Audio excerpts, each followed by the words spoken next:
The Dangers of Smoking in Bed by Mariana Enriquez. Audiobook created by Ganga of Audiobooks. Please subscribe. Angelita unearthed my grandma didn't like the rain, and before the first drops fell, when the sky grew dark, she would go out to the backyard with bottles and bury them halfway. With the whole neck underground, she believed those bottles would keep the rain away. I followed her around asking, "Grandma, why don't you like the rain? Why don't you like it?" No reply. Grandma dodged my questions, shovel in hand, wrinkling her nose to sniff the humidity in the air. If it did eventually rain, whether it was a drizzle or a thunderstorm, she shut the doors and windows and turned up the volume on the TV to drown out the sound of wind and the raindrops on the zinc roof of the house. And if the downpour coincided with her favorite show, Combat, there wasn't a soul who could get a word out of her because she was hopelessly in love with Vic Morrow. I just loved the rain because it softened the dry earth and let me indulge in my obsession with digging. And boy, did I dig. I used the same shovel as Grandma, a very small one, like a child's beach toy only made of metal and wood instead of plastic. The plot at the far end of the yard held little pieces of green glass with edges so worn they no longer cut you, and smooth stones that seemed like round pebbles or small beach rocks. What were those things doing out behind my house? Someone must have buried them there. Once I found an oval-shaped stone the size and color of a cockroach without legs or antennae. On one side it was smooth, and on the other side some notches formed the clear features of a smiling face. I showed it to my dad, thrilled because I thought I'd found myself an ancient artifact, but he told me it was just a coincidence that the marks formed a face. My dad never got excited about anything. I also found some black dice with nearly invisible white dots. I found shards of apple green and turquoise frosted glass, and Grandma remembered they'd once been part of an old door. I also used to play with worms, cutting them up into tiny pieces. It wasn't that I enjoyed watching the mutilated bodies writhe around before going on their way. I thought that if I really cut up the worm, sliced it like an onion, ring by ring, it wouldn't be able to regenerate. I never did like creepy crawlies. I found the bones after a rainstorm that turned the back patch of earth into a mud puddle. I put them into a bucket I used for carrying my treasures to the spigot on the patio, where I washed them. I showed them to Dad. He said they were chicken bones, or maybe even beef bones, or else they were from some dead pet someone must have buried a long time ago. Dogs or cats. He circled back around to the chicken story because before, when he was little, my grandma used to have a coop back there. It seemed like a plausible explanation until Grandma found out about the little bones. She started to pull out her hair and shout, "Angelita! Angelita!" But the racket didn't last long under Dad's glare. He put up with Grandma's superstitions only as long as she didn't go overboard. She knew that disapproving look of his, and she forced herself to. Calm down. She asked me for the bones and I gave them to her. Then she sent me off to bed. That made me a little mad because I couldn't figure out what I'd done to deserve that punishment. But later that same night, she called me in and told me everything. It was sibling number 10 or 11. Grandma wasn't too sure. Back then, they didn't pay so much attention to kids. The baby, a girl, had died a few months after she was born, suffering fever and diarrhea. Since she was an Angelita, an innocent baby, a little angel, dead before she could sin, they'd wrapped her in a pink cloth and propped her up on a cushion atop a flower-bedecked table. They made little cardboard wings for her so she could fly more quickly up to heaven, but they didn't fill her mouth with red flower petals because her mother, my great-grandmother, couldn't stand it. She thought it looked like blood. The dancing and singing lasted all night, and they even had to kick out a drunk uncle and revive my great-grandmother, who fainted from the heat and the crying.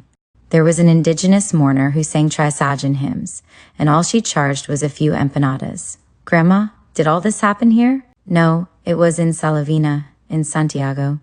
Goodness, was it hot there. "But these aren't the baby's bones, if she died there."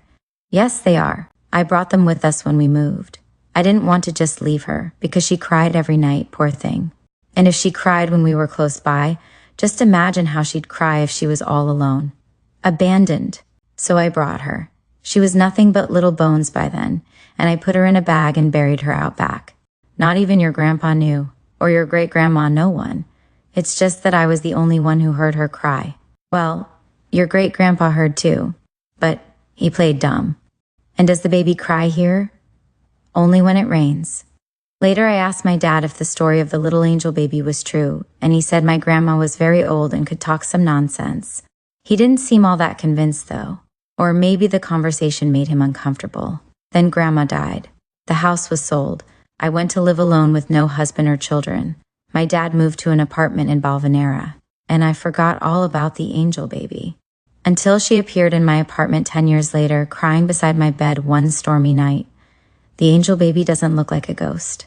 She doesn't float, and she isn't pale, and she doesn't wear a white dress. She's half rotted away, and she doesn't talk.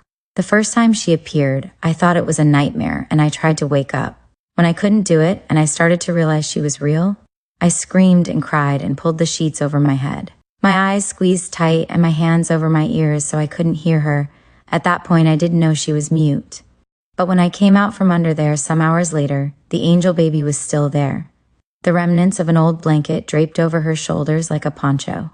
She was pointing her finger toward the outside, toward the window and the street, and that's how I realized it was daytime. It's weird to see a dead person during the day. I asked her what she wanted, but all she did was keep on pointing, like we were in a horror movie. I got up and ran to the kitchen to get the gloves I used for washing dishes. The angel baby followed me, and that was only the first sign of her demanding personality. I didn't hesitate. I put the gloves on and grabbed her little neck and squeezed. It's not exactly practical to try and strangle a dead person, but a girl can't be desperate and reasonable at the same time. Didn't even make her cough. I just got some bits of decomposing flesh stuck to my gloved fingers, and her trachea was left in full view. So far, I had no idea that this was Angelita, my grandmother's sister. I kept squeezing my eyes shut to see if she would disappear or I would wake up. When that didn't work, I walked around behind her, and I saw, hanging from the yellowed remains of what I now know was her pink shroud, 2 rudimentary little cardboard wings that had chicken feathers glued to them. Those should have disintegrated after all these years, I thought. And then I laughed a little hysterically and told myself that I had a dead baby in my kitchen, that it was my great-aunt and she could walk, even though judging. By her size, she hadn't lived more than 3 months. I had to definitively stop thinking in terms of what was possible and what wasn't. I asked if she was my great-aunt Angelita. Since there hadn't been time to register her with a legal name, they always called her by that generic name. That's how I learned that even though she didn't speak, she could reply by nodding. So my grandmother had been telling the truth, I thought. The bones I'd dug up when I was a kid weren't from any chicken coop. They were the little bones of Grandma's sister. It was a mystery what Angelita wanted, because she didn't do anything but nod or shake her head. But she sure did want something, and badly, because not only did she constantly keep pointing, she wouldn't leave me alone. She followed me all over the house. She waited for me behind the curtain when I showered. She sat on the bidet anytime I was on the toilet. She stood beside the fridge while I washed dishes. And she sat beside my chair when I worked at the computer. I went about my life more or less normally for the first week. I thought maybe the whole thing was a hallucination brought on by stress, and that she would eventually disappear. I asked for some days off work. I took sleeping pills. But the angel baby was still there, waiting beside the bed for me to wake up. Some friends came to visit me. At first, I didn't want to answer their messages or let them in. But eventually I agreed to see them, to keep them from worrying even more. I claimed mental exhaustion, and they understood. You've been working like a slave, they told me. None of them saw the angel baby. The first time my friend Marina came to visit me, I stuck the angel in the closet. But to my horror and disgust, she escaped and sat right down on the arm of the sofa with that ugly, rotting, gray-green face of hers. Marina never knew. Not long after that, I took the angel baby out into the street. Nothing. Except for that one man who glanced at her in passing, and then turned around and looked again, and his face crumpled. His blood pressure must have dropped. Or the lady who started running straight away and almost got hit by the 45 bus in Calle Chacabuco. Some people must see her, I figured, but it sure wasn't many. To save them from the shock when we went out together. Or rather, when she followed me out and I had no choice but to let her, I used a kind of backpack to carry her. I also bought her a bandage to use as a mask, the kind burn victims use to cover their scars. Now when people see her, they're disgusted, but they also feel compassion and pity. They see a very sick or injured baby, but not a dead baby. If only Dad could see me now, I thought. He had always complained that he was going to die without grandchildren. And he did die without grandchildren. I disappointed him in that, and in many other ways. I bought her toys to play with, dolls and plastic dice and pacifiers she could chew on, but she didn't seem to like anything very much. She just kept on with that damned finger pointing south. That's what I realized. It was always southward, morning, noon, and night. I talked to her and asked her questions, but she just wasn't a very good communicator. Until one morning she turned up with a photo of my childhood home, the house where I had found her little bones in the backyard. She got it from the box where I keep old photos. Disgusting. She left all the other pictures stained with her rotten flesh that peeled off, damp and slimy. Now she was pointing at the picture of the house, really insistent. "You want to go there?" I asked her and she nodded yes. I explained that the house no longer belonged to us, that we'd sold it, and she nodded again. I loaded her into the backpack with her mask on and we took the 15 bus to Avellaneda. When we're traveling, she doesn't look out the window or around at other people. She doesn't do anything to entertain herself. The outside world matters as much to her as the toys I bought her. I carried her sitting on my lap so she'd be comfortable, though I don't know if it's possible for her to be uncomfortable, or if that concept even means anything to her. I don't know what she feels. All I know is that she isn't evil, and that I was afraid of her at first, but I'm not anymore. We reached the house that used to be mine at around 4 in the afternoon. As always in summer, a heavy smell of the Riachuelo River and gasoline hung over Avenida Mitre, mixed with the stench of garbage. We walked across the plaza and past the Itues hospital where my grandmother had died. And finally, we went around the racing stadium. 2 blocks past the field, we came to my old house. But what to do now that I was at the door? Ask the new owners to let me in? With what excuse? I hadn't even thought about that. Clearly, carrying a dead baby around everywhere I went had affected my mind. It was Angelita who took charge of the situation, pointing her finger. We didn't need to go inside. We could peer into the backyard over the dividing wall. That was all she wanted, to see the backyard. The 2 of us looked in. As I held her up, the wall was pretty low. It must have been poorly made. There, where the earthen square of our backyard used to be, was a blue plastic swimming pool set into the ground. Apparently, they'd dug up all the earth to make the hole, and who knows where they'd thrown the angel baby's bones, shaken up, lost. I felt bad for her, poor little thing, and I told her I was really sorry, but I couldn't fix this for her. I even told her I regretted not having dug up her bones again when the house was sold, so I could rebury them in some quiet place, or close to the family if that's what she wanted. I mean, how hard would it have been to put them in a box or a flower pot and bring them home with me? I'd treated her badly, and I apologized. Angelita nodded yes. I understood that she forgave me. I asked her if now she was at peace and if she would leave, if she was going to leave me alone. She shook her head no. "Okay," I replied. And since her answer didn't sit well with me, I started walking fast toward the 15 bus stop. I made her run after me on her bare little feet that, rotten as they were, left her little white bones in view. Our Lady of the Quarry Sylvia lived alone in a rented apartment of her own, with a 5-foot-tall pot plant on the balcony and a giant bedroom with a mattress on the floor. She had her own office at the Ministry of Education and a salary. She dyed her long hair jet black and wore Hindu shirts with sleeves wide at the wrists and silver thread that shimmered in the sun.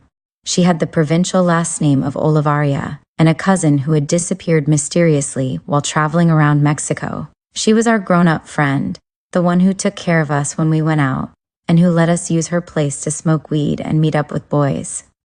But we wanted her ruined, helpless, destroyed.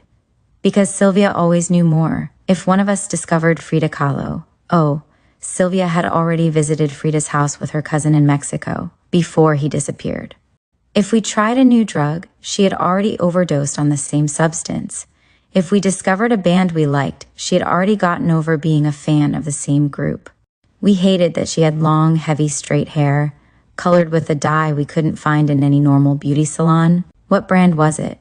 She probably would have told us, but we would never ask. We hated that she always had money, Enough for another beer, another 25 grams, another pizza. How was it possible? She said that in addition to her salary, she had access to her father's account. He was rich, she never saw him, and he hadn't recognized paternity, but he did deposit money for her in the bank. It was a lie, surely. As much a lie as when she said her sister was a model. We'd seen the girl when she came to visit Sylvia, and she wasn't worth 3 shits. A runty little skank with a big ass and wild curls plastered with gel that couldn't have gotten any more greasy. I'm talking low class. That girl couldn't dream of walking a runway. But above all, we wanted her brought down because Diego liked her. We'd met Diego in Bariloche on our senior class trip. He was thin and had bushy eyebrows, and he always wore a different Rolling Stones shirt. Diego played us songs on the acoustic guitar after the horseback ride, when it got dark near Cerro Catedral, and later on in the hotel he showed us the precise measurements of vodka and orange juice to make a good screwdriver. He was nice to us, but he only wanted to kiss us. He wouldn't sleep with us. Maybe because he was older, or maybe he just didn't like us that way. Then, once we were back in Buenos Aires, we called to invite him to a party. He paid attention to us for a while, until Sylvia started chatting him up, and from then on he kept treating us well, it's true, but Sylvia totally took over and kept him enthralled, telling stories about Mexico and peyote and sugar skulls. She was older too, she'd been out of high school for 2 years. Diego hadn't traveled much, but he wanted to go backpacking in the north that year. Sylvia had already made that trip, and she gave him advice, telling him to call her for recommendations on cheap hotels and families who would rent out rooms. And he bought every word. In spite of the fact that Sylvia didn't have a single photo, not one, as proof of that trip or any other.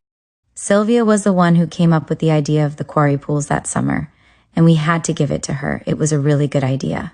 Sylvia hated public pools and country club pools, even the pools at estates or weekend houses. She said the water wasn't fresh. She always felt like it was stagnant.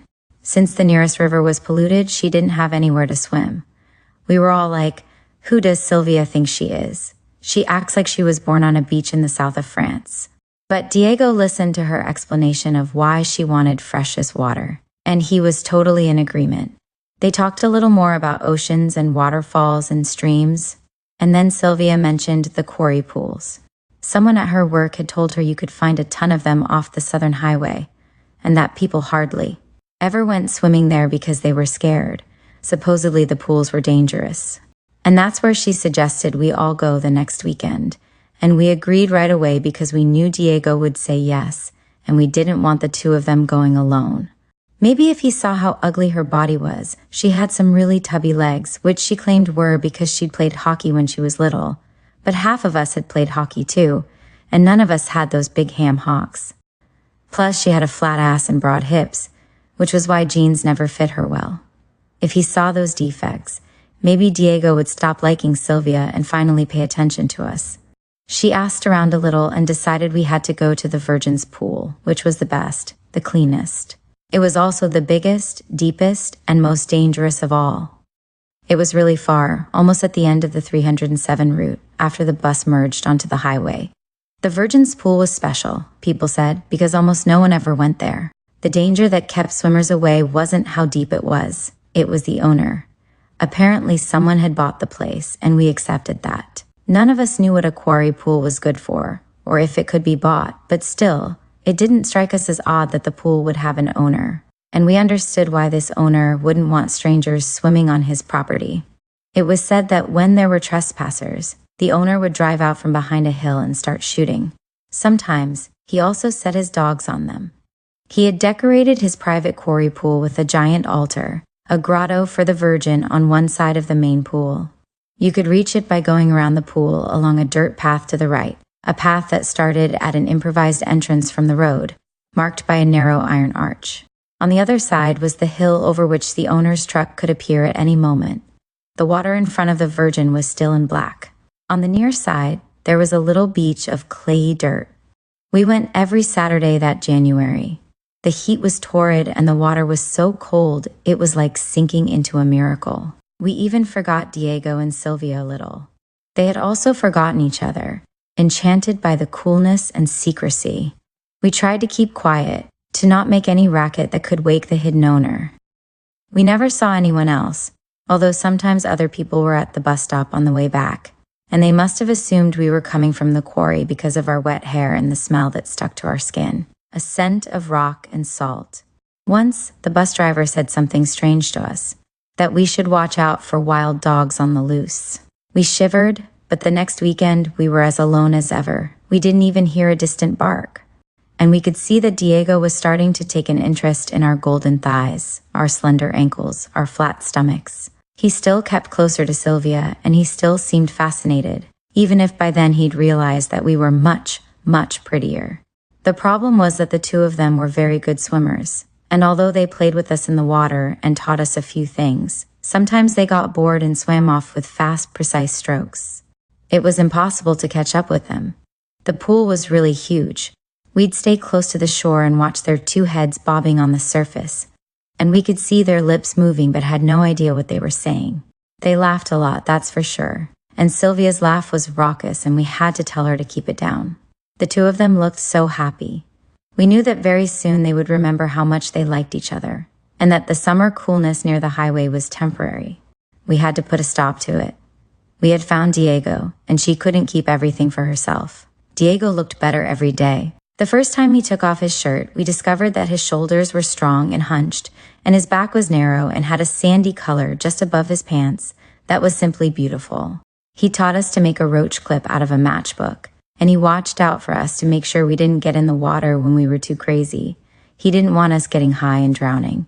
He ripped CDs of the bands that according to him we just had to hear, and later he'd quiz us. It was adorable how he got all happy when he could tell we'd really liked one of his favorites. We listened devotedly and looked for messages. Was he trying to tell us something?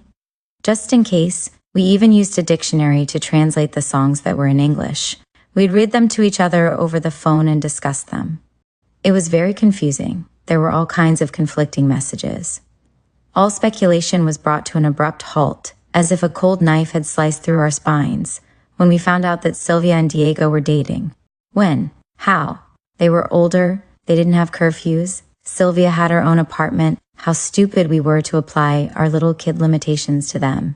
We snuck out a lot, sure, but we were controlled by schedules, cell phones, and parents, who all knew each other and drove us places, out dancing or to the rec center, friends' houses, home. The details came soon enough, and they were nothing spectacular. Sylvia and Diego had been seeing each other without us for a while, at night in effect, but sometimes he went to pick her up at the ministry and they went for a drink, and other times they slept together at her apartment. No doubt they smoked pot from Sylvia's plant in bed after sex. We were 16 and some of us hadn't had sex yet. It was terrible. We'd sucked cock. Yes, we were quite good at that. But fucking, only some of us had done that. Oh, we just hated it. We wanted Diego for ourselves, not as our boyfriend. We just wanted him to screw us, to teach us sex the same way he taught us about rock and roll, making drinks, and the butterfly stroke. Of all of us, Natalia was the most obsessed. She was still a virgin. She said she was saving herself for someone who was worth it, and Diego was worth it. And once she got something into her head, she'd hardly ever back down. Once she'd taken 20 of her mom's pills when her parents had forbidden her from going dancing for a week. Her grades were a disaster. In the end, they let her go dancing, but they also sent her to a psychologist. Natalia skipped the sessions and spent the money on stuff for herself. With Diego, she wanted something special. She didn't want to throw herself at him. She wanted him to want her, to like her. She wanted to drive him crazy. But at parties, when she went to talk to him, Diego flashed her a smile and went on with his conversation with whichever of us he was talking to. He didn't answer her calls, and if he did, the conversations were always languid, and he was always the one to end them. At the quarry pool, he didn't stare at her body, her long, strong legs and firm ass, or else he looked at her like he would a pretty boring plant, a ficus, for example. Now, that Natalia couldn't believe. She didn't know how to swim, but she got wet near the shore and then came out of the water with her yellow swimsuit stuck to her tan body so tight you could see her nipples, hard from the cold water. And Natalia knew that any other boy who saw her would kill himself jacking off, but not Diego, no. He preferred that flat-ass skank. We all agreed it was incomprehensible. One afternoon, when we were on our way to PE class, Natalia told us she'd put menstrual blood in Diego's coffee. She'd done it at Sylvia's house. Where else? It was just the three of them. And at one point, Diego and Sylvia went to the kitchen for a few minutes to get coffee. And cookies. The coffee was already served on the table. Real quick, Natalia poured in the blood she'd managed to collect. Very little, in a tiny bottle from a perfume sample.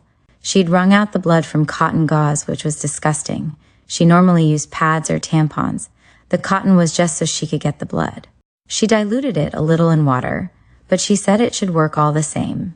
She'd gotten the technique from a parapsychology book, which claimed that while the method was not very hygienic, it was an infallible way to snag your beloved. It didn't work. A week after Diego drank Natalia's blood, Sylvia herself told us they were dating. It was official. The next time we saw them, they couldn't keep their hands off each other. That weekend, when we went to the quarry pool, they were holding hands, and we just couldn't understand it. We couldn't understand it. The red bikini with hearts on one of us, the super flat stomach with a belly button piercing on another, the exquisite haircut that fell just so over the face, legs without a single hair, underarms like marble. And he preferred her? Why? Because he screwed her? But we wanted to screw too, that was all we wanted. How could he not realize, when we sat on his lap and pressed our asses into him, or tried to brush our hands against his dick like on accident? Or when we laughed near his mouth, showing our tongues? Why didn't we just throw ourselves at him, once and for all? Because it was true for all of us. It wasn't just an obsession of Natalia's. We wanted Diego to choose us. We wanted to be with him still wet from the cold quarry water. To fuck him one after the other as he lay on the little beach. To wait for the owner's gunshots and run to the highway half naked under a rain of bullets. But no, there we were in all our glory, and he was over kissing on old flat-ass Sylvia. The sun was burning and flat-ass Sylvia's nose was peeling. She used the crappiest sunscreen. She was a disaster. We, though, were impeccable. At one point, Diego seemed to realize. He looked at us differently, as if comprehending he was with an ugly skank. And he said, "Why don't we swim over to the Virgin?" Natalia went pale, because she didn't know how to swim. The rest of us did. But we didn't dare cross the quarry, so long and deep, and if we started to drown, there was no one to save us. We were in the middle of nowhere. Diego read our thoughts. "How about Syl and I swim over? You guys walk along the edge and we'll meet there. I want to see the altar up close. Are you up for it?" We said yes, sure, though we were concerned because if he was calling her Syl, then maybe our impression that he was looking at us differently was wrong. And we were just so desperate for it to be true that we were going kind of crazy. We started to walk. Getting around the quarry wasn't easy. It seemed much smaller when you were sitting on the little beach. It was huge. It must have been 3 blocks long. Diego and Sylvia went faster than us, and we saw their dark heads appear at intervals, shining golden under the sun, so luminous, and their arms plowing slippery through the water. At one point they had to stop, and we watched from the shore, under the sun, dust plastered to our bodies with sweat, some of us with headaches from the heat, and the harsh light in our eyes, walking as if uphill. We saw them stop and talk, and Sylvia laughed, throwing her head back and treading water with her arms to stay afloat. It was too far to swim in one go. They weren't professionals. But Natalia got the feeling that they didn't stop just because they were tired. She thought they were plotting something. "That bitch has something up her sleeve," she said. And she kept walking toward the Virgin we could barely see inside the grotto. Diego and Sylvia reached the Virgin's grotto just as we were turning right to walk the final 50 yards. They must have seen the way we were panting, our armpits stinking like onion and our hair stuck to our temples. They looked at us closely, laughed the same way they had when they'd stopped swimming, and then they jumped right back into the water and started swimming as fast as they could back to the little beach. Just like that. We heard their mocking laughter along with the splash. "Bye, girls," Sylvia shouted triumphantly as she set off swimming, and we were frozen there in spite of the heat. Weird, we were frozen and more boiling hot than ever. Our ears burning in shame as we cast about desperately for a comeback and watched them glide away, laughing at the dummies who didn't know how to swim. Humiliated, 50 yards away from the Virgin that now no one felt like looking at, that none of us had ever really wanted to see. We looked at Natalia. She was so filled with rage that the tears wouldn't fall from her eyes. We told her we should go back. She said no, she wanted to see the Virgin. We were tired and ashamed, and we sat down to smoke, saying we would wait for her. She took a long time, about 15 minutes. Strange. Was she praying? We didn't ask her. We knew very well how she was when she got mad. Once, she'd bitten one of us in an attack of rage, for real. She left a giant bite mark on the arm that had stayed there for almost a week. Finally, she came back, asked us for a drag. She didn't like to smoke whole cigarettes, and started to walk. We followed her. We could see Sylvia and Diego on the beach, drying each other off. We couldn't hear them well, but they were laughing. And suddenly a shout from Sylvia, "Don't get mad, girls, it was just a joke." Natalia whirled around to face us. She was covered in dust. There was even dust in her eyes. She stared at us, studying us. Then she smiled and said, "It's not a virgin." "What?" "It has a white sheet to hide it, to cover it, but it's not a virgin. It's a red woman made of plaster, and she's naked. She has black nipples." We were scared. We asked her who it was then. Natalia said she didn't know. It must be a Brazilian thing. She also said she'd asked it for a favor, and that the red was really well painted, and it shone like acrylic. That the statue had very pretty hair, long and black, darker and silkier than Sylvia's. And when she approached it, the false virginal white fell on its own. She didn't touch it, like the statue wanted Natalia to see it. Then she'd asked it for something. We didn't reply. Sometimes she did crazy things like that, like the menstrual blood in the coffee. Then she'd get over it. We reached the beach in a very bad mood, and we ignored all of Sylvia and Diego's attempts to make us laugh. We saw them start to feel guilty. They said they were sorry, asked our forgiveness. They admitted it had been a bad joke, mean, designed to embarrass us, mean and condescending. They opened the little cooler we always brought to the quarry and took out a cold beer. And just as Diego flipped off the cap with his keychain opener, we heard the first growl. It was so loud, clear, and strong that it seemed to come from very close by. But Sylvia stood up and pointed to the hill where the owner supposedly could appear. It was a black dog, though the first thing Diego said was, "It's a horse." No sooner did he finish the word, the dog barked. And the bark filled the afternoon, and we could have sworn it made the surface of the water in the quarry pool tremble a little.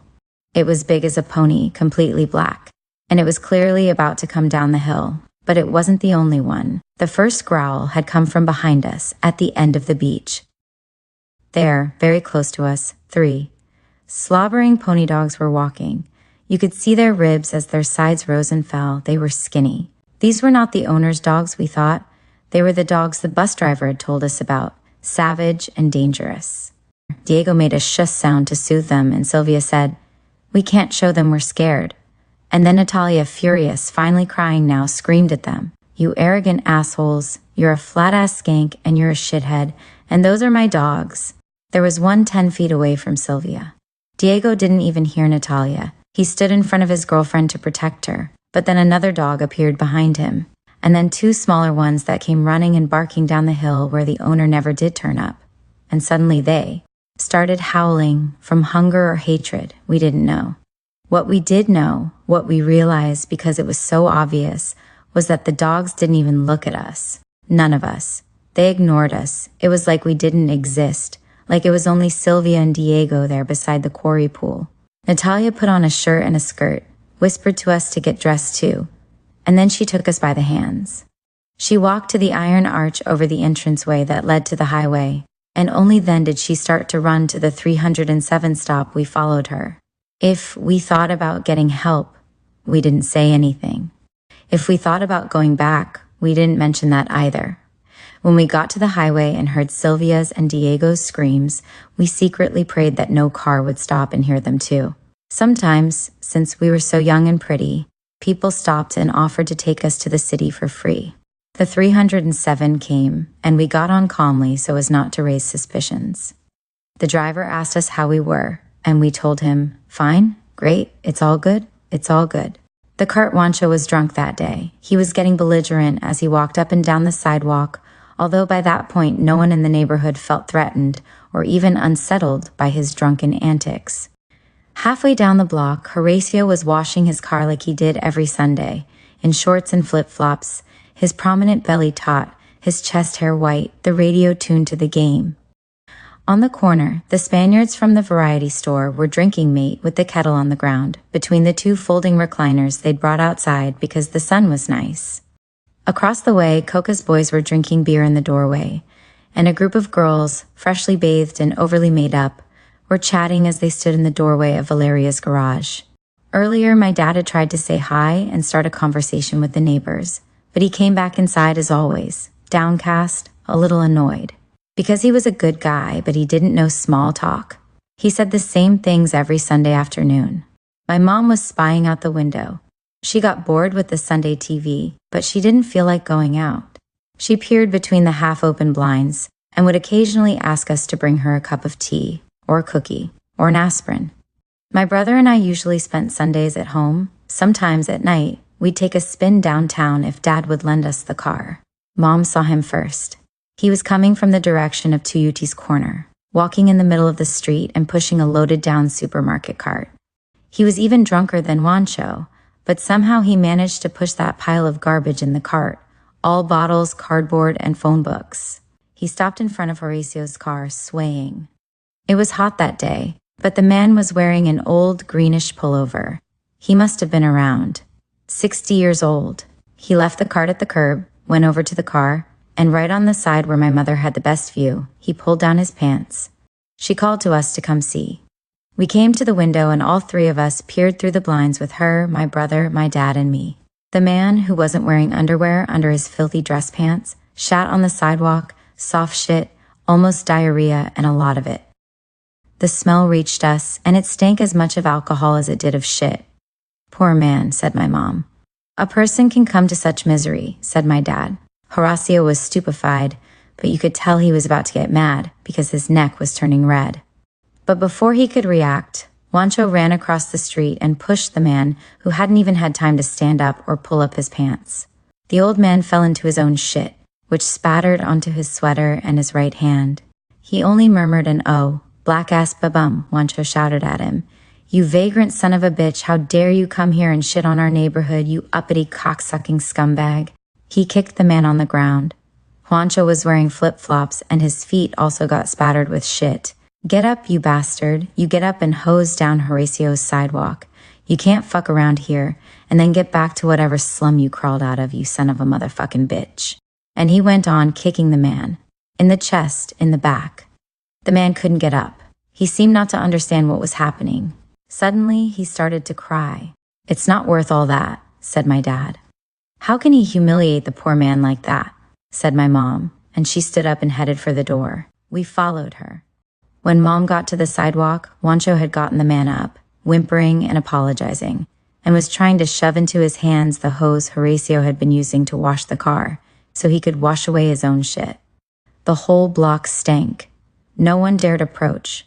Horacio said, "Juancho, leave it," but in a low voice. My mom intervened. Everyone respected her, especially Juancho, because she would give him a few coins for wine when he asked her. The others treated her with deference because though Mom was a physical therapist, everyone thought she was a doctor, and that's what they all called her. "Leave him alone. Let him go, it's fine. We'll clean up. He's drunk, he doesn't know what he's doing. There's no cause to hit him." The old man looked at Mom and she told him, "Sir, apologize and be on your way." He murmured something, dropped the hose, and, still with his pants down, tried to push the cart away. "The doctor saved your life, you asshole, but the cart stays here. You pay for your filth, dirty-ass trespasser. You don't fuck around in this neighborhood." Mom tried to dissuade Juancho, but he was drunk and furious, and he was shouting like a vigilante, and there was nothing white left in his eyes, only black and red, the same colors as the shorts he was wearing. He stood in front of the cart, and he wouldn't let the man push it. I was afraid another fight would break out, another pounding from Juancho, really. But the man seemed to give up. He zipped up his pants, they didn't have a button, and walked off in the middle of the street again toward Catamarca. Everyone watched him go, the Spaniards murmuring how awful, Coca's boys cackling, some of the girls in Valeria's garage laughing nervously, others with their heads down as though ashamed. Horacio cursed under his breath. Juancho took a bottle from the cart and threw it at the man, but it missed him by a long shot and shattered against the concrete. The man, startled by the noise, turned around and shouted something unintelligible. We didn't know if he was speaking another language or if he was simply too drunk to articulate. But before running off in a zigzag, fleeing from Juancho, who was chasing him and shouting, he looked straight at my mom, fully lucid, and nodded twice. He said something else, rolling his eyes, taking in the whole block and more. Then he disappeared around the corner. Juancho was too wasted to follow. He just went on yelling for a long time. Everyone went inside. The neighbors would go on talking about the episode all afternoon and all week long. Horacio used the hose, all grumbling and fucking bums. What can you expect from this neighborhood? Said Mom, and she closed the blinds. Someone, probably Juancho himself, moved the cart to Tuyuti's corner and left it parked in front of the house Doña Rita had left empty when she died the year before. After a few days, no one paid it any attention. At first they did because they expected the Villero, what else could he be but a slum dweller, to come back for it. But he never turned up and no one knew what to do with his things. So there they stayed, and one day they got wet in the rain and the damp cardboard disintegrated and gave off a smell. Something else stank amid all the junk, probably rotting food, but disgust kept people from cleaning. It was enough to give the cart a wide berth, walk real close to the houses, and not look at it. There were always gross smells. In the neighborhood, coming from the greenish muck that flowed along the gutters, or from the riachuelo when a certain breeze blew, especially at dusk. It all started around 15 days after the cart arrived.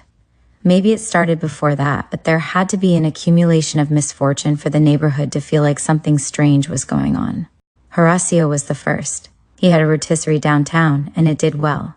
One night, when he was balancing the register, some thieves came in and took it all. These things happen. But that same night, after filing the report, useless, as in most robberies, among other reasons because the thugs wore masks, when Horacio went to the ATM to take out money, he found out he didn't have a single peso in his account. He called the bank, made a fuss, kicked in doors, tried to throat punch an employee, and he took things to the branch manager and then to the regional manager. But there was nothing for it. The money wasn't there. Someone had taken it out, and Horacio, from one day to the next, was ruined. He sold his car. He got less for it than he expected. Coca's two boys lost the jobs they had in the auto repair shop on the avenue. Without warning, the owner didn't even give them explanations. They yelled and cursed at him, and he kicked them out. Then, to top it off, Coca's pension didn't come through. Her sons spent a week looking for work, and after that they set to squandering their savings on beer. Coca got into bed saying she wanted to die. No one would give them credit anywhere. They didn't even have bus fare. The Spaniards had to close the variety store. Because it wasn't just Coca's boys or Horacio. Every one of the neighbors, all of a sudden, in a matter of days, lost everything. The merchandise at the kiosk disappeared mysteriously. The taxi driver's car was stolen. Mari's husband and only support, a bricklayer, fell off a scaffold and died. The girls had to leave. Their private schools because their parents couldn't afford them, the dentist had no more clients, neither did the dressmaker, and a short circuit blew out all the butcher's freezers. After 2 months, no one in the neighborhood had a phone anymore. They couldn't afford it. After 3 months, they had to tap the electricity wires because they couldn't pay their bills. Coca's boys went out to pickpocket, and one of them, the most inept, got caught by the police. Then one night, the other one didn't come home. Maybe he'd been killed. The taxi driver ventured on foot to the other side of the avenue. There, he said, everything was fine as could be. Up to 3 months after it all started, businesses on the other side of the avenue gave credit. But eventually, they stopped. Horacio put his house up for sale. Everyone locked their houses with old chains because there was no money for alarms or more effective locks. Things started to go missing from houses, TVs and radios and stereos and computers, and you'd see some neighbors lugging appliances between 2 or 3 of them, hoisted in their arms or loaded into shopping carts. They took it all to pawn shops and used appliance stores across the avenue. But other neighbors organized, and when the thieves tried to knock down their doors, they brandished knives or guns if they had them. Cholo, the vegetable vendor around the corner, cracked the taxi driver's skull with the iron he used for grilling. At first, a group of women organized to ration out the food that was left in the freezers, but when they discovered that some people lied and kept supplies for themselves, the goodwill went all to hell. Coca ate her cat, and then she killed herself. Someone had to go to the social services office on the avenue for them to take away the body and bury it for free. One of the employees there wanted to find out more, and the neighbors told him. And then the TV cameras came to record the localized bad luck that was sinking 3 blocks of the neighborhood into misery. They especially wanted to know why the neighbors farther away, the ones who lived 4 blocks over, for example, didn't show solidarity. Social workers came and handed out food, but that only led to more wars breaking out. At 5 months, not even the police would come in. And the people who still went to watch TV on the display sets in the appliance stores on the avenue said that the news talked of nothing else. But soon the neighbors were totally isolated, because when the people on the avenue recognized them, they were shooed away. The neighbors were isolated, I say, because we did have TV and electricity and gas and a phone. We said we didn't, and we lived as battened down as the rest. If we met someone on the street, we lied. We ate the dog. We ate the plants. Diego, my brother, got credit at a store 20 blocks from here. My mom managed things so she could go out to work, jumping from roof to roof. My dad could take out his pension from an ATM, and we paid our services online because we still had internet. No one sacked our house, respect for the doctor maybe, or very good acting on our part. One day, Juancho was sitting on the sidewalk drinking wine straight from the bottle that he'd stolen from a distant supermarket. He was the one who started to yell and curse, "It's the fucking cart, the Valero's cart." He yelled for hours, spent hours walking the street, banging on doors and windows. "It's the cart? It's the old man's fault. We have to go find him. Let's go, you pieces of shit." He put some kind of macumba curse on us. Juancho's hunger showed more than the others, because he'd never had anything before. He lived off the coins he collected every day, ringing doorbells. That same night he set the cart on fire, and the neighbors watched the flames out their windows. And Juancho was right about something. Everyone had thought it was the cart. Something in it, something contagious it had brought from the slum. That same night, my dad gathered us into the dining room for a family meeting. He told us that we had to leave, that people were going to realize we were immune, that Mari, the next-door neighbor, already suspected something, because it was pretty hard to hide the smell of food. Even though when we cooked, we took care to seal the openings around the door so the smoke and the smells didn't waft out. Our luck was going to run out. Everything went bad. Mom agreed. She told us she'd been spotted jumping over the back roof. She couldn't be sure, but she'd felt eyes on her. Diego, too. He said that one day when he raised the blinds, he'd seen some neighbors running away, but others had stayed and stared at him, defiant, bad ones, crazy by now. Almost no one saw us. We stayed locked in the house, but to keep up this charade, we would have to go out soon. And we weren't skinny or gaunt. We were scared, but fear doesn't look the same as desperation. We listened to Dad's plan, which didn't seem very reasonable. Mom told us hers, and it was a little better, but nothing out of this world. We all agreed on Diego's. My brother's way of thinking was always more simple and matter-of-fact. We went to bed, but none of us could sleep. After tossing and turning, I knocked on my brother's door. I found him sitting on the floor. He was really pale from lack of sun. We all were. I asked him if he thought Juancho was right. He nodded. Mom saved us. Did you see how the man looked at her before he left? She saved us. So far, I said. So far, he said. That night, we smelled burnt meat. Mom was in the kitchen, and we went in to reprimand her. Was she crazy, putting a steak on the grill at that hour? People were going to catch on. But Mom was trembling beside the counter. "That's not regular meat," she said. We opened the blinds a crack and looked up. We saw the smoke coming from the terrace across from us. And it was black, and it didn't smell like any other smoke we knew. "Damn old ghetto son of a bitch," said Mom, and she started to cry. "I'm terrified by this dark thing that sleeps in me. All day I feel its soft, feathery turnings, its malignity." Sylvia Plath, Elm Josephina, remembered the trip, the heat, the crowded Renault 12, like it was just a few days ago, and not back when she was 6, just after Christmas, under the stifling January sun. Her father drove, barely speaking, her mother was in the passenger seat, and Josefina was in back, stuck between her sister and her grandma Rita, who was peeling mandarins and flooding the car with the smell of overheated fruit. They were going to Corrientes on vacation, to visit her aunt and uncle on her mother's side, But that was only part of the larger reason for the trip, which Josefina couldn't even guess at. No one spoke much, she remembered. Her grandmother and her mother both wore dark glasses, and they only opened their mouths to warn of a truck passing too close to the car, or to beg her father to slow down. They were tense and alert and waiting for an accident. They were afraid. They were always afraid. In summer, when Josefina and Mariela wanted to swim in the above-ground pool, Grandma Rita filled it with 5 inches of water, and then sat in a chair in the shade of the patio's lemon tree to keep watch over every splash, so she'd be sure to get there in time if her granddaughter started to drown.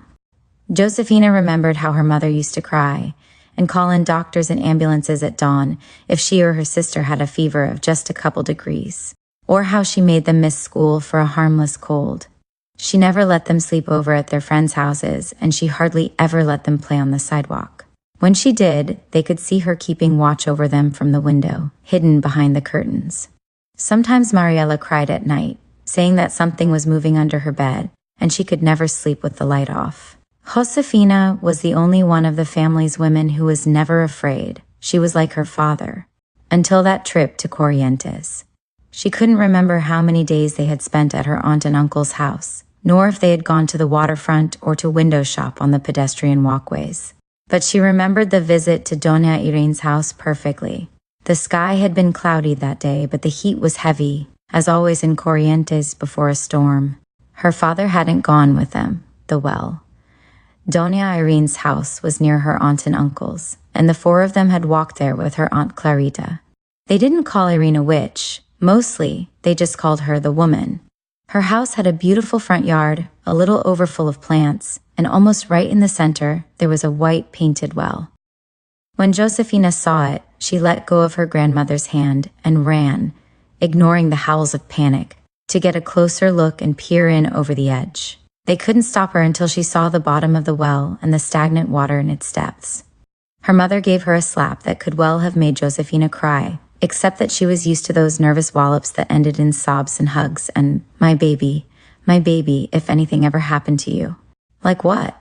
Josefina had thought. She'd never considered jumping into the well. No one was going to push her. She just wanted to see if the water would reflect her face the way wells always did in fairy tales, her face like a blonde-haired moon in the black water. Josefina had fun that afternoon at the woman's house. Her mother, grandmother, and sister, sitting on stools, had let Josefina nose around among the offerings and knickknacks piled up in front of an altar. Aunt Clarita waited discreetly outside in the yard, smoking.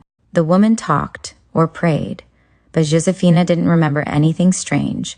No chanting, no clouds of smoke, no placing of hands on her family. The woman just whispered to them low enough that Josefina couldn't hear what she was saying, but she didn't care.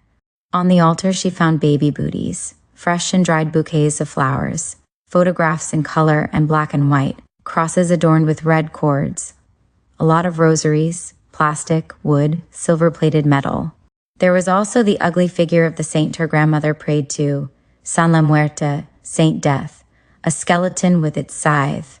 The figure was repeated in different sizes and materials, sometimes in rough approximations, others carved in detail, with deep black eye sockets and a broad grin. After a while, Josefina got bored, and the woman told her, "Little one, why don't you rest in the armchair? Go on now." She did, and she fell asleep immediately, sitting up. When she woke, it was nighttime, and Aunt Clarita had gotten tired of waiting for them. They had to walk back on their own. Josefina remembered how, before they left, she'd tried to go back and look into the well, but she couldn't bring herself to do it. It was dark, and the white paint shone like the bones of San la Muerte. It was the first time she felt fear. They returned to Buenos Aires a few days later. That first night back in their house, Josefina hadn't been able to sleep when Mariela turned off the light. Mariela slept soundly in the little bed across from her, and now the night light was on Josefina's bedside table. She didn't feel tired until the glowing hands of the Hello Kitty clock showed 3 or 4 in the morning. Mariela would be hugging a doll, and Josefina would watch its plastic eyes shine humanly in the half-dark. Or she'd hear a rooster crow in the middle of the night and remember, but who had told her, that at that hour of the night a rooster's crow was a sign that someone was going to die. And that had to mean her, so she took her own pulse. She'd learned how by watching her mother, who always checked the girls' heartbeats when they had a fever. If her pulse was too fast, she'd get so scared she wouldn't even dare call her parents to come and save her. If it was slow, she kept her hand against her chest to be sure her heart didn't stop. Sometimes she fell asleep counting, eyes on the second hand. One night, she discovered that the blot of plaster on the ceiling just over her bed, a repair after a leak, was shaped like a head with horns, the face of the devil. That time she'd told Mariella, but her sister, laughing, said that stains were like clouds. You could see all kinds of shapes if you looked at them too long. And Mariella didn't see any devil. To her, it looked like a bird on two legs. One night, Josefina heard the neighing of a horse or donkey, and her hands started to sweat at the thought that it had to be the mule spirit, the ghost of a dead woman who'd been turned into a mule and couldn't rest, and who went out to gallop at night. That one she'd told her father. He'd kissed her head and told her those stories were rubbish. And that afternoon she'd heard him yelling at her mother, "Tell her to stop feeding the girl all that bullshit. I don't want your mother filling up her head with those superstitions. The ignorant old bag." Her grandmother denied telling her any stories, and she wasn't lying. Josefina had no clue where she'd gotten those ideas. She just felt like she knew. The same way she knew she couldn't put her hand to a hot stove without burning herself, or that in the fall she needed to wear a jacket over her shirt because it got cool in the evenings. Years later, sitting across from one of her many psychologists, she had tried to explain and rationalize her fears one by one. What Mariella said about the plaster could be true, and maybe she had heard her grandmother tell those stories. They were part of the Corrientes mythology, and maybe one of the neighbors had a chicken coop. Maybe the mule belonged to the junk sellers who lived around the corner. But she didn't believe any of those explanations. Her mother would go to the sessions too, and explain how she and her own mother were anxious and phobic. And they certainly could have passed on those fears to Josefina. But they were recovering, and Mariella no longer suffered from night terrors, and so Jose's issue was surely just a matter of time. But time dragged on for years, and Josefina hated her father, because one day he took off and left her alone with those women who, after years of hiding away inside, now planned vacations and weekend outings. While Josefina felt faint when she reached the front door, she hated that she'd had to leave school and that her mother had to take her at the end of the year to sit for exams. She hated that the only kids who visited her house were Mariella's friends. She hated how they talked about Jose's issue in quiet voices.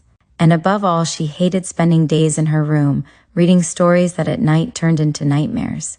She'd read the story of Anahi and the tsibo flower, and in her dreams, a woman had appeared wrapped in flames. She'd read about the potu bird, and now before she fell asleep, she would hear its call, which was really the voice of a dead girl crying near her window. She couldn't go to La Boca because it seemed to her that the river's black surface hid submerged bodies that would surely try to rise up as soon as she got near its edge. She never slept with a leg uncovered, because she just knew she would feel a cold hand touching it. Josefina's mother left her with Grandma Rita when she had to go out. If she was half an hour late, Josefina would start to vomit, because the delay could mean only that her mother had died in a car crash. She ran past the portrait of the dead grandfather she'd never met. She could feel his black eyes following her, and she never went near the room that held her mother's old piano, because she knew that when no one else was playing it, the devil took a turn. From the sofa, her hair so greasy it always looked wet, Josefina watched the world she was missing go by. She hadn't even attended her sister's 15th birthday party, and she knew Mariella was grateful. She went from one psychiatrist to another for years, and certain pills had allowed her to go back to school, but only until the 3rd year, when she discovered that there were other voices in the school's hallways, beneath the hum of kids planning parties and benders. Then there was the time she'd been in a bathroom stall and seen bare feet walking over the tiles, and a classmate told her it must be the suicidal nun who'd hung herself from the flagpole years before. It was useless for her mother and the principal and the school counselor to tell her that no nun had ever killed herself in the schoolyard.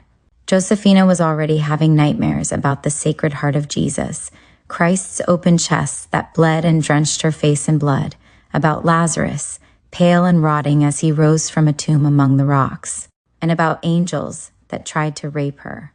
And so she'd stayed home and went back to taking exams at the end of each year with a doctor's excuse, Meanwhile, Mariela was coming home at dawn in cars that screeched to a halt in front of the house, and she heard the kids' shouts at the end of a night of adventure that Josefina couldn't even begin to imagine.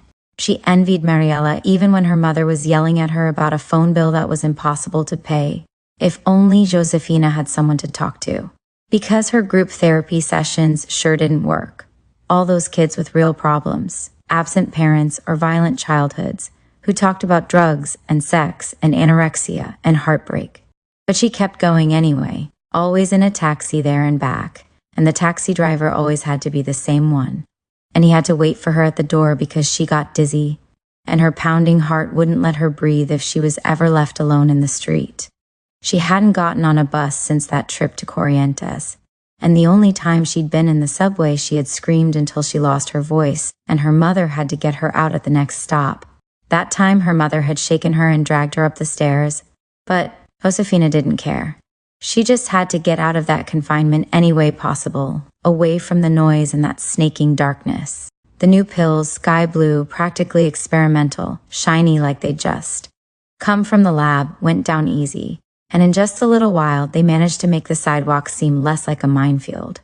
They even let her sleep without dreams she could remember, and when she turned out the bedside lamp one night, she didn't feel the sheets grow cold as a tomb.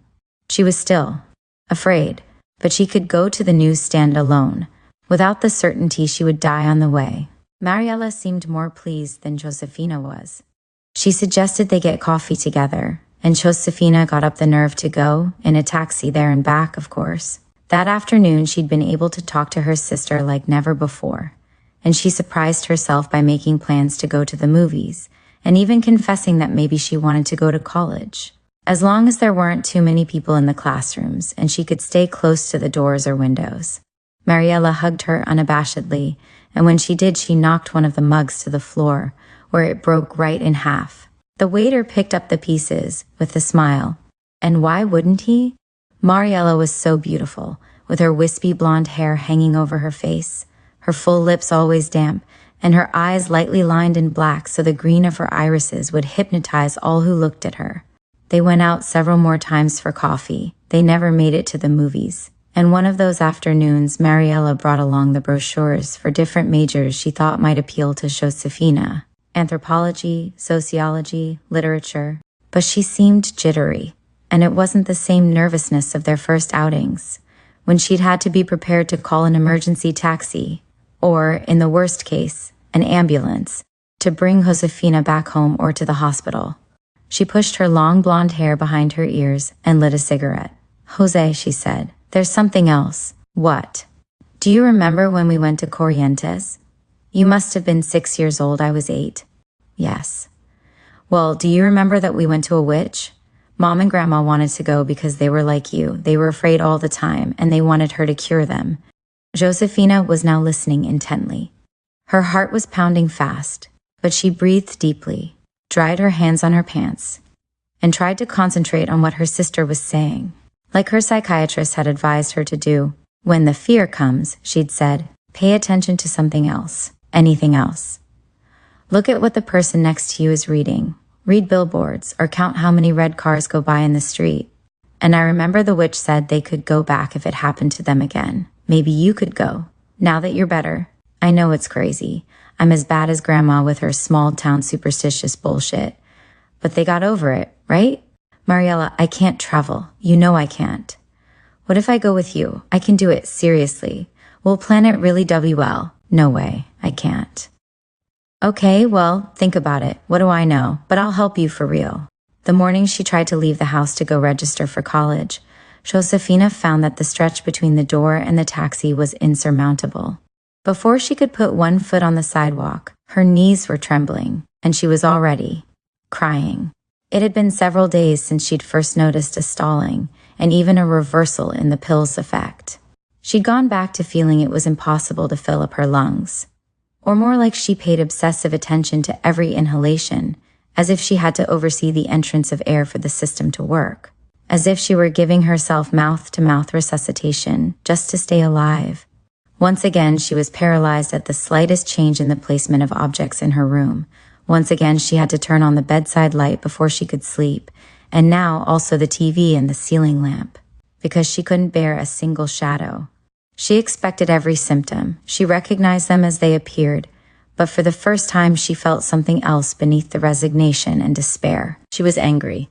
She was also exhausted, but she didn't want to go back to bed and try to control her shaking and her pounding heart, or drag herself to the sofa in pajamas to imagine the rest of her life, a future of psychiatric hospitals or private nurses. Because she couldn't resort to suicide, she was so afraid of dying. But she did start thinking about Corrientes and the woman, and about what life had been like in her house before that trip. She remembered her grandmother crying and kneeling beside the bed to pray the storm would stop, because she was afraid of the flashing lightning, the thunder, even the rain. She remembered how her mother stared out the window with wide eyes every time the street flooded, and how she shouted that they were all going to drown if the water didn't stop rising. She remembered how Mariela had never wanted to go out and play with the neighborhood kids, not even when they came over to get her, how she'd hugged her dolls as if afraid someone would steal them. She remembered how once a week her father had taken her mother to the psychiatrist, and how she always came back half asleep and went straight to bed. And she even remembered Doña Carmen, who'd taken care of running errands and cashing pension checks for her grandmother, who didn't want to, who couldn't, Josefina now knew, leave the house.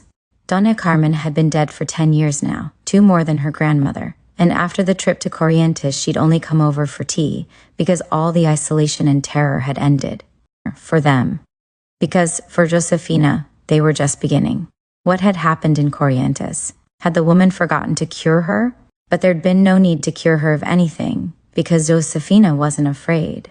But then, a little while later, when she'd begun to suffer from the same thing as the others, why hadn't they taken her back to the woman? Didn't they love her? And what if Mariela was wrong? Josefina began to understand that her anger was the end, that if she didn't hold on to the anger and let it carry her to a long-distance bus, to the woman, she would never come out of that isolation, and that it was worth dying to try. She waited up one dawn for Mariela and made her a cup of coffee to clear her head. Mariela, let's go. I want to do it. Where? Josefina was afraid her sister would back out, withdraw her offer, but then she realized Mariela was slow to understand because she was a little drunk. To Corrientes, to see the witch. Mariela looked at her, suddenly completely lucid. Are you sure? I thought about it. I'll take a lot of pills and sleep the whole way there. If things go bad, you give me more. They don't do anything. Worst case, I'll sleep a whole lot. Josefina boarded the bus practically asleep. She'd waited for it sitting next to her sister on a bench, snoring, her head resting on her bag. Mariela had looked frightened when she saw her take 5 pills with a sip of 7-Up, but she didn't say anything. And it worked, because Josefina woke up at the Corrientes terminal, an acid taste filling her mouth and her head pounding. Her sister hugged her during the entire taxi ride to their aunt and uncle's house, and Josefina tried to stop her teeth from chattering so hard she thought they'd break. She went straight to Aunt Clarita's bedroom. Their aunt was expecting them, and she wouldn't accept food or drink or visits from relatives. She could barely open her mouth to swallow the pills. Her jaws hurt, and she couldn't forget the flash of malice and panic in her mother's eyes when she told her she was going to look for the witch, or how she'd said, "You know full well it's pointless," in a triumphant voice. Mariela had shouted at her, "You evil goddamn bitch," and wouldn't listen to any reasoning. Locked in the room with Josefina, she stayed awake all night without a word, smoking and picking out light pants and shirts for the Corrientes heat. Josefina was already drugged when they left for the terminal, but she was conscious enough to notice that her mother hadn't come out of her room to see them off. Aunt Clarita told them the woman was still living in the same house, but she was very old and didn't attend the public anymore. Mariela insisted they'd come to Corrientes just to see her, and they weren't going to leave until they did. The fear in Clarita's eyes was the same one she'd seen in her mother's, Josefina realized. And she also understood her aunt wasn't going to go with them. So she squeezed Mariela's arm to interrupt her shouting, and she whispered, "Let's go alone." For the 3 blocks to the woman's house, which felt like miles, Josefina thought about that just look at her, and she got angry at her sister. Josefina could be pretty too if her hair weren't falling out, if she didn't have those patches above her forehead where her scalp showed through. She could have those long, strong legs, if she were capable of walking at least around the block, She would know how to put on makeup if she had somewhere to go and someone to go with. Her hands would be beautiful if she didn't chew her nails down to the cuticles. Her skin would be golden like Mariela's if the sun touched it more often. And her eyes wouldn't always be red and sunken if she could only sleep or distract herself with something other than TV and the internet. Mariela had to clap her hands in the woman's front yard to get her to come to the door because the house didn't have a doorbell. Josefina looked at the garden, more overgrown now, the roses dying from heat, the lilies, drooping, rue plants everywhere grown to incredible heights. The woman appeared on the threshold just when Josefina spotted the well, nearly hidden among the weeds, its white paint peeling to reveal the red brick underneath. The woman recognized them right away and ushered them in. It was as if she'd been waiting for them. The altar was still standing, but it had triple the offerings now, and a giant San La Muerte the size of a church crucifix. Lights flashed intermittently inside its eye sockets, surely from a strand of electric Christmas lights. The woman wanted to sit Josefina in the same armchair where she'd slept almost 20 years before, but she had to run to get a bucket because the retching had started. Josefina vomited up stomach fluids, and she felt like her heart was blocking her throat. But then the woman put a hand on her forehead. "Breathe deeply, little one. Breathe." Josefina did as she was told, and for the first time in many years, she felt the relief of lungs full of air, free, no longer trapped behind her ribs. She felt like crying, like giving thanks. She was certain that the woman was curing her. But when she raised her head to look her in the eyes, trying to smile with her jaws clenched tight, she saw sorrow and remorse on the woman's face. "My child, it's no use. When they brought you here, it was done. I had to throw it down the well. I knew the saints would never forgive me. I knew Anna would bring you back." Josefina shook her head. She was feeling better. What was the witch trying to tell her? Was she really old and crazy like Aunt Clarita had said? But the woman stood up with a sigh, went over to the altar, and brought back an old photograph. She recognized it, her mother and her grandmother, sitting on either end of a sofa, and between them Mariela on the right and an empty space on the left, where Josefina should have been. I felt bad for them, so bad. All three of them with evil thoughts, gooseflesh, the damage of many years. I was out of my skin just looking at them. I was heaving. I couldn't take that evil out of them. What evil? Old evil, child, evil that can't be spoken. The woman made the sign of the cross. Not even Christ of the two lights could defeat it, no. It was old. They were under attack. But you, child, were not. It didn't attack you. I don't know why. What didn't attack me? Evils? They cannot be spoken. The woman brought a finger to her lips, asking for silence, and she closed her eyes. I couldn't take the rotten part out of them and put it in me because I didn't have that kind of strength. No one does. I couldn't make it flow out. I couldn't clean it. I could only pass it on, and I did. I passed it to you, child, while you were sleeping there. San La Muerte said he wouldn't hurt you as much because you were pure. But the saint lied to me, or I misunderstood him. Those three wanted to pass it on to you, and they said they would take care of you. But they didn't take care of you, and I had to throw it away. The photo, I threw it into the well, but we can't get it back. I can't ever take the evil out of you, because the evil is in your picture, in the water, and the photo has rotted away by now. The evil stayed there in your picture, stuck to you. The woman covered her face with her hands. Josefina thought she saw Mariela crying, but she ignored her, trying to understand. They wanted to save themselves, child. This one too. And she waved toward Mariela. She was green, but already mean. Josefina stood up with what was left of the air in her lungs, with the new strength that fortified her legs. It wasn't going to last long, she was sure. But please, let it be enough. Enough to run to the well and throw myself into the rainwater, and please let it be bottomless so I can drown there with the photo and the betrayal. The woman and Mariela didn't follow her, and Josefina ran as fast as she could, but when she reached the edge of the well, her wet hands slipped, her knees grew stiff, and she couldn't climb up. And she barely managed to see the reflection of her face in the water before she collapsed to sit among the overgrown weeds, crying, choking, because she was so very afraid to jump. Wisely, treacherously, that city takes its revenge. Manuel Delgado. It was possible that her stuffy nose, she always caught a cold on planes, was distorting her sense of smell. That had to be it. But once she blew her nose and could take in air, the smell got even worse. She didn't remember Barcelona being so dirty. At least she hadn't noticed it on her first visit 5 years ago. But it had to be a cold, maybe the stench of stagnant mucus. Because for blocks at a time she smelled absolutely nothing. And then suddenly the odor attacked her and made her stomach heave violently. It smelled like a dead dog rotting beside the road, like rancid meat forgotten in the fridge and turned wine purple. The smell would lie in wait, and then blasts of it would ruin the prettiest streets, the quaint alleys with clothes on lines from one balcony to another so you couldn't see the sky. It even reached the Ramblas. Sofia looked intently at the tourists to see if their noses were wrinkled like hers, but none of them were visibly disgusted. Maybe she was imagining it because she didn't like the city anymore. The narrow little streets that had seemed romantic before now made her feel afraid. The bars had lost their charm, and now reminded her of the ones in Buenos Aires, full of drunks who shouted or wanted to start up stupid conversations. The heat, which before had seemed so Mediterranean, dry and delicious, was now suffocating. But she didn't want to talk about these new impressions with her friends.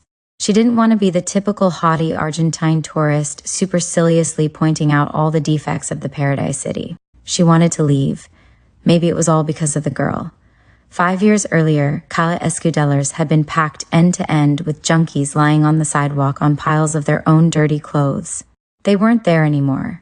They must have been driven out by the police, by fines and citations, not to mention the trucks that clean the city all night, spraying water on any spot where a person might sit innocently and drink a beer and eat a kebab.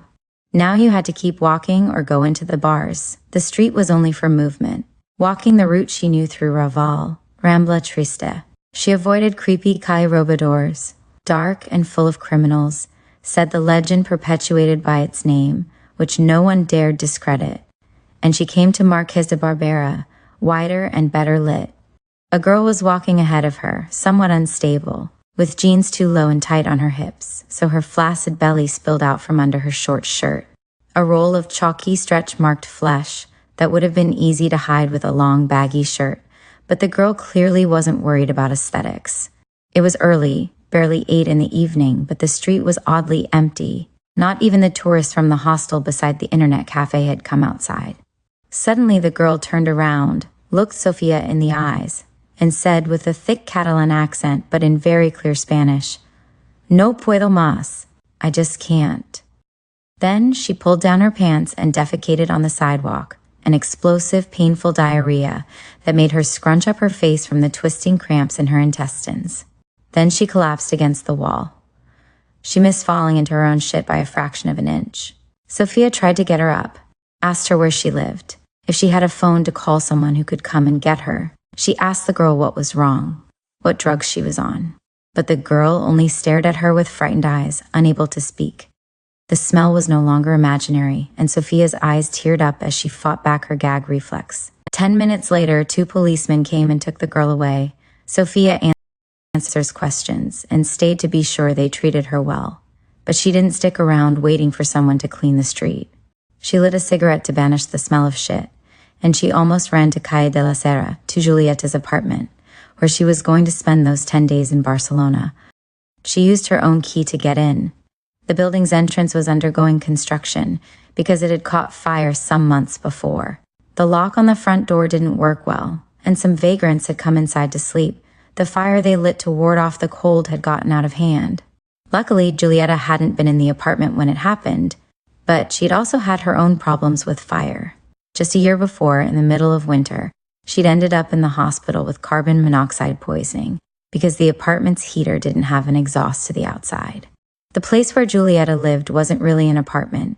It was an office that was rented out as housing, without a bathroom, just a shared toilet and sink in the hallway outside. But it was large by Barcelona's standards, cheap, and since it was a penthouse, it had a balcony that was fantastic in summer. Sofia didn't know what Julieta had come to Spain looking for, but probably neither did Julieta. She'd been there 8 years now, making animated shorts and videos for whoever hired her. When she got bored, she took unemployment. She got bored often. She was making a salad when Sofia arrived. Julieta had become vegetarian as soon as she got to Europe. among other reasons because her first home was a squat where eating meat was considered a mortal sin. At first, she embraced her new friend's vegetarianism with militant passion. When she broke with them, disillusioned, she rejected the whole squatter lifestyle, except in the matter of nutrition. Sophia didn't mind sharing her host's diet, plus she could always go downstairs to buy a delicious chicken or beef shawarma. Sophia sat down on the red sofa that at night opened up to become a bed, and she told her friend about the girl and her diarrhea. Julieta tossed the salad and said that was normal for Barcelona. No other city in Spain has more crazy people. There aren't as many in Madrid, and even fewer in Zaragoza. My brother says not in Seville either. It's only here, full of crazies on the loose. I don't know. She served the salad onto 2 plates, sat at the table, and explained how that wasn't all. The crazies also came out in certain seasons. The hair clip lady, for example. She was a woman who wore so many ornaments on her head, you almost couldn't see her hair, and she only turned up in summer. The crazy guy with dreads, a 50-something man who used a stick to bang on the metal shutters over closed businesses.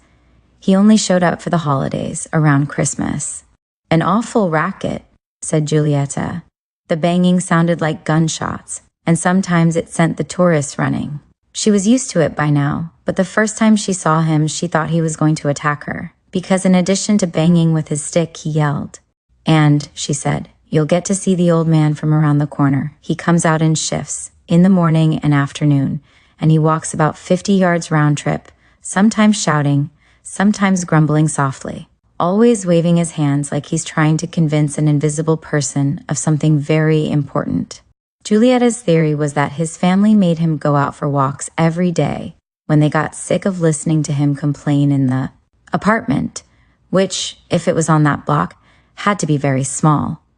The strange thing was that Julieta had never seen him come out of any door. She had to pay more attention, maybe, wait on the opposite sidewalk to figure out which house was his, mostly to shake off a strange feeling she got from the old madman. And not just that old madman, but all the crazy people in Barcelona who were concentrated in Raval. It's as if what I'm about to say is insane. But whatever. Sometimes I think the crazies aren't people. They're not real. They're like incarnations of the city's madness, like escape valves. If they weren't here, we'd all kill each other or die of stress or, I don't know. We'd go after those asshole city guards who won't let you sit on the steps of the museum or in the Plaza de Los Angeles. Have you seen them? The fuckers go on raids, and around here it's antisocial behavior to sit on the sidewalk and drink a beer. They just started that. The shout came from the balcony. It was Daniel, Julieta's boyfriend. He was also Argentine but had been living in Barcelona for 12 years. Sophia hadn't realized he was home. Daniel came in, dried his hands on his pants, and started his diatribe. How when he got to Barcelona, the city was glorious. A lot of hard partying maybe, but it was cool. Now it was a police city. Listen to this Garca bullshit, he said, and he started to flip through a pile of newspapers until he found La Vanguardia. Sophia realized her friends made every effort not to speak the Spanish of Spain. They didn't call the apartment a piso, but a departamento. They would never call anything sketchy chungo. Something could be malo, but never mal rolo. A mess was a quilombo, never a mogalon. She remembered how before, on her first visit, she'd laughed at how many guapas and vengas came out of the couple's mouths. Now they seemed to have completely erased all local words, unless one slipped out by accident. It was surely intentional, a kind of Argentine fundamentalism, a mixture of nostalgia and genuine unease. Here it is, listen to this, Daniel said triumphantly, and he settled into the chair to read. The Plaza de Los Angeles, when good weather arrives, recalls the Barcelona of 2 summers ago, when it bore the stigma of antisocial behavior. From 9 o'clock at night on, countless bottles are scattered over the ramp and stairs in front of the Macba, while a small army of vendors swarms the area hawking cans of beer. The efforts of the cleaning crews, more active and efficient than they were 2 years ago, still aren't enough to fully eliminate the piles of bottles, bags, and leftover food strewn over the pavement. Warm weather inspires a desire to enjoy the fresh air. Patronizing an outdoor terrace to drink a beer with friends after work seems appetizing, but there are those who would rather sit on the ground in the Plaza de Los Angeles. the stage for an improvised street party. The young people arrive before dinner with drinks they've picked up in some nearby supermarket. But if they forget, they can always turn to the many vendors who offer beers for only €1, much cheaper than in any local bar. One street vendor explained to this newspaper that he usually nets approximately €30 a night. The vendors set up schedules and territories so they don't compete. They buy cans for 70 cents and earn 30% selling them at €1. They're taking a risk because the public space ordinance sets fines of up to €500 for the unauthorized sale of alcohol, in addition to possibly suffering the loss of unsold merchandise. Those who buy from these vendors are also taking a risk. That's how we live, with this snitchy journalism and in the middle of all this shit, huffed Daniel. The other day they slapped a fine on a guy who was drinking a Coke in a plaza. They charged him like €200 because he didn't want to get up when they went to hose the place down. They spray water all the time. And now you can't smoke in bars. Yeah, I know that's happening everywhere, but a bar isn't supposed to be a healthy place, goddammit. It's a place you go to scheme, to relax, to get wasted. But not here. The rents are scandalous. They only want rich people to live in this city, no one else. It's for tourists. They're cleaning the graffiti. There were some that were really beautiful. No other city in the world had graffiti like Barcelona's. But just try to explain to those brutes what art is. The fuck. They ruin everything. A friend of ours was arrested because he painted a slogan that said, "Tourists, you're the terrorists." They gave him like 4 months. Poor guy, said Julieta. You don't even know how bad we want to go to Madrid, but we have work here. I'm sick of this city. I don't even go out. I'd rather be bitter at home. After they ate, they went out for a walk. The night was beautiful, and Julieta and Daniel wanted to show Sophia the new bars that hadn't been there. On her first visit to the city and some old ones she hadn't seen on that trip. That brought them to the Yasmin. Sophia tried to read the poster that apparently told the story of the Madame Yasmin the place was named after, but the lights were too low and she couldn't see well without her glasses. She asked Daniel, who tended to know the old stories of the Barrio Chino, but he couldn't remember. But if they called her Madame, she must have been a whore, he declared. Then he asked them to wait a second and returned in a bit with Manuel, a friend from the neighborhood.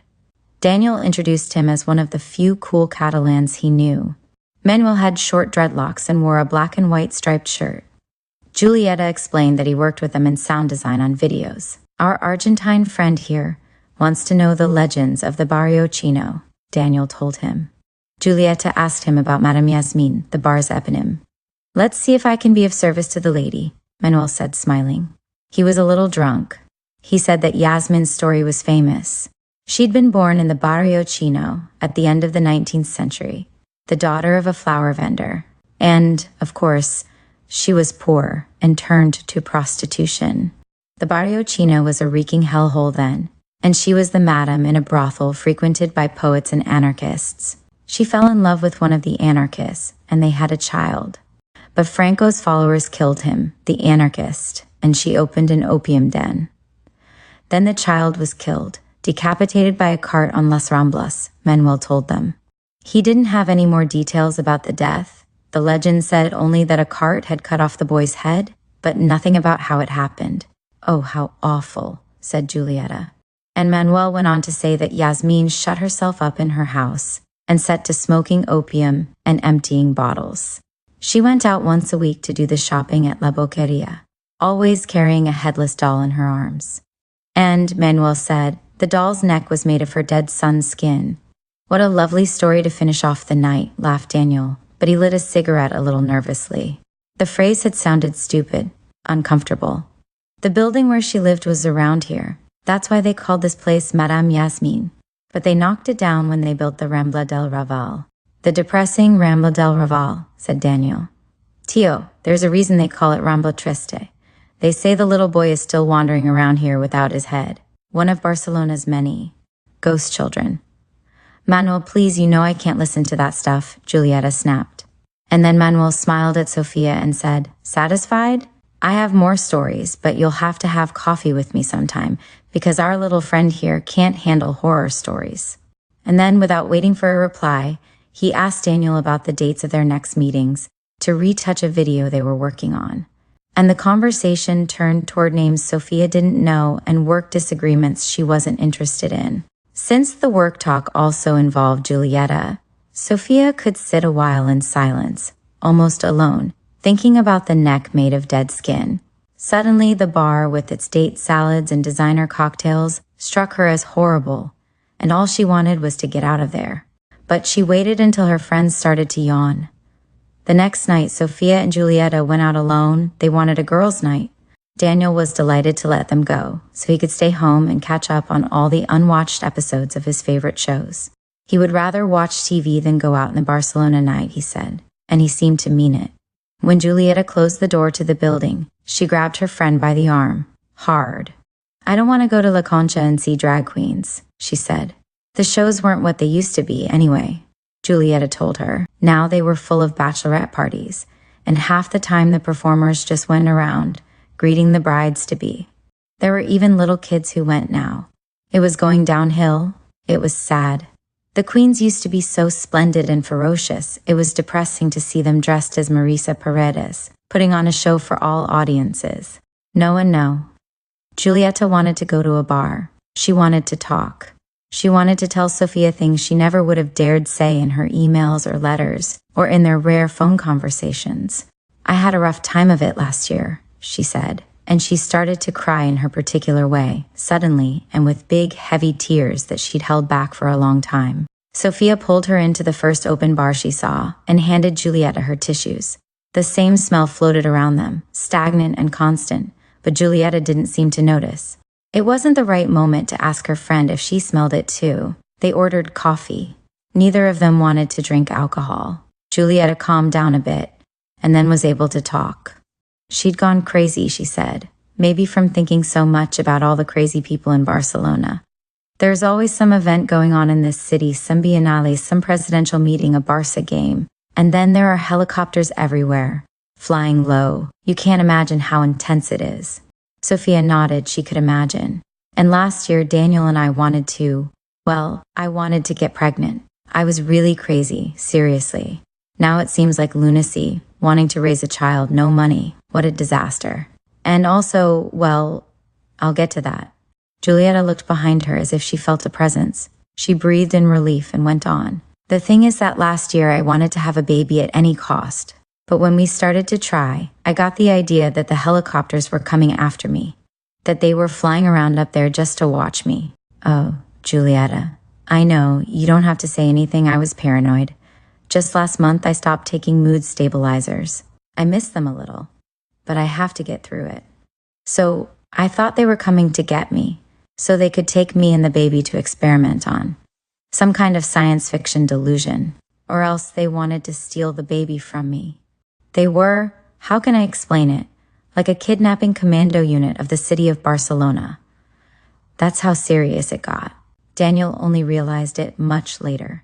He was working all day back then. I don't even remember on what, but it was an important video. I hid from the helicopters under the bed, or I made tents with the sheets. I didn't want to go outside.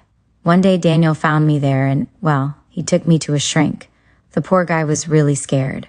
"Did you get pregnant?" "No." "Weird, because we went about 6 months without protection. Maybe one of us can't have kids." In any case, when I started treatment, I had to stop trying because the pills aren't recommended for pregnant women. Plus, I realized that wanting to have kids was part of my madness. Julieta took the last sip of her coffee and lowered her voice. "No one should have kids in Barcelona." "You heard what Manuel told us last night? This isn't a place for kids." "What did he tell us?" You think Yasmin's baby is the only kid wandering around Barcelona? Manuel told you." Julieta's eyes were completely opaque, and her smile had frozen on her face with a rigidity that was the opposite extreme of happiness. Sophia thought her friend must still be crazy, that she'd have to have a talk with Daniel as soon as they got back to the apartment. Julieta took her hand on the table. Her fingers were cold and she was trembling. "You already know," she said. "Know what, Julie? For the love of God. You've smelled it. The stench of the kids." "I saw you wrinkling your nose." Sophia shivered. Julieta told her she needed to tell her everything. She said that when she and Daniel came to Raval in 1997, the neighborhood was up in arms. The biggest pedophile ring in Europe had one of its main tentacles there, and people talked about children who were sold by their prostitute mothers to be photographed in bedrooms. Kids whose poverty-stricken mothers left them in the hands of a pedophile named Xavier Timoret. Children who were hunted down by pedophiles in Plaza Negra. They shut down an orphanage, and no one knew who the kids were. The priests and nuns had shredded their records. Kids who never went to school, who carried knives, who turned tricks. One of the boys stank. He stank because his one and only set of clothes was also his mattress. That kid wanders around the city. He fills it with his stench so no one ever forgets him. They say the social workers couldn't get the clothes off him because they were stuck to his body with dirt. They say he had lice, but also white worms in his scalp and sores under his arms from the dirt. No one had ever bathed him. He was a little animal. He shat himself from fear and didn't clean it off. That's the kid most people see. The most popular ghost. The one who touches you with his black hands. The one who brushes against the jacket slung over your chair and leaves it stinking of dead meat. But there are also kids who fell off balconies after their junkie mothers left them there. Kids who had keys hung around their necks at 3, 4 years old. Kids who murdered taxi drivers and died of overdoses, whored themselves out, went looking for crack. After the Timoret case, the city started paying people 40,000 pesetas to leave their apartments. It was the most densely populated neighborhood in the world after Calcutta. Houses were falling down, there was no electricity, anyone with a bathroom was lucky, there was no running water. Physically eradicate Barrio Chino. Operation Isla Negra. Calas Nu, Sant Ramon, Marqués de Barbera. On one wall, someone painted the words acumulando rabia, rage accumulation. The Raval prostitution case was an excuse to criminalize movement in the neighborhood, exploited by the instigators of the old city's reform. Timoret is not aggressive. My exploration with the patient demonstrates he has the capacity of inhibition. He rationalizes his pedophilia, but he has received chemical castration treatments to lower his libido. Anatomical penis reduction, shrinkage, fibrosis, urethral stenosis, several operations. The case had been an ambush, Julieta explained, a fraud. They used it to expel hordes of people, to clean up the neighborhood. Some belonged to one neighborhood party, others to another. She didn't understand it very well, but they were all problems of the Catalunan Generalitat, a political matter. But no one talked about the Raval case anymore. And why not? Julieta knew why. Because if it was ever discussed again, they would have to talk about the kids. Not about the raped children, because apparently there were no raped children. It was all a lie. About the other kids, the ones who were not alive. There's one who always walks down taller saying, I swear it on all my dead. I thought he was real at first, but no, because he always walks at the same time and not everyone sees him. Just awful. That's a lovely street, with all the record stores, but sometimes I can't bring myself to go. Plus, he's out of his territory. That's the Gothic Quarter. Girl, you've got to. Don't treat me like I'm crazy. Everyone in this city knows, and they all act the idiot. But you already know, I can see it in your face. Which one did you see? Sophia looked down at her coffee, now cold. Then she raised her eyes and looked over at the other tables. 2 very tall Scandinavians were drinking beer beside them, speaking a strange language full of the letter A. At the cigarette machine, 2 Catalans were sliding coins into the slot. On the walls, posters from shows at the sidecar, exhibitions at the Museum of Contemporary Art. The English were cementing their bad reputation by shouting in the street, singing some possibly classic song that was unrecognizable in their drunken rendition. It all seemed normal. A city with exclusive locales, like that one that served only fresh fruit juices and smoothies, and designer clothing stores, tourists marveling at the modernist architecture, and girls enjoying the beach at Barceloneta.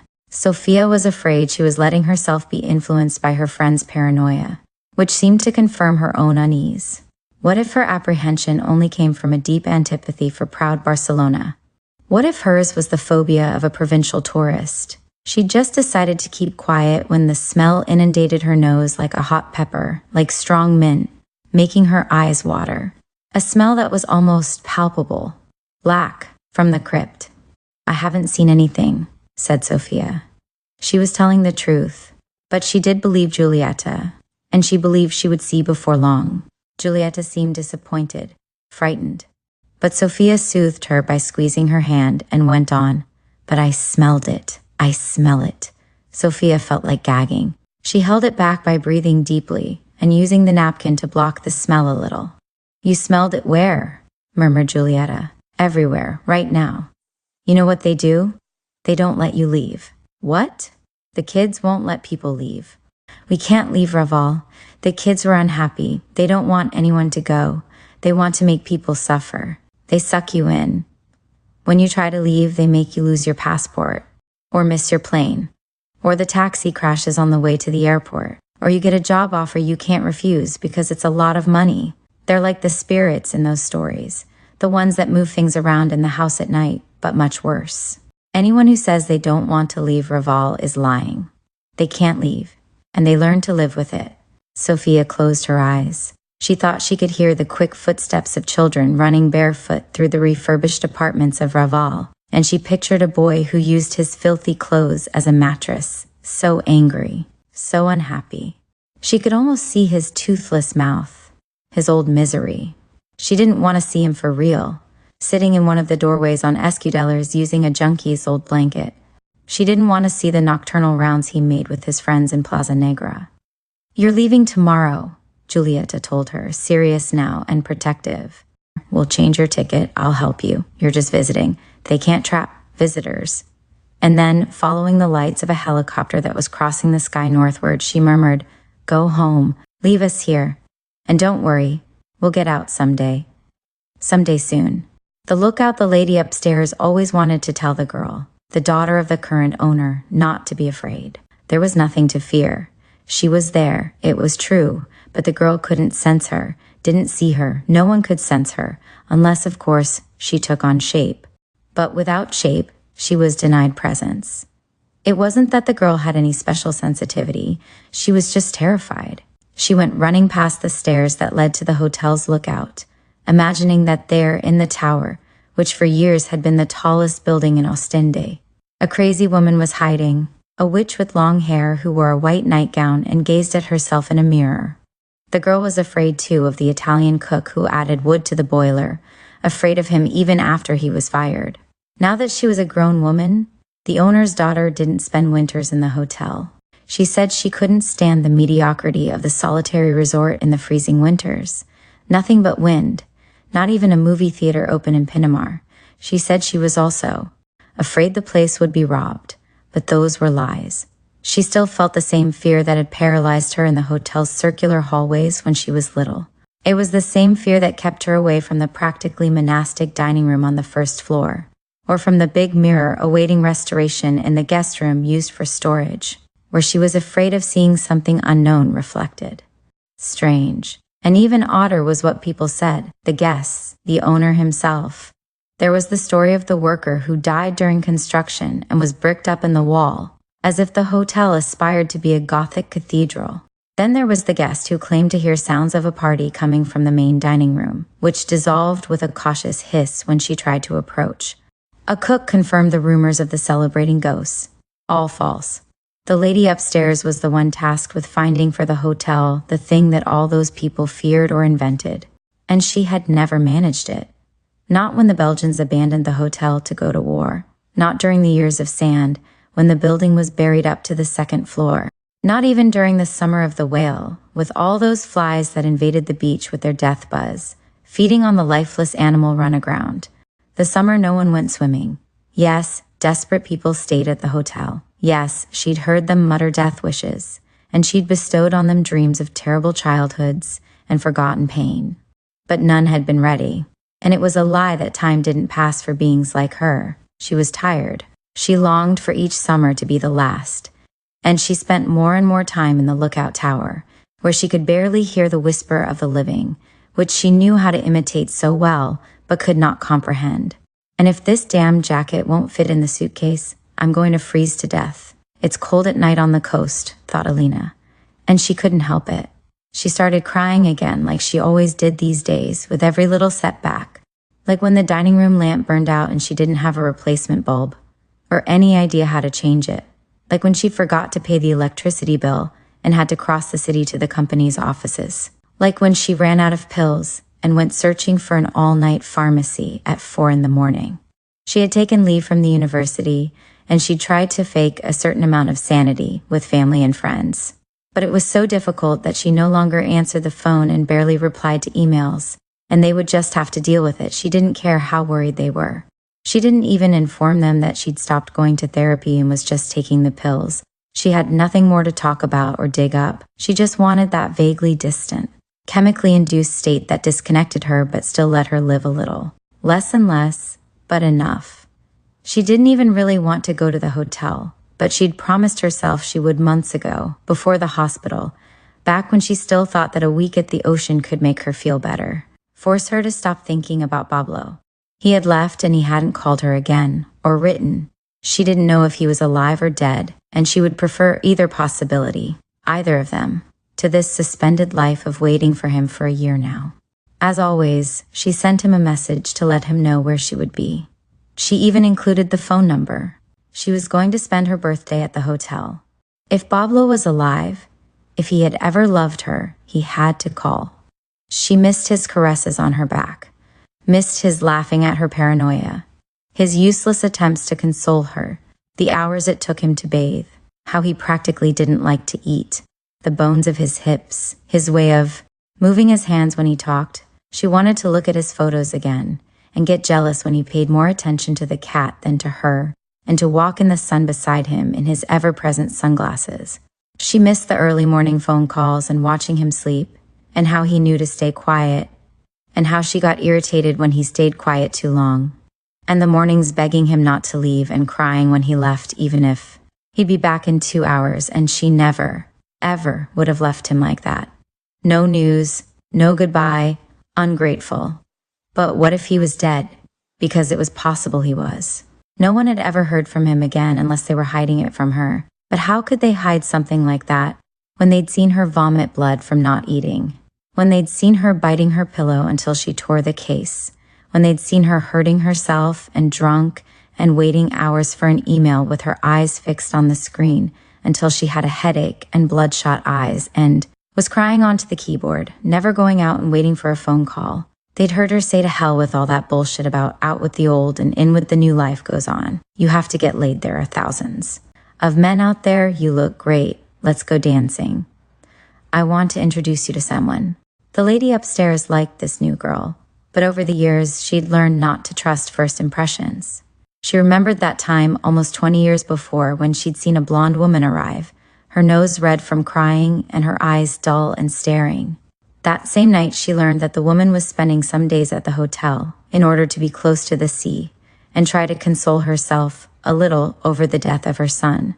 The lady upstairs had taken the form of a small child and appeared to the woman in the hallways, in the room, near the beach, on the stairs that led to the first floor. But the woman only screamed, and they took her away in the ambulance.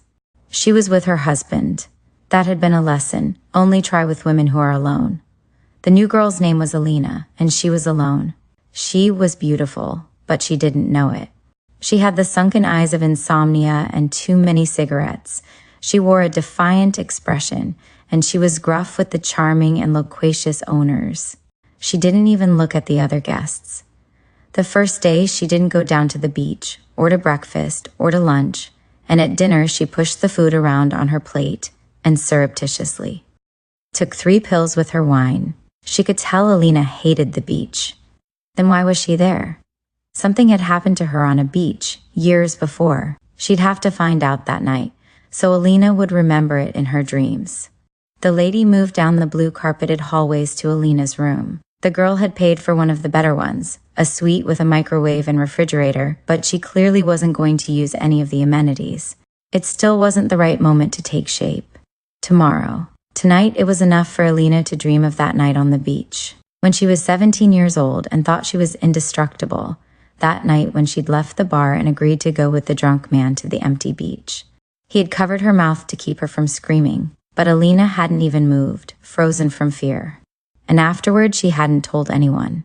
She had just showered and she'd cried, and she'd bought some intimate creams to allay the smell and the stinging from the sand that burned her soft internal skin.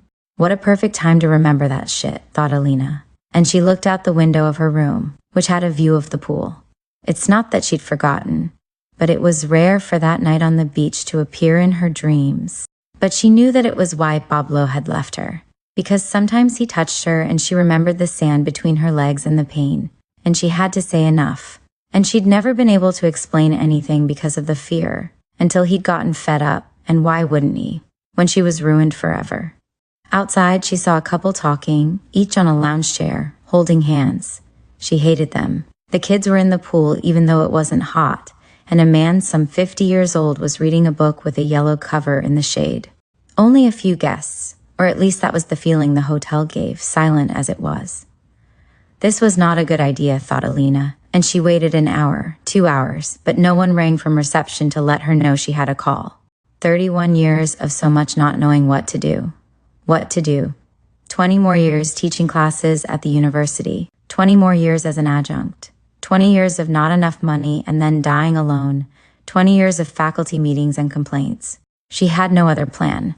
And moreover, if she had to be frank, it was possible she couldn't even be an adjunct anymore. In her last class, she'd started to cry while explaining. Durkheim, what a moron. She'd run out of the room. She couldn't forget the way the kids giggled, more out of nervousness than cruelty, but how she would have liked to murder them. She'd locked herself in the teacher's lounge, and someone found her there, trembling. Someone else called an ambulance, and she didn't remember much more until she woke up in a clinic. Expensive, with charming and unbearable professionals, paid for by her mother. And then the group therapy sessions, and the horrible feeling that she didn't care about what the others said, and thinking about how to die while she participated in arts and crafts activities, and the individual therapy sessions when she kept quiet because she couldn't explain anything, and then her dubious discharge. Her parents had rented an apartment for her so she could be independent, so she could recover more quickly, so she could integrate, all those commonplaces. And Pablo, who hadn't even asked about her, wherever he was, and going back to the university for a month at the psychiatrist's insistence, though she had managed only 2 weeks, and then sick leave, and now the beach. She pulled her hair back in a sloppy ponytail and decided to have lunch. As usual, she had woken up late because she no longer monitored the number of pills she was taking. And then she told herself to the beach. The sun was out. Supposedly the ocean was calming. When she went out, she passed some strange sculptures of sheep that seemed straight out of a giant nativity scene. And she looked with something like curiosity at 2 teenagers, playing at tossing a cork into the mouth of a bronze frog. Again, she pushed the food around on her plate, but she managed to get 2 mouthfuls down and an entire 7-Up, at least it was sugar. And she headed off to the beach, which was only a block away. The access was a pebbled path lined by shrubs that cut her breath short. What if something was hiding there? But she ran along it and reached the old wooden steps and then the sea. It was an enormous beach with sand that was lighter and more diaphanous than the rest of the coast, and a violet blue sky that now looked like rain. She sat down in one of the chairs under an awning and looked at some men, 40-something but still slender, who were playing soccer. She thought about approaching them. Maybe taking one of them to bed, why not? She hadn't had sex in a year, but she knew it wouldn't happen. People can smell desperation, and she reeked. She saw girls defying the wind in their bikinis, and she waited for the rain to come. She let it soak her. And when her long hair was dripping onto her pants, when the cold water was running from her neck to her chest and belly, she took the razor out of her pocket and started making precise cuts on her arm. 1, 2, 3, until she saw the blood and felt the pain and something similar to an orgasm. Let it stay cold so she could cover herself. Though she didn't really care. She was only afraid some charitable soul would notice, take pity on her, and make the feared phone call to Buenos Aires, or the ambulance, or the suicide hotline. When she returned to the hotel, she asked if she had received any calls. No, dear, the receptionist told her, all smiles. In the room, she sank into the bathtub and went back over the cuts, so the blood would float around her and turn the water red. It was beautiful. She put her head underwater and opened her eyes to an ocean of reddish swirls. She didn't want to talk to anyone, but at breakfast there was a girl who'd just arrived. Alina assumed, because she was very pale and seemed uncomfortable, who sat down at her table. In the morning, the dining room filled up. Alina ordered coffee with milk to stay awake, because she hadn't slept at all and was feeling dizzy. Her heart pounded in her chest with the first rush of caffeine, but she didn't care. How lovely to die like that, suddenly and without planning, in such a simple way. Much better than pills. When she'd tried that, when she'd woken up with a tube down her throat, she'd realized how hard it was to manage an overdose. Later, she realized her mistake. She learned which pills she should have taken, but didn't dare try again. After a shy hello, the girl asked her if she'd gone up to St. Exupery's room. Alina told her not yet, though she was thinking, what the hell do I care about some writer's room? The girl insisted, though not out of any literary zeal. I heard that if you take photos in there, they always come out blurry. They say his ghost appears in the image. I don't know, but this hotel sure deserves a ghost. Maybe, Alina told her. But St. Exupery's doesn't scare me, to be honest. The girl laughed. She had a strange laugh, forced but not fake, as if she weren't used to laughing. Alina liked her. Or at least she didn't find her as distasteful as the rich waxed kids, or the gentlemen of such interesting conversation. The carefree girls with their bespectacled boyfriends carrying books under their arms, or the 40-somethings who in the evenings uncorked expensive wines and sniffed them, sighing before lighting up a cigar. And do you know about the lookout tower? Asked the girl. A little, said Alina. Just that they don't show it to everyone, because the structure is old, they didn't renovate it, and it's dangerous. The girl shook her head. She had long hands, but she was very short. The effect was disproportionate. She almost looked deformed. It's not dangerous. The stairs are steep. I've seen it. We could go. They don't lock it. That's a lie. The door sticks a little. You just have to push it. Okay, said Alina. Let's go tomorrow. She asked for that 24-hour grace period to give herself a chance to sleep, and more importantly, to find an internet cafe in case Pablo had written. But she never made it to the cafe.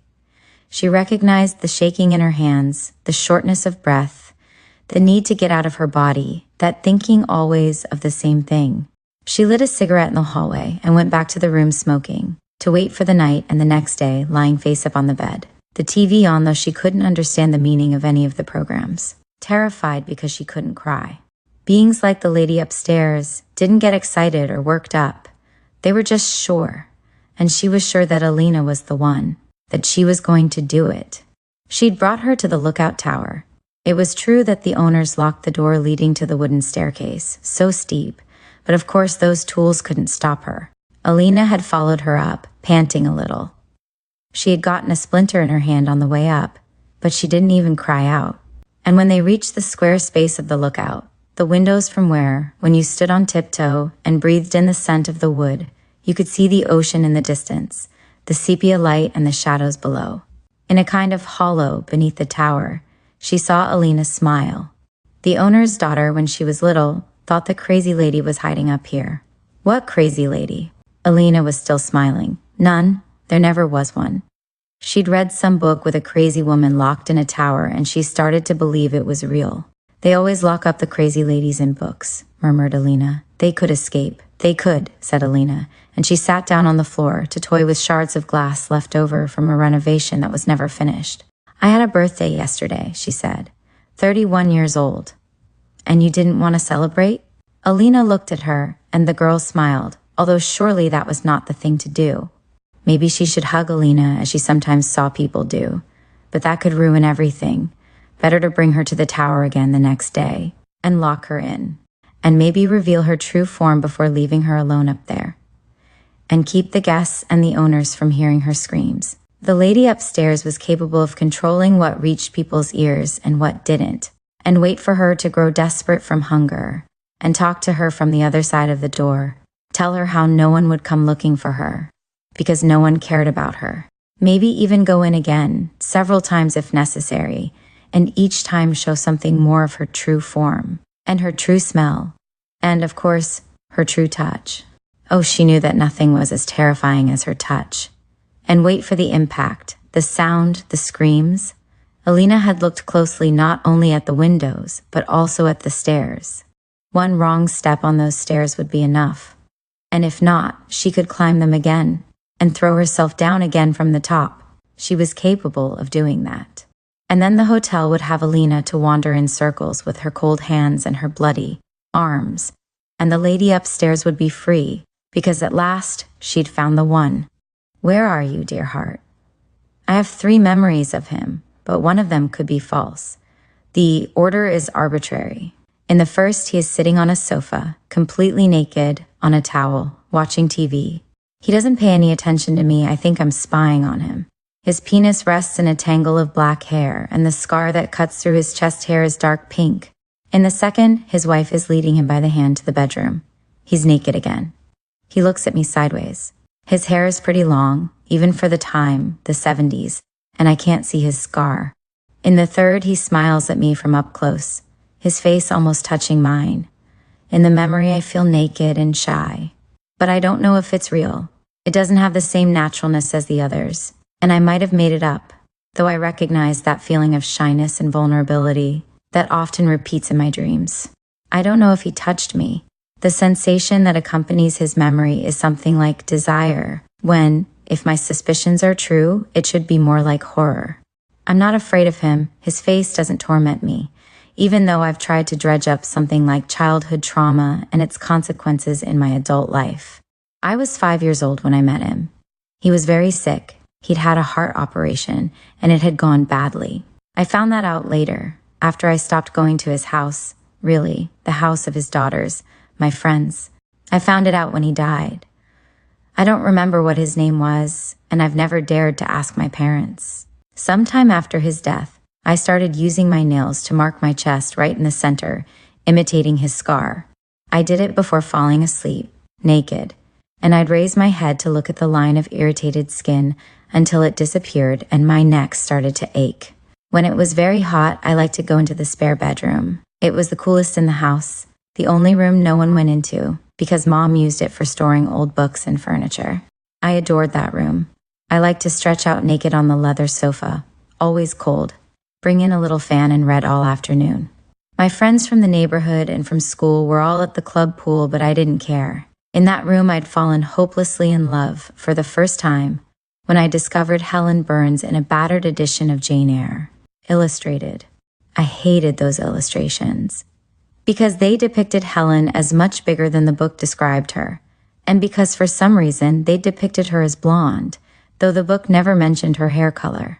She didn't look like that, and I would know, because I spent that whole summer picturing her on the sofa that had become the orphanage bed, the very bed where Helen, consumptive, moribund, and so beautiful, died while I held her hand. Helen was a minor character in the book. Jane, the protagonist, arrived at the dreadful school for young girls called Lowood, and she couldn't make friends with anyone because the evil director Brocklehurst had humiliated her in front of all her classmates. But Helen didn't care. Helen became Jane's friend. She was beyond all that because she was near death. I sensed I was going to fall in love with her when Jane saw her for the first time on the veranda, reading that book with such a strange name, Rasselas. One more chapter and Helen was dead. Typhus broke out at the school. Helen suffered a relapse of her tuberculosis and was moved to an upstairs room, and Jane snuck in to visit her one night. That final night, Helen and Jane slept together. Today, when I remember that chapter, I understand everything. When Jane gets into the dying girl's bed and Helen says to her, "Are you warm, darling?" Darling. Darling. It was a love scene. When Jane woke up, her friend Helen was dead. That chapter, every night, every one, I lay down and hugged my pillow and pretended it was Helen, but I didn't fall asleep like that idiot Jane. Oh no. I watched her die. I held her hand, and she, who was expiring with her gray gaze fixed on my eyes as she fought for breath, allowed me to see something of that other place where she would spend eternity. I soon realized that my fantasy was unattainable. When I was 14, a friend said to me remorsefully, "Guess what I heard? You remember Mara's brother?" Mara was an ex-classmate who had moved to another school. Yeah. Well, they found out he has a tumor between his heart and lungs, and they can't operate on it, so he's going to die. 1 week later, I was suggesting to my friend that we visit Mara. I wanted to meet her dying brother, because I suspected that I could fall in love with him. But when I met him, the boy seemed sick enough, but I didn't find him attractive. It was a confusing time for me, and I reached a conclusion that soothed my conscience. I didn't like real sick people, and as such, I was not depraved. Those thoughts didn't save me from my obsession. For an entire year, I spent my allowance on expensive medical books, while my friends all spent theirs on drugs. Nothing brought me as much happiness as those books, all those euphemisms for death, all those beautiful medical terms that didn't mean anything, all that hard jargon that was pornography.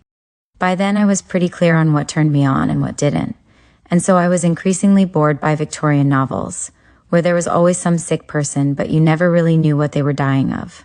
I was a little fed up with all the tuberculosis. Once I'd gotten over my savage crush on Hippolyte, the teenager with tuberculosis in The Idiot, which lasted over a year. I wanted pornography. Sick people like Helen, Tadzio, or Hippolyte were eroticism, suggestion, and they were always secondary characters. Hippolyte was ideal, beautiful, adolescent, definitively dying and stubborn and vulnerable and wicked.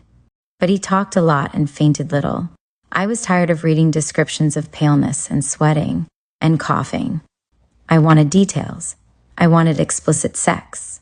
The medical books were ideal, and they also helped me specify my fetishes. I skipped right over neurological illnesses. I didn't like convulsions or mental retardation or paralysis, and the nervous system definitely bored me. I could care less, oddly, about oncology. Cancer seemed dirty, socially overvalued, a little vulgar, and there were too many movies about heroic cancer patients. And how graceless was nephrology. Clearly people died if their kidneys stopped working, but I didn't care, because just the word kidney struck me as awful. Not to mention gastrointestinal illnesses so filthy. It was clear what I liked, where I fell on the map, and once I'd clarified the specialty, I dedicated myself to it alone. I liked pulmonary illnesses, certainly reminiscent of Helen, Hippolyte, and all the other tubercular patients and cardiac patients. These latter had their tawdry side, but only if they were elderly. If they were young, what? Elegance. Because in general, you couldn't tell. If they were beautiful, it was a kind of secretly ruined beauty. All the other illnesses tended to have a timeline, but this one was different. A person could die at any moment. Once I bought a CD in a medical bookstore that was called Cardiac Sounds. Nothing had ever brought me so much joy. I guess that what normal men and women feel when they hear their preferred gender moaning in pleasure, I felt when I heard those ruined hearts beat. Such variety. So many different rhythms, all meaning something different, all of them beautiful. Other illnesses couldn't be heard, plus many of them could be smelled, which I found unpleasant. If I took my MP3 player out on a bike ride, I'd have to stop because I was too turned on. So I listened to it at night, at home, and during that time I got worried because I wasn't interested in real sex. The audio tracks of heartbeats took the place of everything. I could masturbate with my headphones on for hours, dripping wet between my legs, my arm cramping up from so much rubbing and my clitoris inflamed to the size of a giant grape. After a while, I decided to get rid of the recorded heartbeats. They were going to drive me crazy. From then on, one of the first things I did with a man was lay my head on his chest to see if there was any arrhythmia, or a murmur, an irregular beat, a third heart sound, or an atrial flutter, or anything else. I always wondered when I would find someone who was an unbeatable combination of elements. I remember that longing now, and I smile bitterly. I can specify the exact moment I lost control. After years of sterile searching, I found a website where other heartbeat fetishists shared their hearts. They did it live, in chats, but they also had an extensive archive of sounds that you could download, deliciously classified into normal and abnormal beats, hearts during exercise, heart murmurs, ectopic heartbeats. I never participated in the chats. I only copied those sounds and lay down to listen to them. An accelerated, regular rhythm, suddenly an early beat, another one delayed, premature atrial or ventricular contractions. And I thought my earlier masturbations had been brutal. I'd had no idea. I knew nothing about the limits of lust. My middle finger between my inner right labia and clitoris, rubbing until I hit bone, until my bone hurt, sometimes until I bled. And the orgasms came one after another, implacable, tremendous, for hours. The sheets damp, perspiration dripping down between my breasts, my skin always prickling, and the feeling of my swollen, glorious clitoris, and the contractions of my vagina and uterus. Supraventricular tachycardia, the beautiful sound of aortic stenosis, the irregular beats provoked by hyperventilation or the Valsalva maneuver, things only the brave would attempt. Sometimes a hidden heart, beating barely audibly and frenzied behind the ribs, a sound achieved by holding the breath. And when finally the oxygen returned, that heart shook itself as if it lived inside a can of tomatoes, disconcerted, sometimes too slow, as if it were about to stop. I didn't answer the phone. I was late everywhere I went. I only stopped when the pain of my irritated, sometimes wounded vulva took my pleasure away. In the dark with my headphones and the hearts, that was my life, and I'd never have sex with people again. What for? Until I isolated one of the hearts. Its beat never, ever failed. I could distinguish it perfectly, even without checking its author, who went by the name HCM. The recordings were always very clear, and the beats always different and dangerous. In atrial fibrillation, in long tachycardias, in a ventricular gallop. It was the man. I could hear him breathing sometimes, and there were vestiges of his voice. I found one sound file where he moaned because, said, the text that accompanied the file, he'd felt pain in his chest during the session, and that was when I decided to enter the chat to meet him. He was evasive for a while. Too long it seemed to me, but I guess it was objectively a short time. A month after our first contact, he agreed to visit me. Strange, we lived in the same city. Statistically unlikely, if not impossible, because we had met in an international fetish community. We decided not to ascribe any importance to the coincidence, not to fall into ideas about messages from fate or theories like that. We just dove into pleasure. He liked to have his heart listened to. He was very sick, and so he tended to get rejected in chats and online communities. People thought he was too extreme, that he went too far, that he ruined the idea of play and pleasure. Soon we both abandoned the online life, and we locked ourselves. In my room with a sound recorder, a stethoscope, medicines and substances that helped change his cardiac rhythm. We both knew how it could end, and we didn't care. His hair was as dark as that of the man I'd met as a child, and his smile was the same. But he had 3 scars, not just one. They'd opened his sternum from top to bottom. A casual observer would have seen a single scar, but I could tell them apart. The first one transparent, thin, almost totally hidden by the second, of an opaline pink that shone like it was coated in polish. The last one, broader, brutal, was darker than his skin. The scar that crossed his back was enormous, clumsy. The small, discrete scars on his stomach seemed to be distributed randomly. The skin on the inside of his arm was marked like a drug addict's. There was another short scar, a dark sinking on the right side of his neck. So many marks. And his labored breathing, and his fleshy lips that sometimes took on a color as blue as his eyes. I could hear his illness. It was in those sudden inhalations when he ran out of breath as he spoke, in the nocturnal coughing attacks that left him pale and trembling. He always let me rest my head on his chest, to listen. A normal beat is 2 sounds, open and close. But his beats had 4 sounds, a gallop, a desperate effort, different and unnatural.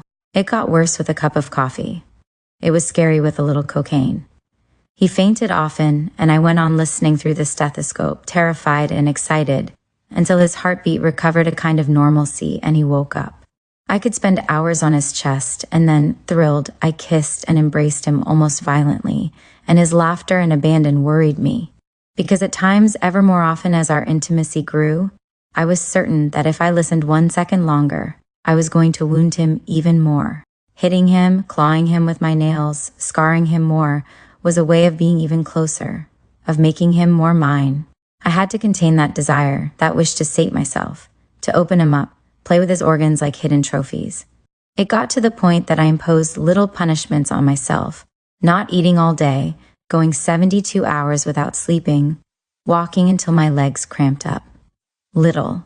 Rituals the same way a girl wishes death on her mother because she won't buy her something, and then feels remorse and makes little sacrifices. I won't say any more bad words, God, I promise, but don't let my mom die. And the bad word slips out, and then comes the running in at night to be sure the mother is still breathing in bed while she sleeps. but I think I ended up hating him. Maybe I hated him from the start.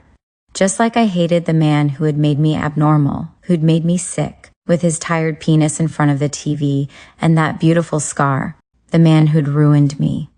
I hated my lover. Otherwise, some of our games were inexplicable. I made him breathe quickly into a plastic bag until I saw his forehead grow damp and his arms start to tremble. His heart pounded in the stethoscope and he would beg, "Enough," but I asked for more and he never said no. I had to take him to the hospital once, and while they regulated his tachycardia with cardioversion, an electrical discharge in the chest, like in resuscitations, I locked myself in a nearby bathroom and fell onto the toilet when I reached orgasm, howling. I bought him poppers, cocaine, tranquilizers, alcohol. Each substance caused a different effect, and he went along with all of it. He never complained, he hardly spoke. He even paid my rent with his savings. When they threatened to kick me out of the apartment, I never paid again. I no longer had a phone. I only worried about the electricity for the sound recorder, so I could go back and listen to my experiments when he was too exhausted, nearly unconscious. He didn't even protest when I told him I was bored, that I wanted to see it. Rest my hand on his heart, stripped of ribs, of cages, have it in my hand beating until it stopped. Feel the desperate valves open and shut in the fresh air. He only said that he was tired too, and that we were going to need a saw, so some of him lived but the most of him died. Rudyard Kipling, the vampire, all the TV shows, newspapers, magazines, and radio programs wanted to talk to the girls, Julieta, the younger, and Mariella, the older. The television vans stayed parked outside the psychiatric clinic, where they were hospitalized for over a week, but the reporters got nothing. When the girls were released, the cameramen took off after them, some getting tangled in the cables, a few falling onto the concrete. But the girls weren't running away.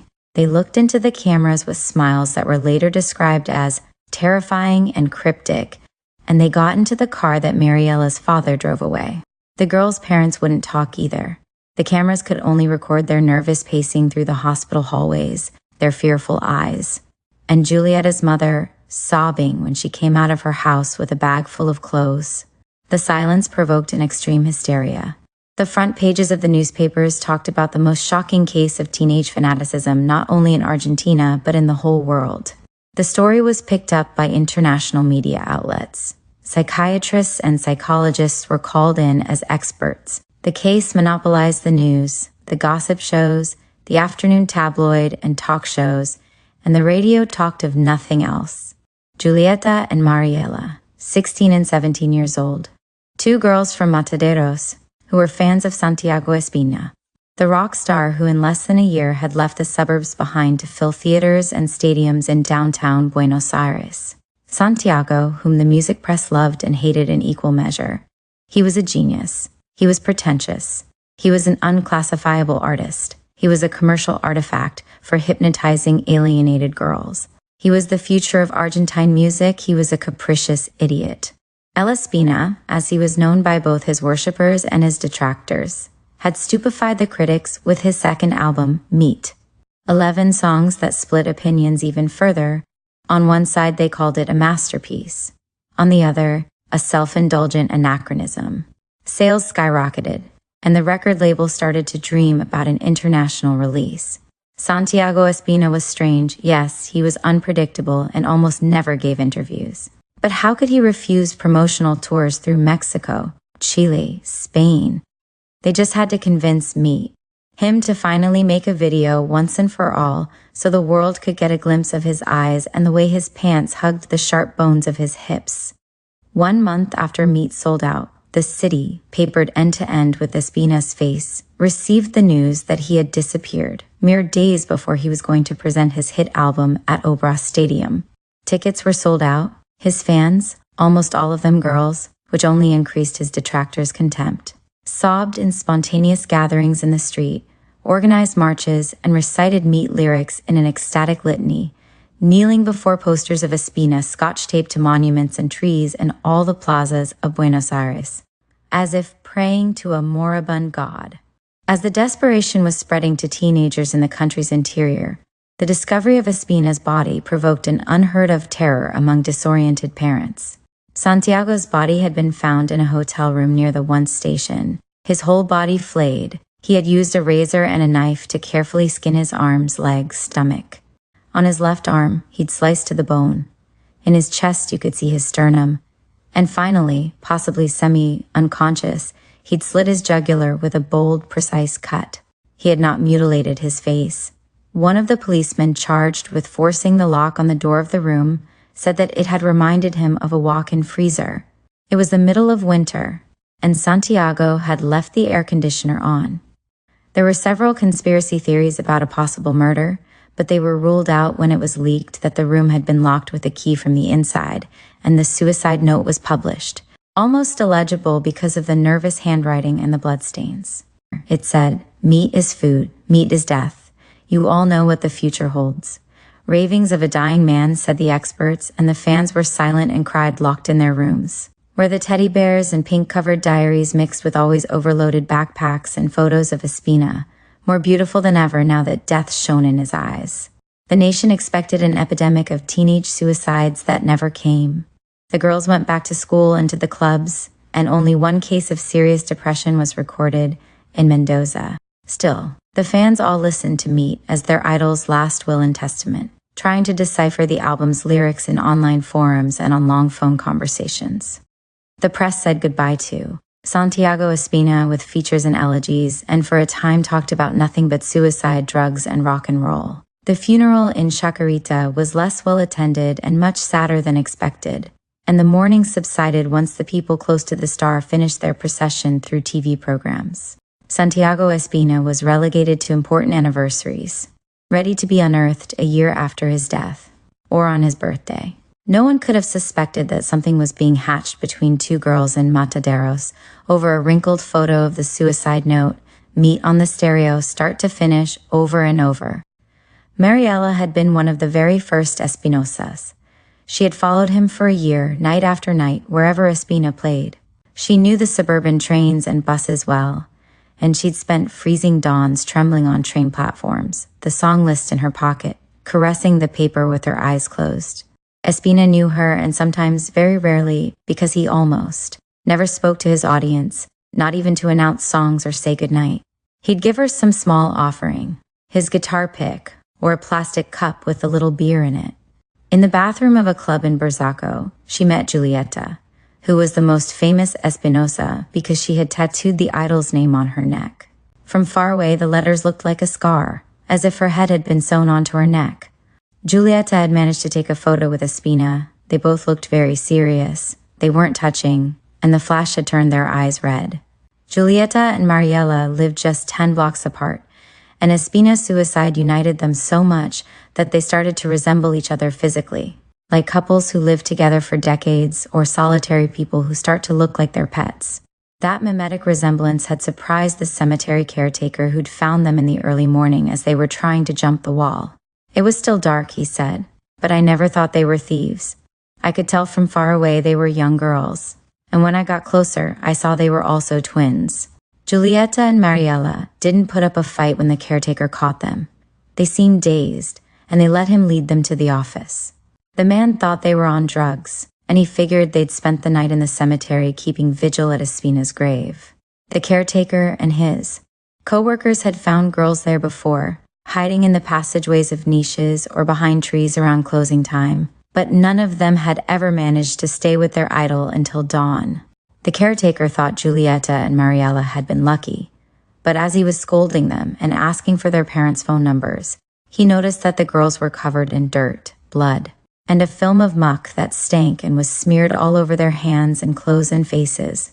Then he called the police. That afternoon, the news filtered to the media. 2 teenagers had dug up Santiago Espina's coffin using a shovel and their own hands. The grave, only a month after his burial, still didn't have the definitive marble slab that would have made their task more difficult. But the exhumation was just the beginning. The girls had opened the casket to feed on Espina's remains with devotion and disgust. Around the grave, pools of vomit bore witness to their efforts. One of the policemen threw up too. They left his bones clean, he told the TV reporter, who shaken was speechless for the first time in his career. The girls were brought in a patrol car to the station, and there it was decided they'd be taken to a private clinic. The police said that Julieta and Mariela had never cried or even spoken to them. They only whispered into each other's ears and held hands the whole time. It was leaked that when the nurses at the clinic tried to bathe the girls, they resisted with such fury that one nurse ended up scratched and bitten. The girls were finally sedated and bathed in their sleep. Talking to them, to their families, their doctors became a priority, but they were all silent. Espina's family had decided not to press charges against Julieta and Mariela in order to put an end to this horror. The star's mother, it was said, went through life overloaded on tranquilizers. Stories of a previous suicide attempt by Espina couldn't be confirmed, nor could any girlfriend be found. Only lovers who hadn't spent more than one night with him, and they had little to tell. The musicians in the band refused to talk to the press, but those who knew them said they were in shock, and above all, disgusted. They all quit music for good. They had never had a great relationship with Santiago. They were his employees, or more like slaves who accepted his whims with resignation, out of ambition and a distant admiration. Fans sat sullenly at televised round tables and panels to fight with hosts and psychologists. They had decided to avoid black clothes, and they appeared sprawled in armchairs with red lips, leopard pants, shiny shirts, and nails painted red, blue, green, pink. They answered questions with monosyllables, or sometimes ironic giggles. One of them, however, cried openly when she was asked what she thought about the girls who had eaten her idol. Defiantly, she shouted, "I envy them. They understood." And she babbled something about meat in the future. She said that Julieta and Mariela were closer to Espina than any of the rest of them. They had him in their bodies, in their blood. There was a special program on the teenage cannibal soldiers of Liberia, who believe they receive the strength of the enemies they devour, and who wear necklaces made of bones. The channel that showed it was vilified as an example of shallow bad taste. Necrophilia was spoken of as the national perversion, and the cable channels programmed alive and raw. Even Carlitos Paez Vilaro took part in a roundtable and found himself forced to differentiate between his anthropophagy out of necessity and this madness. Rock culture specialists and sociologists scrutinized the lyrics of Meat. Some compared Espina to Charles Manson. Others, horrified, denounced their ignorance and simple-mindedness, and raised Espina to the category of poet and visionary. Julieta and Mariela, meanwhile, remained in their houses in Mataderos, separated by 10 blocks. They'd been forbidden to communicate. They didn't go to school. Mariela's father threatened the cameramen with a gun from the porch, and the media withdrew to the corner. The neighbors did talk, and they said the predictable things. Good girls, slightly rebellious teenagers, what an atrocity, this can never happen again. Many of them moved away. The girls' smiles, frozen on their TV screens and on front pages of newspapers, terrified them. Meanwhile, all over the country, in every internet cafe, the Espinosas gathered before computer screens, because the emails had started to come. No one could swear they were from Julieta and Mariela. Who knew if the girls even had internet access in their isolation, but they all sensed that they were. They wanted it to be true, and they jealously guarded their secret. The emails spoke of 2 girls who would soon turn 18 and would be free of their parents and doctors to play the songs of Meat in basements and garages. They talked about an unstoppable underground cult, about they who have Espina in their bodies. The fans waited, glitter on their cheeks, their nails painted black, and their lips stained with red wine, for the message that would give them the date and place of the second coming, the map of a forbidden land. And they listened to the last song on Meat, the one, where Espina whispers, "If you are hungry, eat of my flesh. If you are thirsty, drink from my eyes, dreaming of the future." No birthdays or baptisms, he was always around, the kind of acquaintance who turned up at parties, although no one knew who invited him. But I only became friends with him that summer when all my other friends decided to become assholes, otherwise known as the summer when I decided to hate all my friends. He was different from the others. He never slept, same as me, and our nocturnal connection united us. At first by chance in desolate chat rooms at 4 a.m, when our screen, names always appeared, the only ones awake at that hour wanting to talk, Zed and Crazy Jane. He had chosen the last name of a legendary underground New York director he adored, in spite of the fact that he'd never seen a single one of the man's movies. I had chosen mine from a Yeats poem. I think we became friends just because he knew immediately who Crazy Jane was, and I knew who Zed was. Then we started to meet up at bars. Both of us hated the people who got drunk to the point of vomiting or acting ridiculous and making pathetic confessions, so we would sip our whiskey slowly and criticize everyone else. I never met anyone who smoked as much as him. He'd go through 3 packs in one night. Nico had studied film for 15 minutes and hated everything, but thanks to a preposterous job, he'd managed to save enough money to buy a camera. That summer, he still hadn't decided what to do with it, but in one of our talks at the bar, while some awful band played, Nico came up with a way to make money with the camera. The following Monday, his ad started to run in the newspaper. It said, "Nicholas, weird film projects. I don't do birthdays, baptisms, or family parties. Ideal for voyeurs. I don't do anything illegal or work for cuckolds. Call." I told him it wasn't likely anyone would call or would even understand what he was trying to say with the ad. He replied that weird or disturbed people would understand. He was sure. And he was right. He didn't tell me when he got his first jobs, but he called me as soon as he had a few videos ready. We shut ourselves in to watch them in his one-room studio, which had 2 bookshelves full of movies on VHS and DVD, meticulously organized in alphabetical order, and a mountain of books with paragraphs underlined on every page. Any normal person would have suffocated in his apartment from all the smoke. But for every 3 packs he went through, I smoked 2. All my efforts to cut down to 10 cigarettes a day had been in vain. All my willpower had evaporated that summer, and I couldn't manage to meet goals as simple as sleeping at night and eating at least twice a day. Since I lived alone, there was no one around to point out my depression or try to cheer me up. I hadn't had such a good time in years. Most of the videos were of couples fucking. The strange thing was that no one made sure Nico didn't keep a copy. I guess that would be asking too much, and plus there was no way to be sure, and probably they didn't care. Nico explained to me that they got extra turned on by being filmed. They treated him like he was a porn director. They didn't want to film their amateur movie themselves and keep it private as a couple. They wanted someone else to do it. That was part of the excitement. He showed me a few of the videos, but they were boring. Watching people fuck is boring. Neither Nico nor I could understand why the pornography business rakes in millions. Another video was of women in high heels walking down the street. Couldn't they find that in sex shops that sold fetish videos? Well, Nico explained, you could find women in high heels, of course. But these guys asked him to film women walking down specific streets in the city. They didn't want generic heels on anonymous walks. Another video was precisely a tour of the city. That was a request from a phobic girl who hadn't been able to leave her house in 6 months. He told me that when he gave her the film, the girl had hugged him, in tears.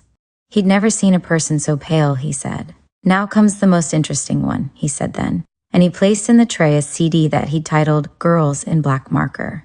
He explained that a man had hired him to film girls out in the open, in parks, in the street, on school playgrounds. He only wanted them under 12, but over 6, and exclusively blonde ones.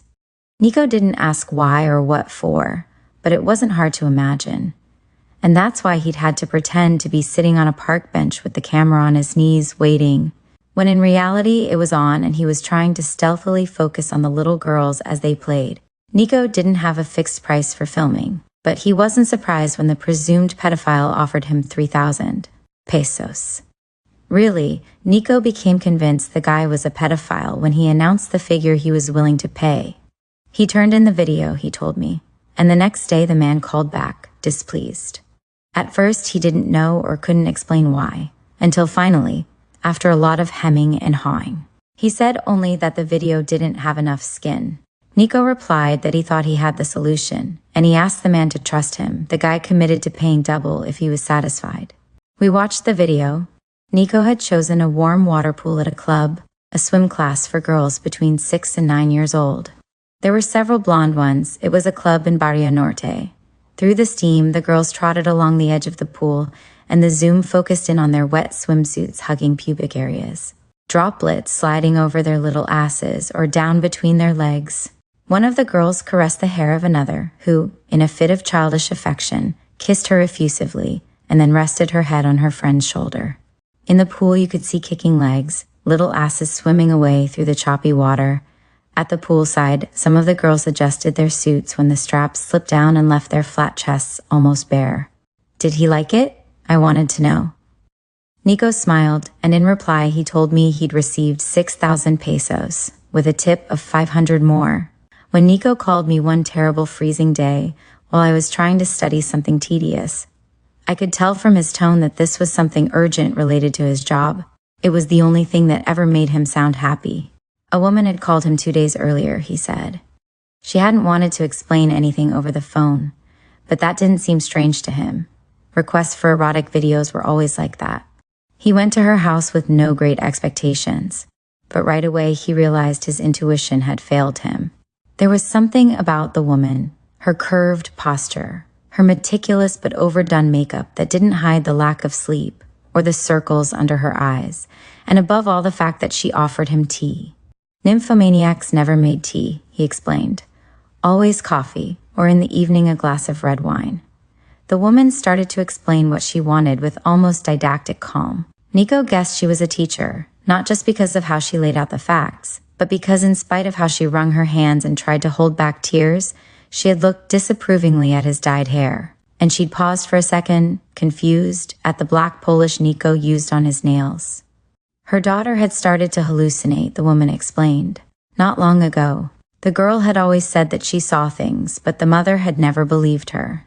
She'd always been a normal girl, shy but normal. She didn't have many friends, but the family had moved a lot in recent years, and Marcela, the daughter, hadn't had time to make friends.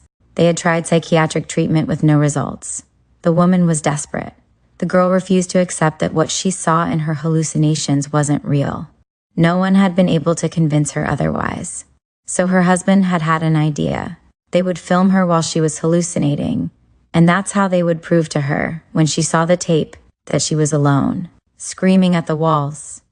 It had to be VHS, because Marcela was suspicious, and she wouldn't believe them if they used more modern and sophisticated formats. She would say they had manipulated the image to fool her. That was no problem. Nico had the equipment. When Nico said yes, he would do it. The woman looked at him resolutely and tried to hide her emotion. With a certain ceremoniousness, she invited him upstairs to her daughter's room. Nico admitted he was expecting something else. A girl tied to the bed, or drugged, even a padded room. But, he said, Marcela was wearing an enormous sweater. Like a man's, except it was a shade of old rose, and jeans several sizes too big. There was no telling if she was fat or thin. Her head was shaved, the wisest course of action after the prolonged and systematic yanking out of her hair that had started along with the hallucinations. The mother had explained earlier. On her cheek was a thin scar, a faint silvery line. In the room he saw a bra tossed on the bed, several dolls sitting in a row on a wooden shelf, a TV, several photos of Marcela in frames and others tacked to the wall. Marcela in the snow wearing a blue wool hat, Marcela receiving a diploma, Marcela in front of the altar, her expression frightened, at her first communion. She wasn't hallucinating just then. When the mother excused herself and left Nico alone with her, Marcela came closer. Nico told me she was wearing a cheap and old-fashioned perfume that reminded him of aunts and mothers. She told him softly, "I know why she brought you here. You'll see it's true. I never lie." Then she smiled at him, and Nico believed it all. When, a little later, she came even closer to give him a light, Nico got a big whiff of the smell that the spinster perfume was meant to hide. It was on her hands. They stank of vaginal fluids, blood, sex, dead fish rotting in the sun. She didn't hallucinate that day, and the mother asked Nico if he had a cell phone. Obviously, Nico did. The woman had called him on a cell phone. It was the number in the ad. She was a little overwhelmed, poor thing. In any case, what she wanted to know was if she could count on him full-time in the coming days. He promised not to take any other jobs, but he asked her for more money. We spent the next day waiting for the call together, in his studio, the phone on the bed, staring at it as if we were expecting a call from a kidnapper who had taken the person we loved most. We tried to reconstruct Marcela's story with the clues we had. Catholic school, hallucination since childhood, something about religion, taboo, sex, hence the compulsive masturbation. The self-harm, I told him I thought Marcella always used long-sleeved shirts or sweaters because, just as she'd cut her face, she must be cutting her body. Marcella seemed so intense to us. I think we envied her. She was so different from everyone else, everyone we felt contempt for or fled from. Those people who held no mystery, with their boring problems and their cowardice. We went back to the story the mother had told. We knew without anyone telling us that Marcella was an only child. We'd bet money she was a virgin. The mother called Nico at 7 in the evening.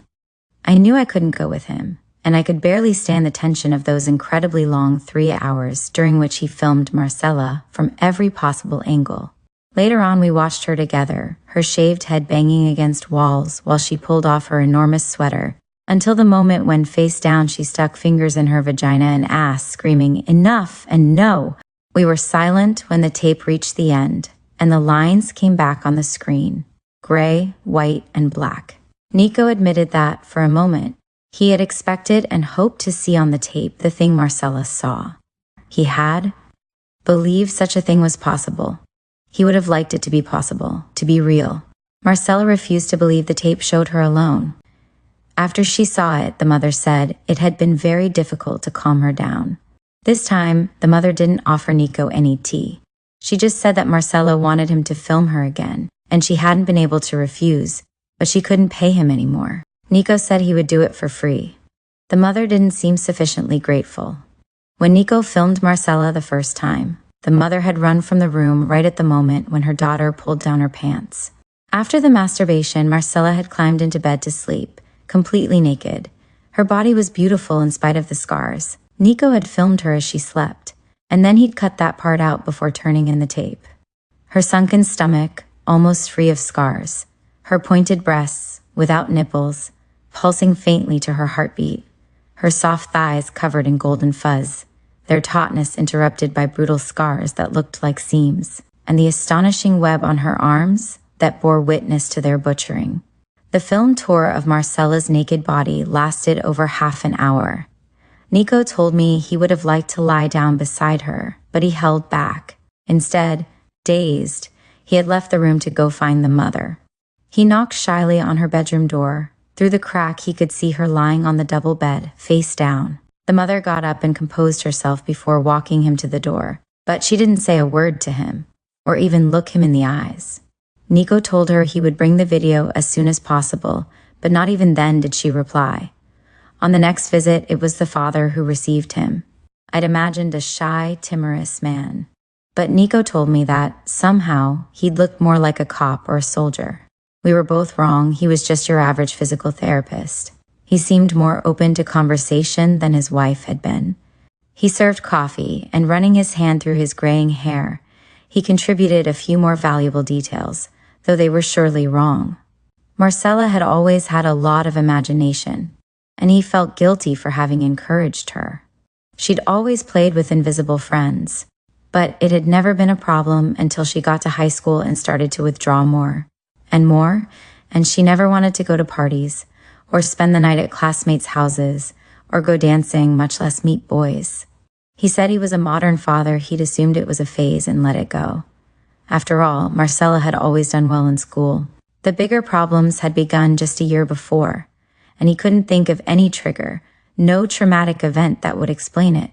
His daughter's breakdown was a mystery to him. Neither of the parents, Nico pointed out to me, ever mentioned the mutilations or the masturbation. It was as if they were talking about a minor problem, like they'd found a marijuana cigarette on their daughter's nightstand. The second video also ended with a long discovery of Marcella's body, slender and destroyed. Same as in the first, the camera didn't record the existence of that being she claimed to see when she hallucinated. There were no more videos, but there was another phone call. By then, Nico had pointed out Marcella's house as we drove by. A simple facade, garage, side door, and large window, brick walls, and wooden details. It was the father who called. The mother, Nico thought, was having a breakdown of her own. He said his daughter didn't want another film session, but she did want to talk to Nico. She didn't say much. She had him sit down. It was a strange day at the end of October, humid, almost hot. It was the first time Marcella hadn't worn long sleeves, and her scars were in full view. They weren't ugly, they were surprisingly symmetrical, as if she had used her skin as a canvas, or as wood she worked with a chisel. Her hair was growing out, a blonde fuzz that shone under the artificial lamplight, because she never raised the blinds. The TV was still off, and the childhood photos Nico had seen before were gone. Marcella spoke slowly and without looking at him, shy but determined, as if she had to solve an urgent and unpleasant matter. She told him he was the only person who had believed her, and that it was a shame he hadn't been able to see. She'd thought that Nico was the one, the chosen one, but she'd been wrong. She told him she didn't want to do those things to herself, but lately she couldn't help it, and she wanted to see the videos of her naked body. Nico started when he heard that, and he thought about asking her not to tell her parents. But she reassured him it hadn't bothered her that he filmed her. She just wanted to see. "I've never seen my body," she explained. "I shower with my eyes closed. I change clothes with my eyes closed. But when you cut yourself, I don't cut myself. He cuts me, while I'm asleep." Then she asked him to leave because she had something to do. Nico decided then that he was never going to give her that video to watch, and that he would never go back to that house. We barely ever talked about Marcella again. I thought Nico had fallen in love with her, and that he was a coward for not trying to see her again, but I probably would have done the same thing. We stopped meeting up as often. Being together was being with Marcella, and neither of us wanted to have her always between us, naked and ravaged. I went back to my ex-friends, but I never told them anything. One must maintain certain loyalties. I asked him once, in one of our no longer habitual chats, if he still had the videos. He said yes. He asked me if I wanted them. I said no. He assured me that he was going to throw them out that very night. I don't know if he did. I never asked. Kids who come back when she started the job at the Chacabuco Park Development and Participation Center, which was just under the highway. Mechi thought she would never get used to the constant shaking above her head, a muffled sound that combined the speeding cars, the vibration of the asphalt joints, the efforts of the pillars. It seemed to throb, and Mechi sat right beneath it in a perfectly square office she shared with two other women, Graciela and Maria Laura, both employees with much more experience, both charged with attending the public, something Mechi didn't know how to do and didn't want to. But as the months passed, she did start to grow accustomed to the highway over her head, and she even came to recognize different vehicles. When a large truck passed, it was like the ceiling received blows from a hammer, or like a giant were walking over the office. Buses produced a slow whistle, and cars were a slight beating hum. The rhythm of the traffic accompanied her work and gave her the feeling of being cloistered, or in an aquarium, and somehow it helped her. Mechi's silent work kept her isolated. Her task was to maintain and update the archive of lost and disappeared children in the city of Buenos Aires, kept in the largest file cabinet in the office, which was part of the Council on the Rights of Children and Teens.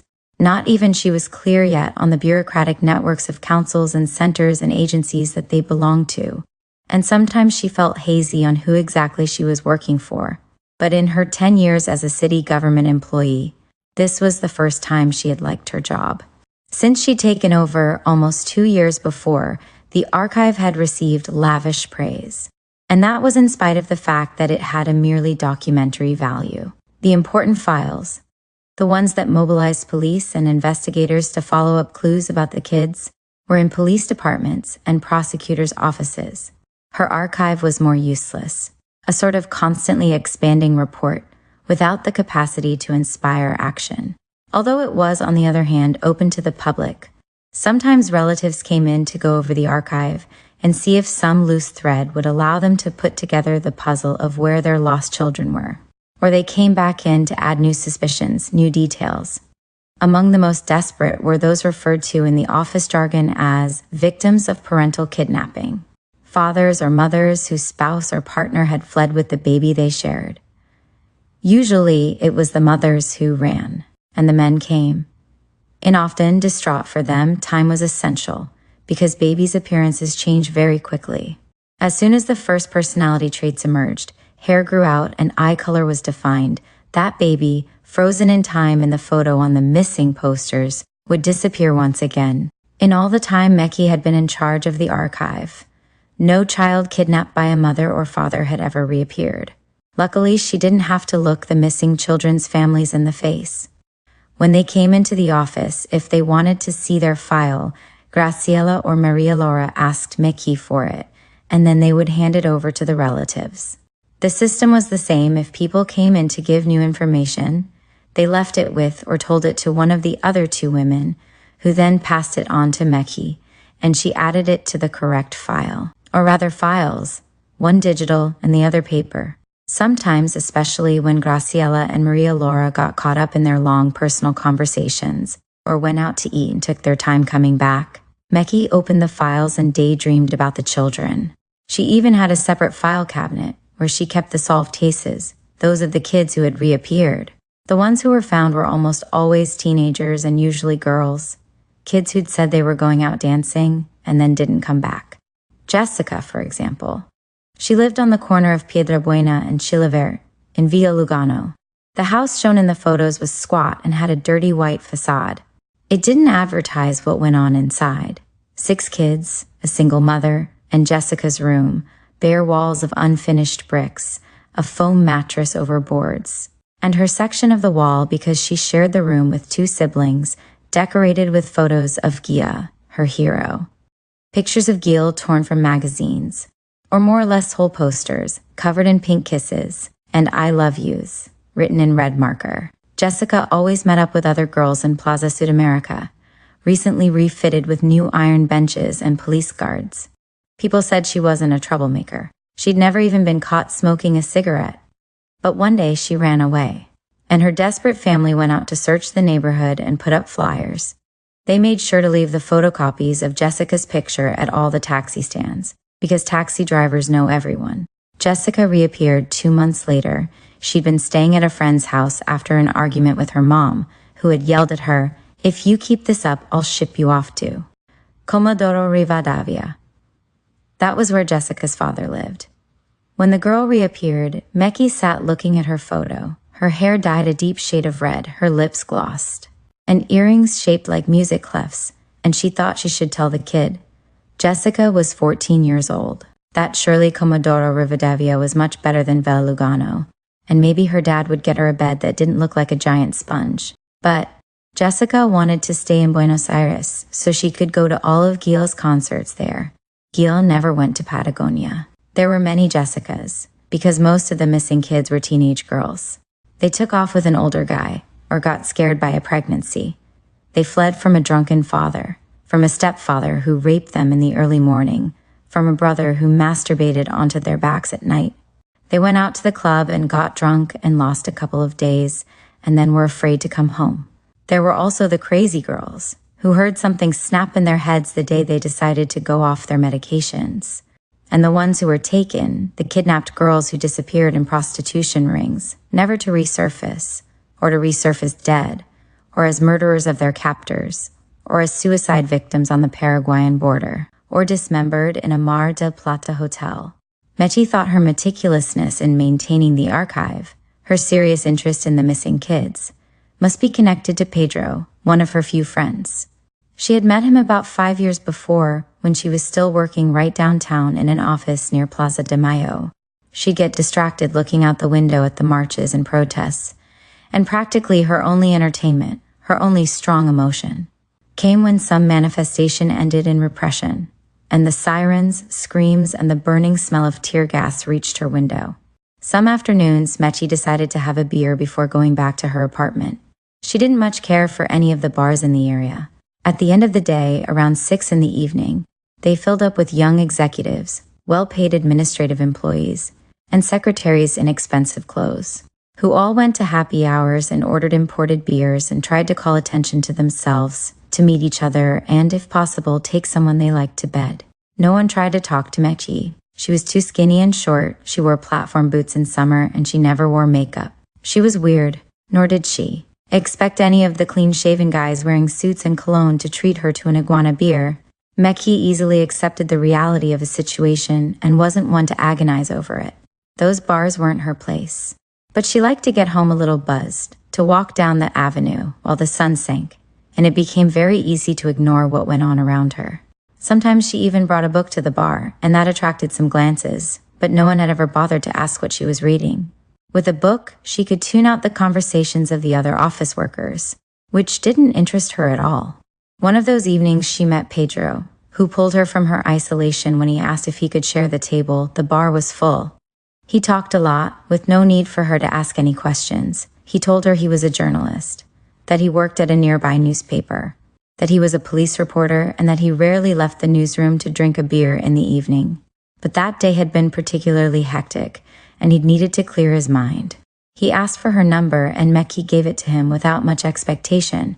Pedro was nervous, attractive, with a 5 o'clock shadow and big, dark eyes. That kind of guy rarely noticed her. But Pedro called the next night.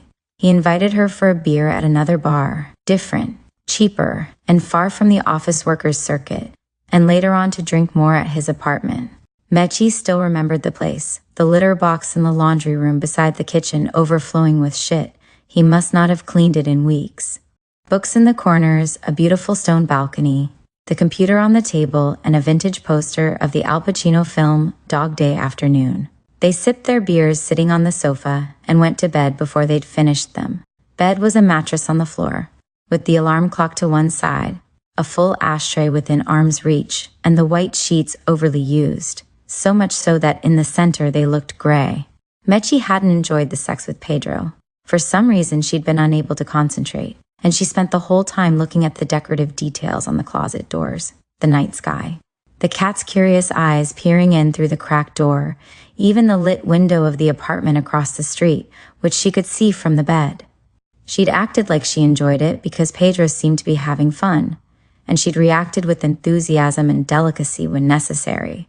She'd kissed him deeply and caressed his back, but when he reached for a second condom, Mickey gently stopped him, kissed his cheek, and asked for a cigarette. They stayed up, smoking until dawn. Pedro did a little cocaine, she didn't feel like it, and told her details of some of the most lurid cases he'd covered. He told Mechi that he liked it, that she didn't get disgusted by the details, that she was never shocked. She explained that crime stories did frighten her, but they also entertained her. She left Pedro's apartment as the sun was coming up, sure that they wouldn't have sex again.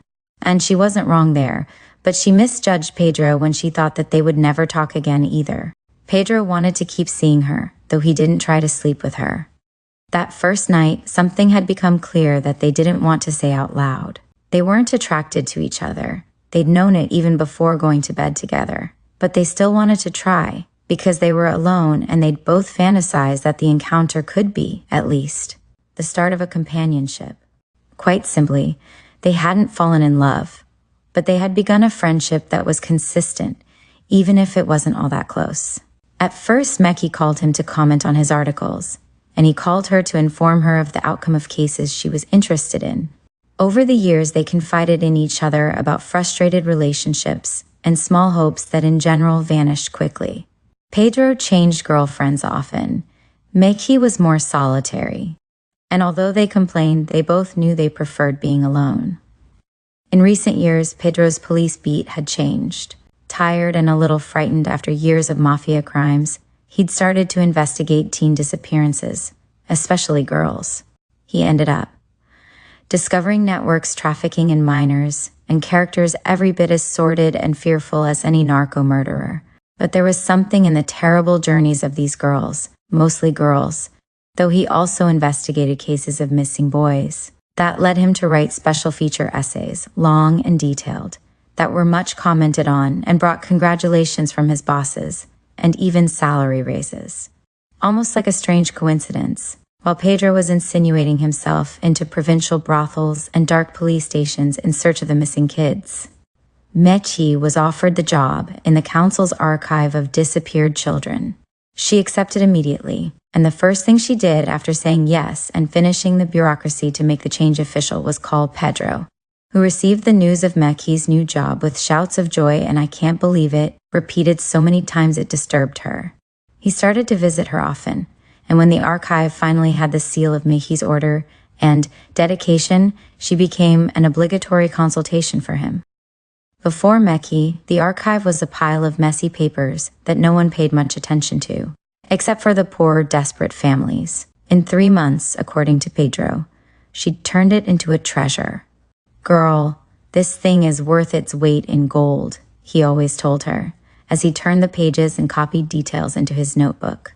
"I always talk about you to the prosecutor. You'll have to meet her. She's a dyke who smokes black tobacco. She's got a voice like a dude's and a really bad dye job. You have no idea. One of these days we'll have breakfast together, okay?"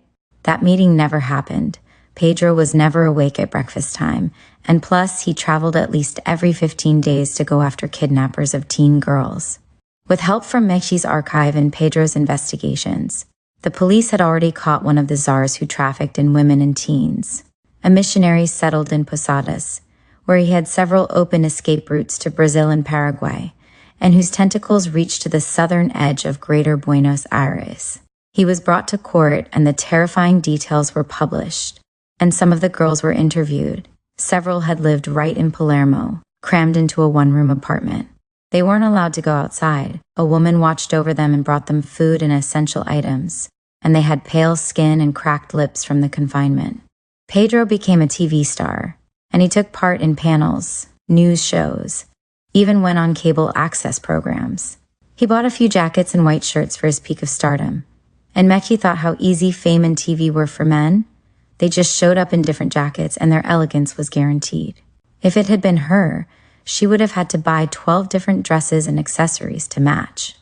Pedro was sincere and generous in interviews, and he mentioned Mechi several times, because he had deciphered much of the prostitution ring by cross-checking information, and the archives of the Council on the Rights of Children and Teens had been key.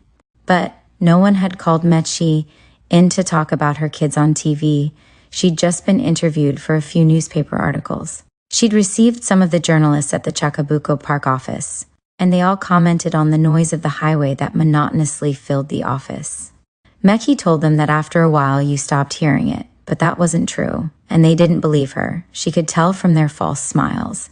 "At least you've got the park nearby," they said. And Mechi had to admit that was indeed a compensation for the racket of the highway overhead. Sometimes she took her lunch hour there. She'd quickly eat a sandwich sitting on a bench, or at a cafe if she hadn't brought lunch. And then she walked for a while. She especially liked the part near the subway station, a small romantic rose garden with benches, gazebos, and pathways, whose elegant decadence was ruined only by the highway's constantly passing cars, and it's horrible. Eraser-shaped pillars. Sometimes she brought files with her to go over the names and circumstances of the kids, mentally filling in the ellipses by inventing stories for them. She found it strange that the photo the family chose, usually the same one used for posters and flyers in the search, was almost always terrible. The kids looked ugly. The camera took in their features from so close up they looked deformed, or from so far away they were blurred. They wore strange expressions under erratic lighting. She almost never saw photos where the missing kids looked good. Except for Vanadis. Such a strange name. Mechi had looked it up in an encyclopedic dictionary. It was a variation on the name of the Norse goddess Freya, deity of youth, love, and beauty, and also the goddess of death. Vanadis, who disappeared at 14 years old, was almost the only real beauty in the whole archive. There were more than 20 photos of her, many more than usual. And in all of them she was a mystery of dark hair and almond eyes, high cheekbones and lips pursed in an expression of immature seduction. Mechi had never gotten obsessed with any of the kids, but with Vanadis she came close. Also, there was something about her story that didn't fit. They'd found her turning tricks on the transvestites' turf in Constitution, where no women usually worked, especially not young girls. No one in her family wanted to take her in when the social workers intervened, and she'd been sent to a reform school, which she ran away from. Nothing more was ever heard from her. The family didn't seem too interested in finding her. Her street friends did sometimes turn up with information. Other kids who idolized her, street vendors, taxi drivers who started their shifts in the early morning, young people who worked at the 24-hour hot dog and hamburger joints, kiosk workers, other prostitutes, a few transvestites. Some of them came into the office and talked about Vanadis, but others dropped off letters, small handwritten anecdotes, even cut out hearts or red ribbons to give her if she ever reappeared. Graciela recorded many of them, and then passed on the cassette. There was no way to get her to understand how an MP3 worked, to Mechi, who transcribed them. Those voices later stayed with her on the subway home. Vanadis's file was thick and hard to close, so much so that one afternoon at lunchtime, one of the photos fell out near the Emilio Mitre station. When she ran after it, it was windy and she was afraid it would fly away. She saw that face on the sidewalk for an instant, and she thought that nothing bad could have happened to Vanadis, the girl who looked like Bianca Jagger but had been born in Dock Sud. Because nothing bad ever happened to goddesses, not even when they were so sad and streetwise. When Vanadis used to turn tricks near Constitution, she'd sometimes run into the kids from the prison. Not inmates. These were kids, boys and girls, and a few adults as well, who squatted in the ruins of the Caseros prison. Those walls were supposed to have been demolished years ago, but there they remained, towering and dangerous, and no one seemed to care except the neighbors. Little by little, it had filled up with addict kids, usually hooked on cocaine paste, but also on glue and alcohol. The kids had run off the poor families and homeless people who had settled in the ruins. No one else could live where the addict kids lived. There were fights, overdose deaths, dealers who murdered and were murdered, theft, and abysmal squalor. No one dared walk close by the prison, and the neighborhood around the ruins slowly died. The addict kids usually emerged from the prison at dusk and went out to panhandle nearby. A girl from the Caseros death house. One TV station had referred to the ruins that way, and the macabre name stuck. Came in one day to the Chacabuco Park Development and Participation Center and said she wanted to report what she knew about Vanadis. She didn't want to go to the police or the judge, she told Graciela, because she was in too deep and didn't want to go to jail or rehabilitation. She wanted to die in the street. She didn't care about anything. Her arms and legs were covered in sores, and she'd lost 2 pregnancies in the Caseros ruins. She didn't know who the fathers of her unborn children were. She figured they must have been other addicts, but she didn't remember. And she surely must have slept with them for money or more drugs, because she liked girls. She didn't want to give her name in her testimony, and she asked to just be called Loli. Graciela said that Loli stank. Her clothes were so dirty that her jeans and shirt both looked brown, and her toes were poking out of her sneakers. She said Loli was so skinny there was something wolfish about her, with her teeth and jaw jutting out of her face like an animal's maw, and that the girl had told her own life story before telling about Vanadis. Loli never stopped talking, or only to take in breath with a guttural sound. It was the first time Graciela had seen a moribund person walking, a person whose mind didn't register the death of the body. She'd been shocked. Loli told about how one night she had gone out of the death house, desperate. She didn't have a cent to her name. Everything hurt. She couldn't think. She needed money. She went along the side of Constitution Station, but carefully, because she didn't want any cops to see her. And she didn't want to ask the trannies for money, because they beat up girls like her. She had to find someone who was waiting for the bus, or just walking along, going to the kiosk or back home. She had the broken neck of a bottle hidden in her jacket pocket. About an hour passed, she thought, and she didn't come across a single person she could mug. Regular people no longer walked around the neighborhood at that hour. They knew it got dangerous. And just when she was losing all hope, she saw Vanadis. Loli was out of her mind, but right away she knew this was no tranny. She went up behind her and pressed the sharp edge of the bottle into her back. Vanadis turned around very fast, almost with a jump. She was much more alert than Loli had thought. They looked at each other, and Vanadis ceded without any need to threaten her again. She gave Loli 30 pesos and told her, "But now you can't ask for more for 15 days, okay? Don't bust my balls. Remember I gave you money. Don't be lame." Loli ran off with the money and a strange feeling. It was as if she hadn't robbed that girl. If the girl had said she wouldn't give her anything, Loli would have left without pushing further. She didn't understand why, when she was so desperate for money, but that's how it was. She would have left her alone. Some days later, Loli didn't know exactly how long. Time didn't count for the people of the death house. She saw her again. Vanadis told her, "Don't even think about it. You remember, right?" Loli did remember, and when Vanadis smiled at her, she fell in love. She asked if she could stick around, and Vanadis said yes. Loli told her story, talked about the death house, and Vanadis got worried. She didn't do drugs herself. She found their effect so sad. She told Loli she wanted to see it, wanted to visit the death house, but Loli refused to take her. It was too dangerous. And plus, she didn't want Vanadis to see the awful place where she lived. Those nights when they smoked cigarettes together between Vanadis' customers, Loli thought she could get off drugs, start eating again, go to the free hospital to cure everything that had surely gone to shit in her body, and confess her love. Maybe Vanadis would love her back. There were loads of lesbo whores. She'd met a ton of them, and she'd even had a hooker girlfriend back before she started smoking Paco. Loli told Graciela that Vanadis worked a lot. No doubt she took customers away from the trannies, but for some reason they let her work in peace. No one bothered her. Loli never even saw the Johns. They were always inside a car, and it was always night. Vanadis didn't talk about them either. In general, she talked very little and almost never about herself. She never mentioned her family, her home, nothing that came before her life in the street. If Loli asked her, Vanadis just smiled and changed the subject. But she had told Loli about one pair of Johns who were weird. That's what Loli wanted to come in and report, because when Vanadis ran away from the reform school and disappeared, she thought maybe those weird guys had taken her. Plus, when Loli found out that Vanadis had disappeared, one of the trannies told her, she realized she was never going to quit Paco, and that she was going to die in Caceros. Vanadis had been her last door out, and it was closed now. Loli wanted to tell what she knew so her death wouldn't be so futile.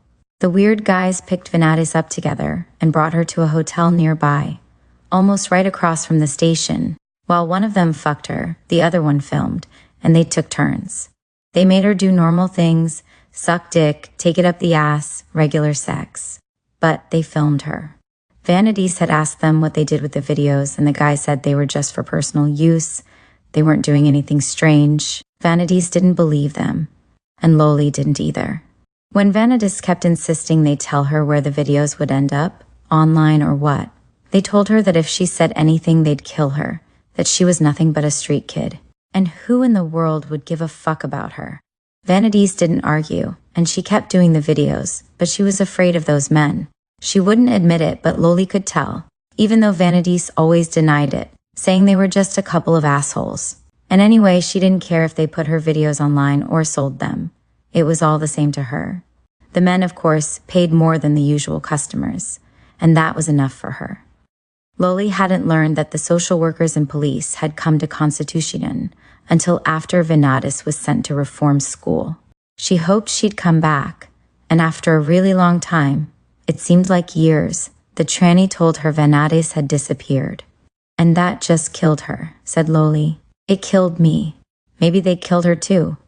That girl was beautiful. The most beautiful thing I've seen in my life. Everyone agreed that Vanadis was beautiful, especially on her MySpace page.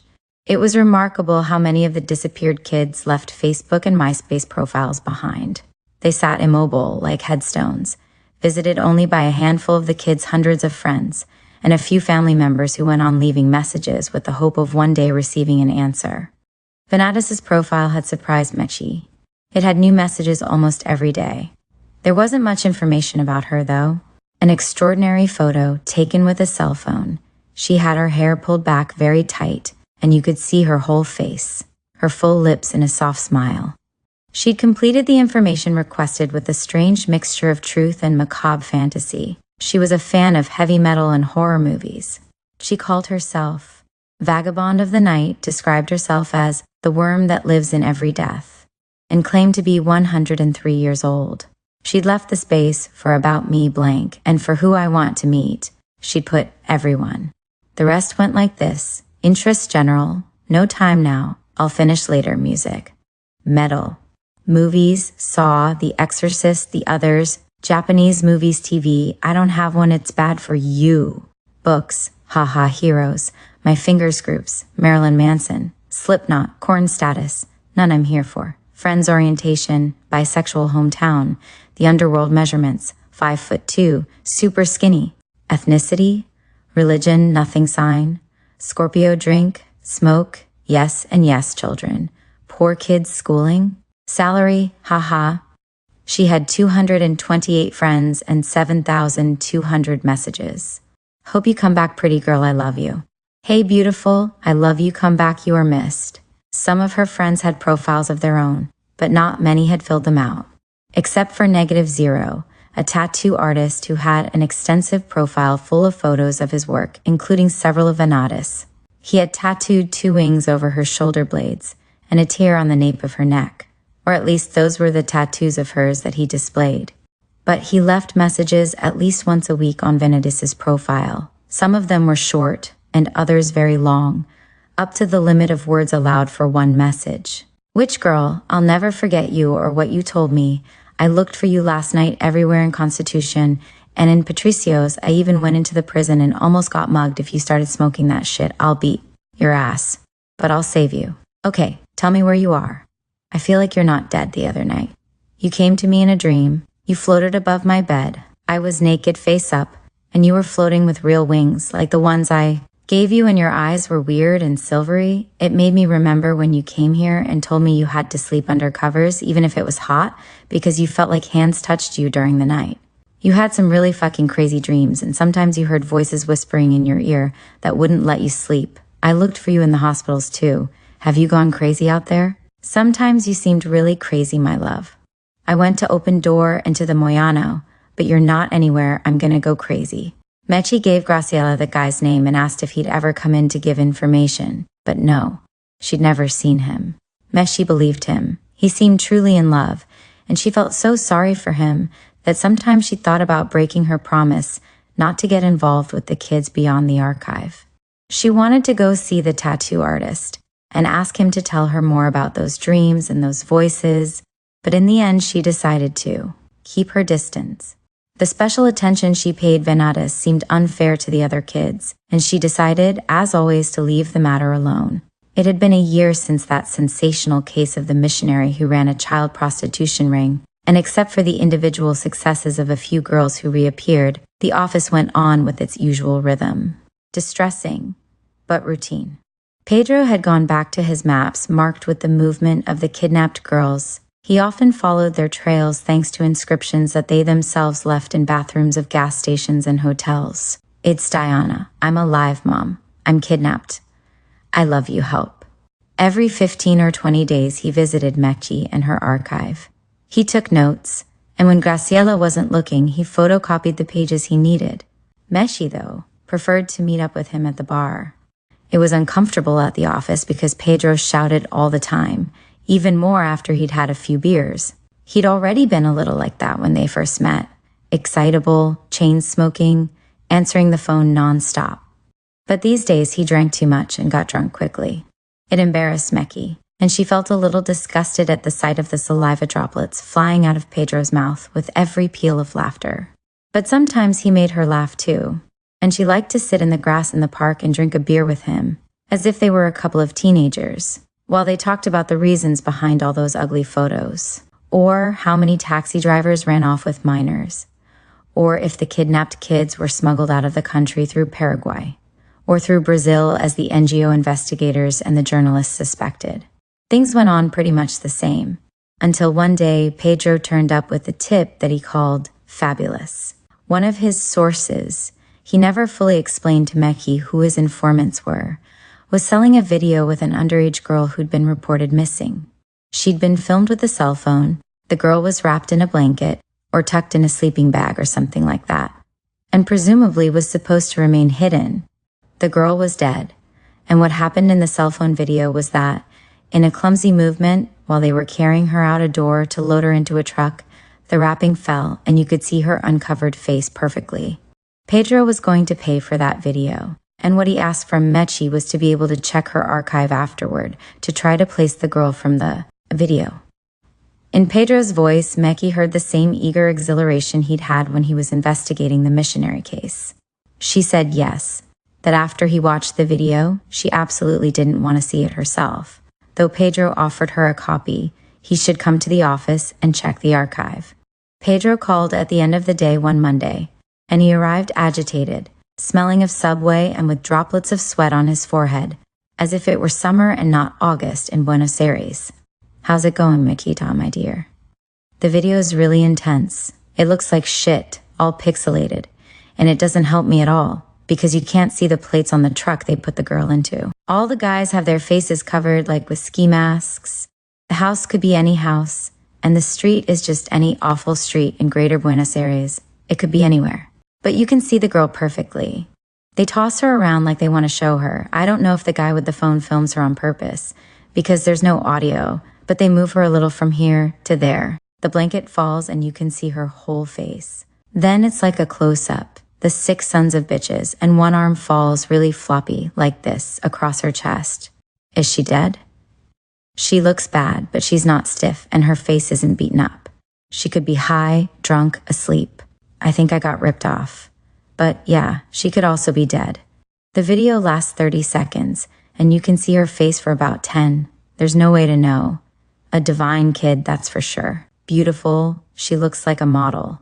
Mechi felt herself start to sweat now too, felt her stomach harden and her cheeks burn, like when she realized she was stupidly crossing a street on a red light because she was wearing headphones and not paying attention. She hadn't told Pedro about her obsession with Venadas. She didn't want to ask herself why, but she knew she felt ashamed or guilty. So now she couldn't show him how sure she was and how much it affected her. She turned around so Pedro couldn't see her face as she pulled out Venadas' file, opened it, and asked Pedro if that was the girl. "It's her," he replied without hesitation, and he dove into the file saying it was one of the bulkiest he'd seen. But after turning 3 pages, he looked up. "How'd you know this was the girl from the video? I mean, you didn't doubt for a second. You handed me the file immediately. It's a coincidence." "What's a coincidence?" "Meki, don't act all mysterious, girl, tell Mem. I was looking through that file the other day. Sometimes I get bored. ND, well, I just read one of the interviews in there. With a street friend of Venadas's, the girl's name is Venadas, where she talks about how 2 guys filmed her, 2 of her Johns. It's all there. The girl turned tricks in Constitution. Pedro was somewhere between open-mouthed and contented. Who's the friend? He wanted to know. And then Meki told him about the Caseros ex-prison. Pedro seemed ever more pleased, and she felt a twinge of anger as always, when her friend got excited at the opportunity for a new investigation that would help his career. And this one was unbeatable. The death house, the lesbian addict, the beautiful teen who liked zombies. Mehi let her bad mood dissipate. She knew it was impossible to ask any other reaction of Pedro. Then she gave him the MySpace address, told him about the tattoo artist, and after he begged for a couple minutes, she let him photocopy Venadas' whole file, start to finish. They stayed after closing time to do it, as the cars passed overhead and night fell outside. Before leaving, Pedro asked her one more time if she wanted to see the video. She said no, and she also told him, with what remained of her anger, that he should bring it to the prosecutor the next morning. But he wasn't so sure. He knew it wasn't right to keep it, but he wanted to investigate more. Plus, he had so much material now. The video alone proved almost nothing. But if he got more information, which he planned to, from his informant and maybe some of Vanadis's friends, if he could track them down from the file, he could put together a better article and offer something more solid to the prosecutor. Meki listened to his justifications without a word. She thought it was wrong for Pedro not to turn the video over to the authorities immediately. It was what he should do. But she couldn't pretend to be some kind of pure soul. She really did want to see that cell phone video. She was dying to see it, and that morbid curiosity wasn't exactly a paragon of virtue. Pedro didn't repeat his offer to show her, and she didn't ask him to see it either. She could hold out. Pedro said goodbye with a kiss on the cheek at the subway stairs. He'd call her the next day. His plan was to look for Loli in the ruins of the Caseros prison in the early evening, then chat with some of the transvestites who would only come out to work once the sun went down.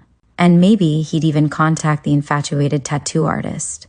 She said she'd wait for his call the next night, that she always left her phone on. But that night she turned it off and also disconnected the landline, so she could sleep better. It didn't work. She woke with a start several times, her chest sweating. In the morning over coffee, she couldn't remember what her nightmares were about. But she did vaguely recall the figure of a naked girl whose back was covered in blood. A kind of little angel whose wings had been torn off. Meshi was anxious all morning, glancing sideways at her cell phone even though she wasn't expecting Pedro's call until that night. She went out for lunch a little earlier than usual, and she decided to go to a bar that was on the other side of the park for a change, to distract herself. but she never made it there. When she was going up the steps of Chacabuco Park's main fountain, which wasn't turned on that day, Meshi saw Vanadis sitting on one of the steps. No doubt about it. It was her, dressed the same as in one of the photos on her MySpace page, the only one that showed her whole body. That was precisely why Meji recognized her, because of her clothes. It was like seeing the photo brought to life. The medium-length boots, the denim skirt, the black tights, the dark, heavy hair. She thought she must be imagining things, but it was just a passing thought because she was absolutely sure. The nausea in her stomach and her shaking hands made that clear. She approached slowly. Vanadis didn't look at her. Finally, she planted herself right in front of the girl, so she'd have to pay attention. Vanadis? Are you Vanadis? Yeah, hi, what's up? Replied the girl, who was clearly not dead, who couldn't be the girl in the video Pedro had bought, because here she was smiling in the sun and very much alive. Her smile displayed crooked yellow teeth, the only thing that disturbed her beauty. Meji had never seen them in photos, perhaps because Vanadis didn't laugh much and rarely opened her mouth. Meji didn't know what to say. The girl didn't speak to her. She was afraid Vanadis would stand up and leave, that she'd slip through her fingers. So she asked Vanadis to please come with her, and the girl complied. She couldn't question her in their first meeting. She just made sure the girl followed her to the office, where they were met by howls of delight and surprise from Graciela and Maria Laura, who went mad with joy when they found out who this girl was. They offered Vanadis a cappuccino from the machine, and they did see fit to hound her with questions that she answered, mostly with inclinations of her head and a lot of, I don't remembers. She's in shock, said Graciela, as she dialed the prosecutor, and then Vanadis' mother. In 20 minutes, the office was jam-packed, and Vanadis' family were all fainting, sobbing, and shouting in a reunion of demential celebration. Strange, thought Meshi, because during the whole year, Vanadis was missing. They never even called, and before that, when she was at reform school, they didn't visit her. Not to mention the fact that they hadn't gotten her off the street when she was turning tricks at 14 years old. She mentioned this to Graciela, who looked at her with an expression that said, well, aren't you ignorant and soulless? Then she said, didactically, people react to trauma and loss in different ways. Some families get obsessed and never stop searching. Others act like nothing happened. That doesn't mean they don't love their kids. Graciela, always with her style of permanently indignant social psychologist, and her simple but arrogant explanations. Once again, Mechi was glad that she worked separately from the other two women, that she'd never tried to make friends with them, and especially that she wasn't one of the poor family members who had to sit across from Graciela and listen to her talk. In all the commotion, she forgot to call Pedro. She finally did it once Vanadis and her family drove off toward the courthouse to file what they needed to for the case. You can't even guess what happened, Mechi told him. Ha! You can't guess what happened here. I couldn't go to Constitution to see about Vanadis, or to the prison or anything. My editor called me all worked up to send me here. Where's here? Wait, Pedro, this is more. I'm at Rivadavia Park in Caballito. A woman recognized a disappeared kid. He was looking at movies at one of the stalls. A certain Juan Miguel Gonzalez, 13 years old. Pedro, why? No, let me finish. This is insane. I can't believe you haven't heard. Over here we've got, wait. So the woman goes up to the kid. She knew him from before, and she says, Juan Miguel, is that you? And the kid says yes. Then the woman calls the family on the phone, from right there in the park, and the kid's mother starts screaming, saying they already found her son, but they found him dead 3 months ago. You remember this case? It was famous. It was. On TV, a total mess. The one with the kid who fell under the train? Listen to this. The mother didn't want to come see the kid who turned up in the park. She had a panic attack. The father was tougher, and he came. They had the kid at the police station, by the way. That's where my editor sent me. The cops called him directly. So the father comes, and he says it's his kid. My head is spinning, and I'm not going to lie to you. I'm scared shitless. I mean shitless. That kid was dead. The train cut off his legs but didn't touch his face. It's the same face, the same kid. Pedro. And on top of the video I saw yesterday, this is all insane. Pedro, we found Vanadis. She was here in Chacabuco Park. Say what? Vanis, the girl from the video. I know who Vanatis is, woman. Especially with that weird as shit name. What do you mean you found her? I was the one who found her. On some steps in the park. The ones near the fountain. You're fucking with me. Why would I fuck with you? Don't be an ass. Where is she now? They went to the courthouse. She's with her family. And it's her? Yeah. Seems a little weird. But it's her. It can't be. It can't be. Wait, I'm getting another call. Let me call you back. Are you going to be there? In the following weeks, things reached an unprecedented level of hysteria, and then got a little worse. Kids who'd gone missing from their houses began to turn up, but not just anywhere. They appeared in one of 4 of the city's parks, Chacabuco, Avellaneda, Sarmiento, and Rivadavia. They stayed there, sleeping at night one beside another, and they seemed to have no intention of going anywhere. There were even babies, presumably those victims of parental kidnapping, though they could have also been stolen from hospital maternity wards. Their frantic families came to get them without thinking too much about how odd the case was, how unsettling it was that the children should come back all at the same time. The first ones to leave the parks were, obviously, the babies. Among the older kids, silence reigned. None of them said much, or seemed to want to talk about where they had been, nor did they seem to recognize their families, though they left with the people who came to pick them up with a meekness that was somehow even more disturbing. No one else knew what to say, either, and crazy theories started to fly. Since the kids wouldn't talk, it couldn't be proven that some criminal organization had set them all free at once, for example. But that was the claim a few newspapers put forth. There were even police raids, and people were arrested as they shouted their innocence into the cameras. Most likely they were telling the truth. There was no evidence to support charging them with anything in the case of the returned kids. But not many of the investigators, functionaries, and journalists had the honesty of Meki or Pedro, who sincerely had no idea what was happening and couldn't explain it. They only knew that they were very afraid. After the euphoric bewilderment of the first week, a chill began to spread. It turned out that the recovered kids of that first week were the normal cases, except of course for the case of Juan Miguel, the boy who'd been hit by a train. The media had decided that Juan Miguel's mother and father were poor drunks, and as such they were unreliable. They'd identified the wrong kid.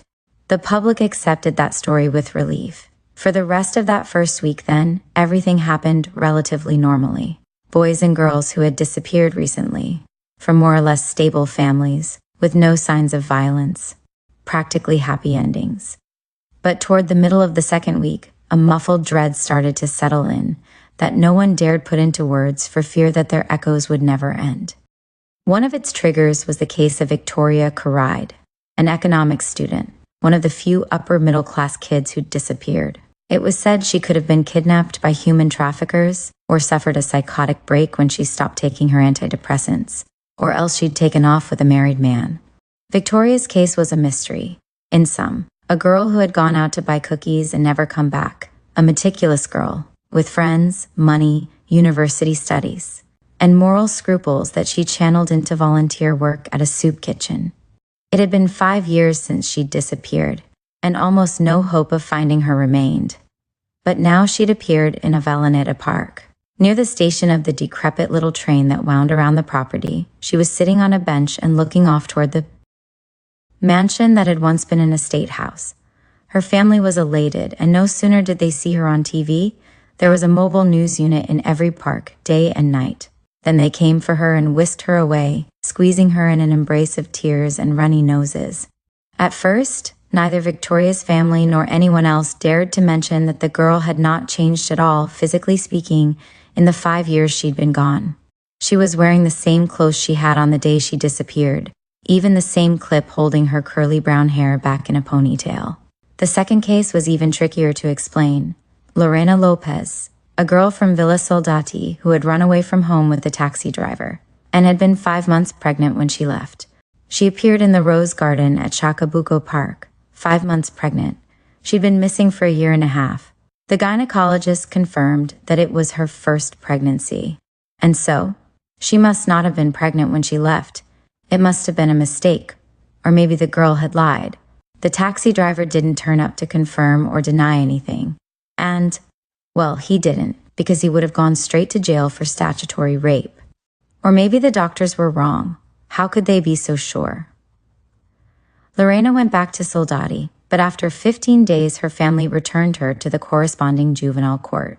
Pedro had seen them hand her over. He told Mechi how the mother had said to the judge, "I don't know who this girl is, but she is not my daughter. I was wrong. She looks a lot like her, but she's not my daughter. I gave birth to Lorena. I would recognize her in the dark just from her smell. And this is not my daughter." The judge ordered a DNA test, and they were still waiting for the results when another missing boy appeared, chatting with other kids under the Boulevard Monument in Rivadavia Park. He was one of the most famous runaways, nicknamed Buckaroo or Super Buckaroo, real name Jonathan Ledesma. Buckaroo was a chronic runaway and a little thief in the making. At 12 years old, he had fled his house in Pompeii 10 times and broken out of 2 reform schools. People saw him everywhere, because Buckaroo went out in the streets and picked pockets at the Avenida 9 de Julio stoplight, but no one had managed to keep track of him long enough to catch him. Plus, long periods of time passed when absolutely nothing was known of his whereabouts. Buckaroo's case, however, was closed. A year before, he'd been run over by a bus on La Noria Bridge. He'd gotten dizzy while snatching purses and collapsed onto the road. The truck's wheels rolled right over his chest and he couldn't be saved. But his face had been left intact, same as Juan Miguel's, the boy from the train. And it was the same as the face in the photos, the same as this Buckaroo who was in Rivadavia Park. Only it was impossible for Buckaroo to be there with the other reappeared children, because Buckaroo was dead. Until Buckaroo, Mechi had held on working in the office under the highway. She'd endured being part of the Council on the Rights of Children and Teens.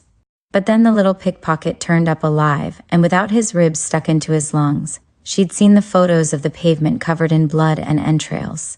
And then another boy appeared who'd been 8 years old when he went missing, and was 8 when he reappeared, but he'd been gone for 6 years, so he should have been 14. He should have been a teenager, not a child. Then Mechi realized that she couldn't take any more. No more parents who were overjoyed at first and later grew terrified. No more news about psychiatric hospitalizations. No more staring eyes of kids in the park, sitting on the grass, on the steps, on the jungle gyms, playing with stray cats and even trying to get into the fountain. Mechi organized files. Mechi couldn't explain this supernatural return. Mechi just wanted to turn back time. Mechi had made her decision to quit when she invited Pedro to have dinner that night. She'd disconnected the cable because she didn't want to keep listening to the hysteria on TV about the returned children. Internet was enough. She could spend hours reading news and theories and visiting chat rooms, though she never participated, in an attempt to maintain some shred of sanity. She had gone to Venadis's MySpace page several times. The messages had stopped suddenly, all except the ones from -0, the tattoo artist. His last message, left several days before, said, "I'm coming to see you tonight." She was also worried about moving. She didn't have the money to rent another apartment. She hadn't saved. Her salary hadn't permitted it, so she would have to go back to live with her parents. She'd already checked with them, and they seemed delighted at her return. She was sorry to leave her apartment. It had a beautiful tub that she'd never used because she needed to fix a leak, and hadn't found the time or motivation to call someone to do the work. Any other time, the owner, who was very fussy, surely would have grumbled about the deterioration of the place, which Mechi had been renting for almost 2 years. The holes in the walls, from the balcony to the bedroom, drilled so she could install cable and watch TV lying in bed. The gray stain on the white wall above the computer, which someone had explained was normal, the heat from the machine, the fan, something like that. But that looked awful, and that she'd only made worse by trying to clean it with water. Another stain was a real disaster. The remains of red wine vomit in the hallway on the way to the bedroom, the result of an early morning of drunkenness and blackout. Mechi remembered a guy had walked her to the front door of the building, but she hadn't let him up. And even that she'd gone to the kiosk and bought My Girl for her headache and a Coca-Cola for her hangover. But she'd never been able to remember that vomit she found when she woke up the next morning, with a radiant migraine and all her clothes on, even her boots.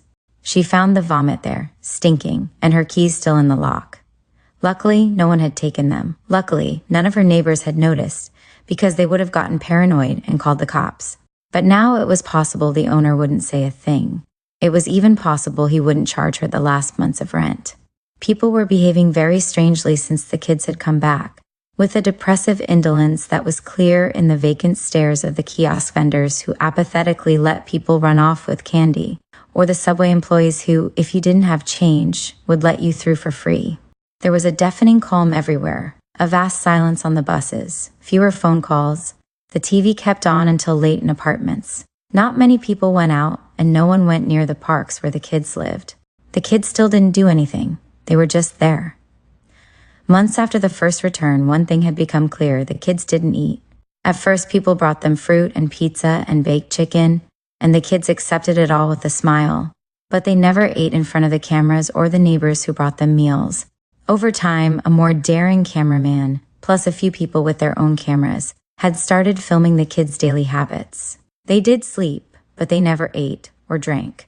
They didn't seem to need water for washing either, or at least they never bathed. They just played with the water in the public fountains and ponds in the parks. No one wanted to talk about that, because it was unspeakable that the kids didn't need nourishment. There was even a sense of calm that descended when a storekeeper near Avellaneda Park declared that the kids had broken into his supermarket at night and stolen a bunch of canned goods and dairy products. But then it turned out to be a common robbery, and the kids responsible lived in the nearby housing projects. When the story about the supermarket was disproved, the city went back to holding its breath, back to its insomniac waiting. Pedro arrived on time. They'd agreed on 10 o'clock, and he was there at 10. That was strange, not just because he wasn't a punctual person, but because the newspaper usually kept him working on last-minute issues. No more, the paper was in suspended animation, like nearly everything else.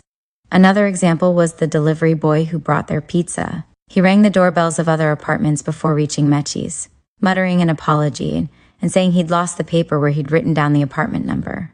He nearly left without giving them change, not in an attempt to keep the money, but because he wasn't paying attention. Mechi commented on the delivery boy's attitude to Pedro while she sliced the pizza. There was that too. They never came cut into portions anymore, and Pedro shook his head and opened a bottle of wine. He seemed firmly determined to get drunk, hoping for anesthesia and oblivion. "Mechi, mamita, what the fuck is all this?" he asked after the first sip of wine. I swear I had information on the traffickers, on the pimps, and all of a sudden these kids turn up like nothing happened, and it all falls apart. They ruined years of work, as if it wasn't real. But I swear to you that my investigation is real, damn it. Not only mine. You see how far the prosecutor got? Did she quit? She's in the process. And the video of Vanidis? That devil child. I'm going to sell it to a TV show. They give me the money and I swear I'm off to live in Montevideo. Or Brazil. That's it. Come with me, Mechi. This is some Mandinga shit, as my grandmother used to say. The other day I read something online that I thought, I don't know, it's D-dumb.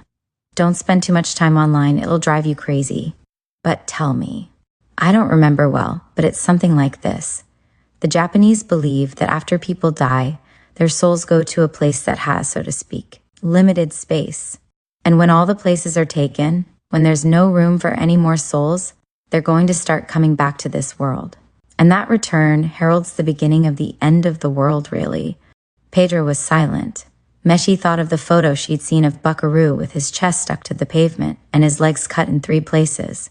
The Japanese sure have a real estate-focused idea of the great beyond, Pedro finally said. A lot of people in a small country. But yeah, Mechi, it could be. It could be that they're coming back. It could be anything. I don't know what to believe anymore. Last night I went to the death house, the Caseros prison. You went to look for Vanidis' friend? Yeah, well, I don't know why I went. It's pointless to find her now, right? I went to see what's up. And you know what's there? No one. How can there be no one? It was full of cracked out kids. I went near there several times. There were druggies everywhere. Everyone in the neighborhood says the same thing. And I tell them to go look, like I did. There's no one left. I went in during the day, because I'm crazy but not that crazy. And there are clothes everywhere. Cardboard, mattresses, even a couple of tents. Check out the orphans with tents. One was a doit, some fucked up middle-class runaway. but no people. I heard something, I saw a shadow moving fast, then I freaked out and left. Must have been a D-dog. What do I know? It could have been anything. Seriously, there's no one there anymore. It's like they all ran away. They were silent. They'd barely touched the pizza. You're really going to leave Buenos Aires? I don't want to be in this city full of ghosts with everyone going crazy. I can't take it, Mechi. Why are you staying? I don't have a cent to my name. But I do, and I'll lend you money. Let's leave for a while until something happens. I can't stand this waiting. Have you realized everyone's waiting for something? They're going to set the kids on fire. They're going to gas them, set the cops on them. I don't want to see any of that. Or else the kids are going to start attacking people. Sounds like you've been spending a lot of time online too. Well, yeah, that's how I know it'll drive a person nuts. I'm getting out of here until whatever has to happen has happened, and it would be good if you came with me. Mechi was quiet as she looked at Pedro. His right leg was shaking like it was on a spring. He touched his hair so much it was greasy. No, she wasn't going anywhere with Pedro. Plus, she wanted to stick around and see what it was that had to happen. Will you come with me, dear? No. Damn, you're stubborn. How do you know it's only here? Because it is. It's only in Buenos Aires, you know it's here.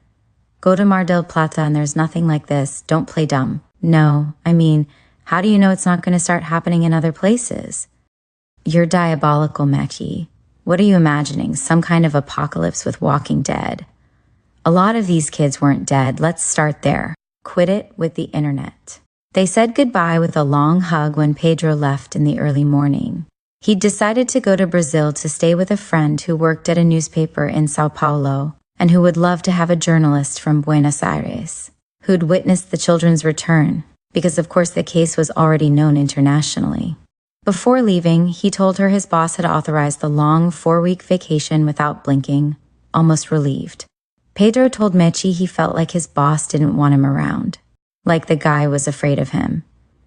Mechi noticed right away that her parents were a little checked out, like most people she came in contact with, but also that, while they helped her settle her things into her room, the one that had been hers ever since she was little, they were very curious to find out more, learn details, ask questions. She could feel their disappointment and a trace of disbelief when she told them she didn't know anything, that she really was just as disconcerted as everyone else. The movers finished unloading her few pieces of furniture into a storage shed in back. Her parents' house was in a good neighborhood, Villa Devoto, with a lot of space, even a small swimming pool. Now that she was there, Mechi felt like it was a good place to rest, and it was far away from the parks, and that was good too, very good. Quitting her job had started out quite normal, with the council's director assuring her that he understood perfectly. He was a reasonable man, and he seemed sincerely shaken. There were circles under his eyes and a broken blood vessel in the left one. When she went to the office to get her things, the situation got a bit more strange. Graciela wasn't there, for starters. Maria Laura, the other front office employee, told her with an ire she couldn't contain that Graciela had requested psychiatric leave, who knew if she was going to come back, that she was having serious panic attacks and couldn't get out of bed. Poor Graciela, said Mechi. And then Maria Laura threw a paperweight at her. Mechi barely had time to duck, and then she stood staring. Maria Laura, with her hair dyed an ugly wine-colored shade, her face furious, her buck teeth, tense neck, a gargoyle in an office under the highway. Get out of here before I kill you. What's wrong? What's wrong with you? And Maria Laura started screaming at her uncontrollably that it was all Mechi's fault. She was the one who'd brought that little whore. That piece of trash, she was the one who'd brought her from the park that morning. Graciela was crazy, and it was Mechi's fault. And she, Maria Laura, was going to end up sick because of her too. And then you have the nerve to come here for your things. We should have burned them. You should be in jail. I don't know. You started all this with that trashy whore. They should have killed you both, but this shitty government won't do anything. Nothing. Mechi ran out with the few things she'd managed to gather stuffed into her purse. In any case, she didn't keep too much in her desk drawers. She was sorry to leave the archive, but she couldn't have taken it with her. It wasn't hers. And anyway, Pedro had left her his copies of some of the files, including Venadis's, before he got on the plane to Brazil. In a way, she understood Maria Laura. She needed to blame someone, and Mechi was the one who brought Venatus in, and that was the beginning of the kids coming back. What did disturb her was that she'd felt like she was in danger. Maria Laura would have been capable of killing her. The only thing that stopped her was that Graciela was just a little crazy, and the kids in the parks didn't do anything. And for better or worse, she was still at work. The paperweight, though, had been aimed right at Mechi's head, and it could have hit her. Quitting had been an excellent idea. She waited for the 134 bus that would take her to Villa Devoto on a corner across from the park. She could barely see the kids. Because that area had an embankment and they never came too close to the edge, they tended to wander around inside. The startling thing was that, in the past, the sidewalk that circled Chacabuco Park had been dotted with dozens of joggers at all hours of the day. And along with the athletes were people headed for the subway entrance near the Rose Garden across the avenue, and neighbors walking their dogs. Now the sidewalks were deserted, and the subway entrance was closed until further notice. She was the only person waiting for the bus. The driver passed the park going double the speed limit, and only when he left it behind did he start driving at a more reasonable speed. Mechi realized it was a miracle he'd stopped for her. The first night at her parents' house was mostly quite pleasant, except that after dinner they headed to the living room sofa and turned on the TV. Mechi didn't want to stay, and her parents got annoyed. "You can't avoid reality," they told her, and she ignored them and locked herself in her room. She knew what they were waiting for. They wanted to see, repeated over and over as the news channels always did, the report about the parents who had committed suicide in El Palomar. The girl had run away 3 years ago after what was apparently a savage argument. Her father had hit her. When she came back, she was one of the girls at Rivadavia Park. She had a swollen eyelid and her lower lip was split and bleeding, as if the beating had occurred 24 hours before. She was small, with short blonde hair and nose ring. Mechi knew about the father's beating from the archive, and she figured the journalists must have that information too. But when the girl came back, they didn't include it in their report. They just showed the emotional re-encounter and wondered aloud, "I wonder how Marisol fell down." Then they asked her directly, and she said, "I didn't fall," and that was it. They didn't ask if someone had hit her. To Mechi, that selective silence was proof that they knew about the father's beating. And they weren't talking about it because the beating had happened 3 years before. Years during which Marisol had maintained the exact same length and color of her hair as the day she ran away. Sometimes Mechi trembled with rage at such cowardice, such fatuousness. She wanted someone to start shouting on TV, to howl, to say, "This is weirder than shit. Who are these kids? Who are they?" Now she regretted having wished for the dam to break, because it was happening, and the hysteria was extreme. The mother and father had gotten into bed together, a photo of baby Marisol between them. He had shot himself first, in the temple. Then she took the gun from his hand, put it in her mouth, and blew her brains out. They left a note that said what so many parents had said before them. "That is not our daughter." Marisol left after the gunshots. The neighbors saw her come out and they ran her off wielding sticks and rocks. One of them even shot at her from a distance. Was this the beginning of the hunt that Pedro had hinted at? Until that moment, the parents had simply returned their children, and if they couldn't manage the bizarre situation, at the most they were checked into psychiatric hospitals and the kids went back to the parks. Nor did the parents give details about why cohabitation had been so unbearable. It was known that some TV and radio programs, and even newspapers and magazines, were willing to pay for interviews with these parents who returned their kids, but remarkably for people as loquacious and media-savvy as porteños, none of them wanted to talk. The El Palomar suicide hadn't been the only one. Some days before, Mechi had gone back to Venatis's MySpace page in search of the tattoo artist, and she had found a new message from him after many days of silence. It said, "I went to see you, but you're not you. You have white vampire teeth. Remember how we played? The girl I saw didn't recognize me. She's a copy. She doesn't have your mouth. I can't take it. I can't take it. Bye, Venatis. Maybe we'll meet again, my love."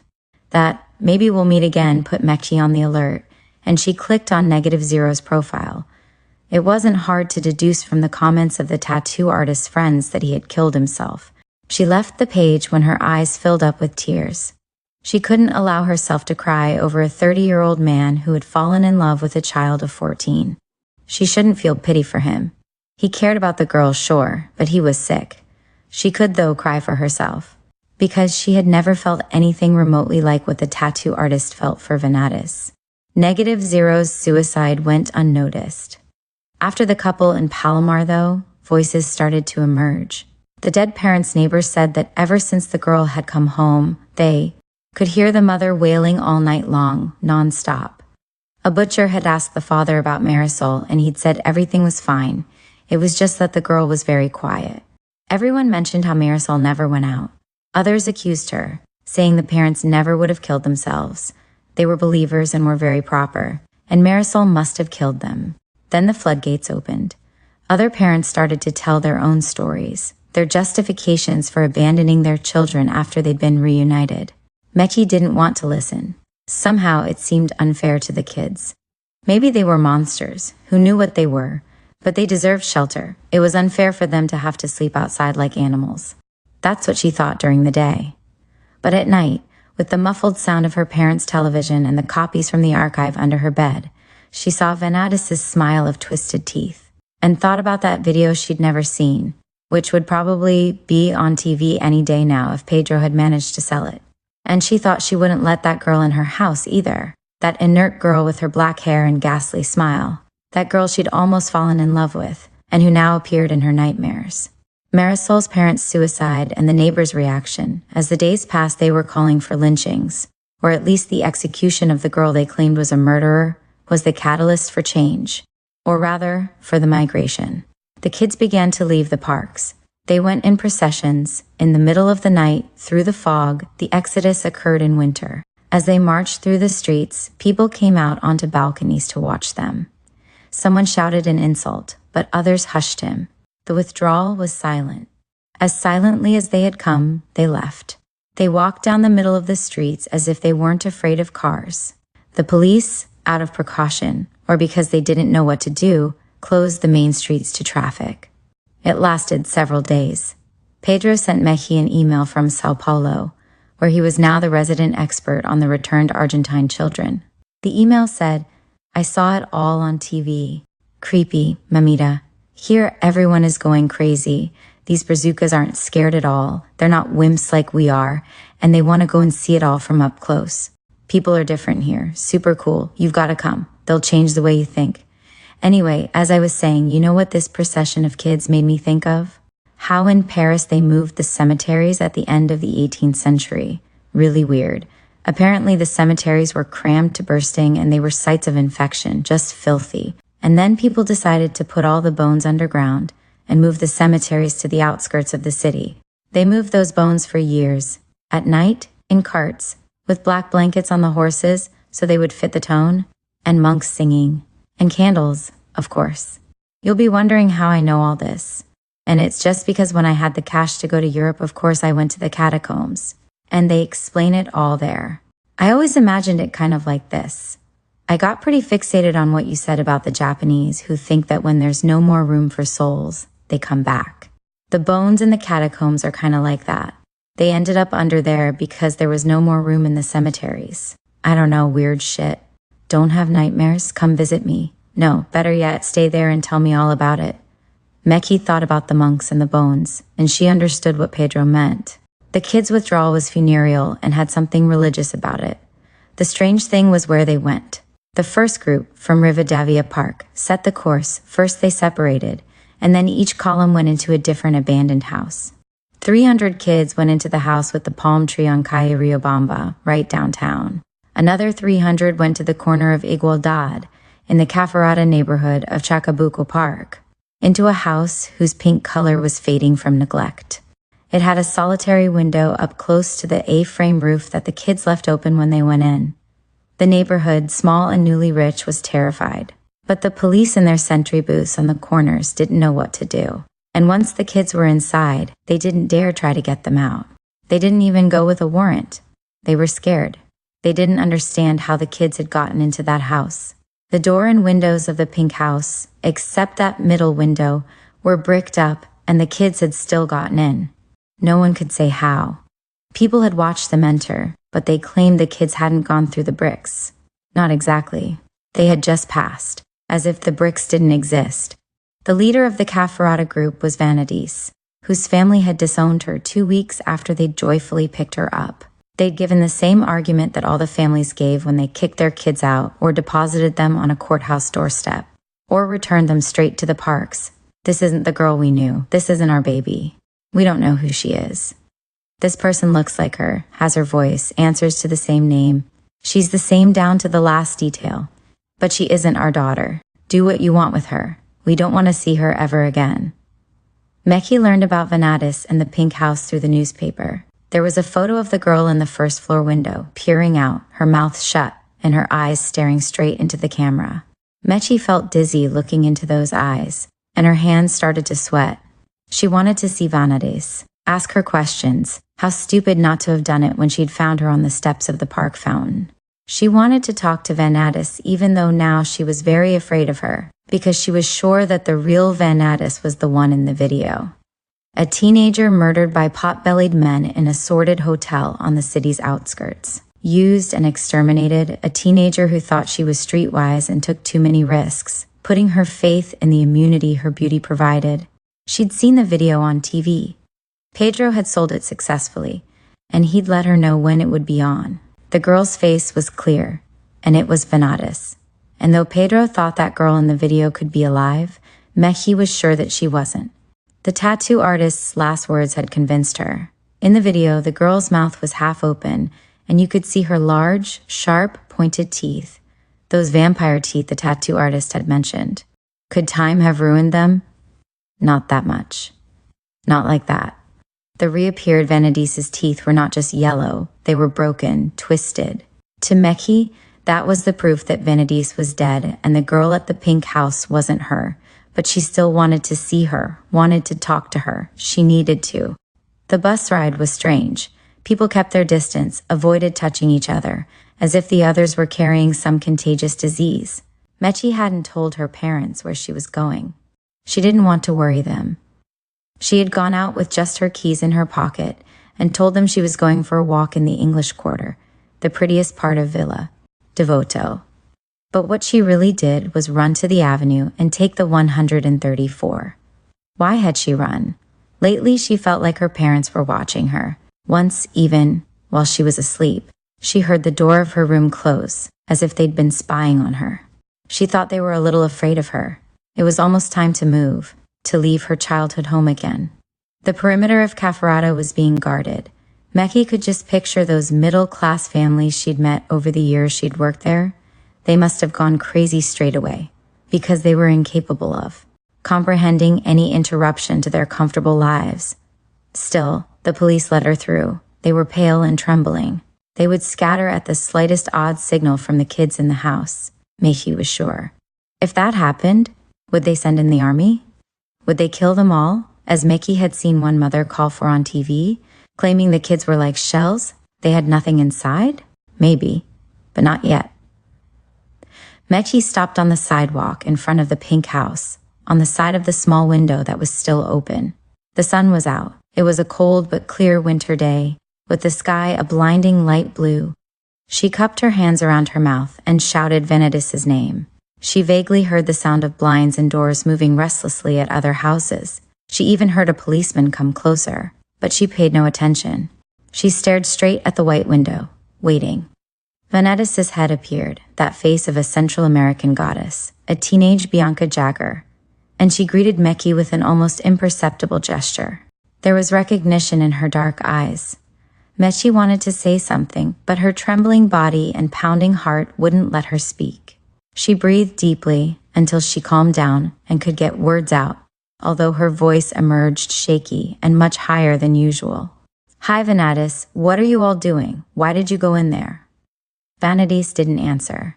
Mechi asked her how many they were, and Vanadis said a lot that she couldn't tell. It was dark. Mechi asked where they came from, and Vanadis said they came from many different places. She asked if Vanadis wanted to go back to her parents, and Vanadis said no, and added that none of them did.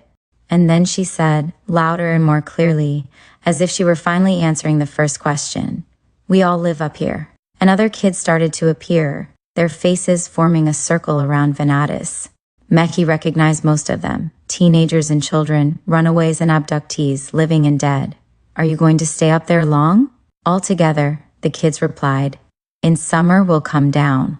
Meki felt then that they weren't children, that they formed a single organism, a complete being that moved in a herd. The hands of the policeman from the corner took hold of her shoulders, and Meki screamed, startled. She'd been about to hit him but held back when she saw it was a cop, a man around. 60 years old. Why didn't they send someone younger, who was just as scared as she was, or even much more? Miss, please leave. No, I have to ask them more questions. Don't force my hand, please. The cop had taken her by the waist and the shoulders, and though he was an older man, he was strong enough to drag her far away from the pink house. Okay, I'm going, let go of me, cried Meki, but he didn't. He went on dragging her. Voices started to shout from neighboring houses, requests of officer, get her out, leave us alone, and some people even banged on windows. Meki lost sight of the pink house, and with a cry of effort she wrenched free of the policeman's embrace and ran toward Asamblea, thinking that she was going to go far away before summer arrived, before the kids came down. Maybe she'd join Pedro, get someplace where children didn't come back from wherever it was they had gone. The dangers of smoking in bed. Was it a nocturnal butterfly or a moth? She had never been able to tell the difference.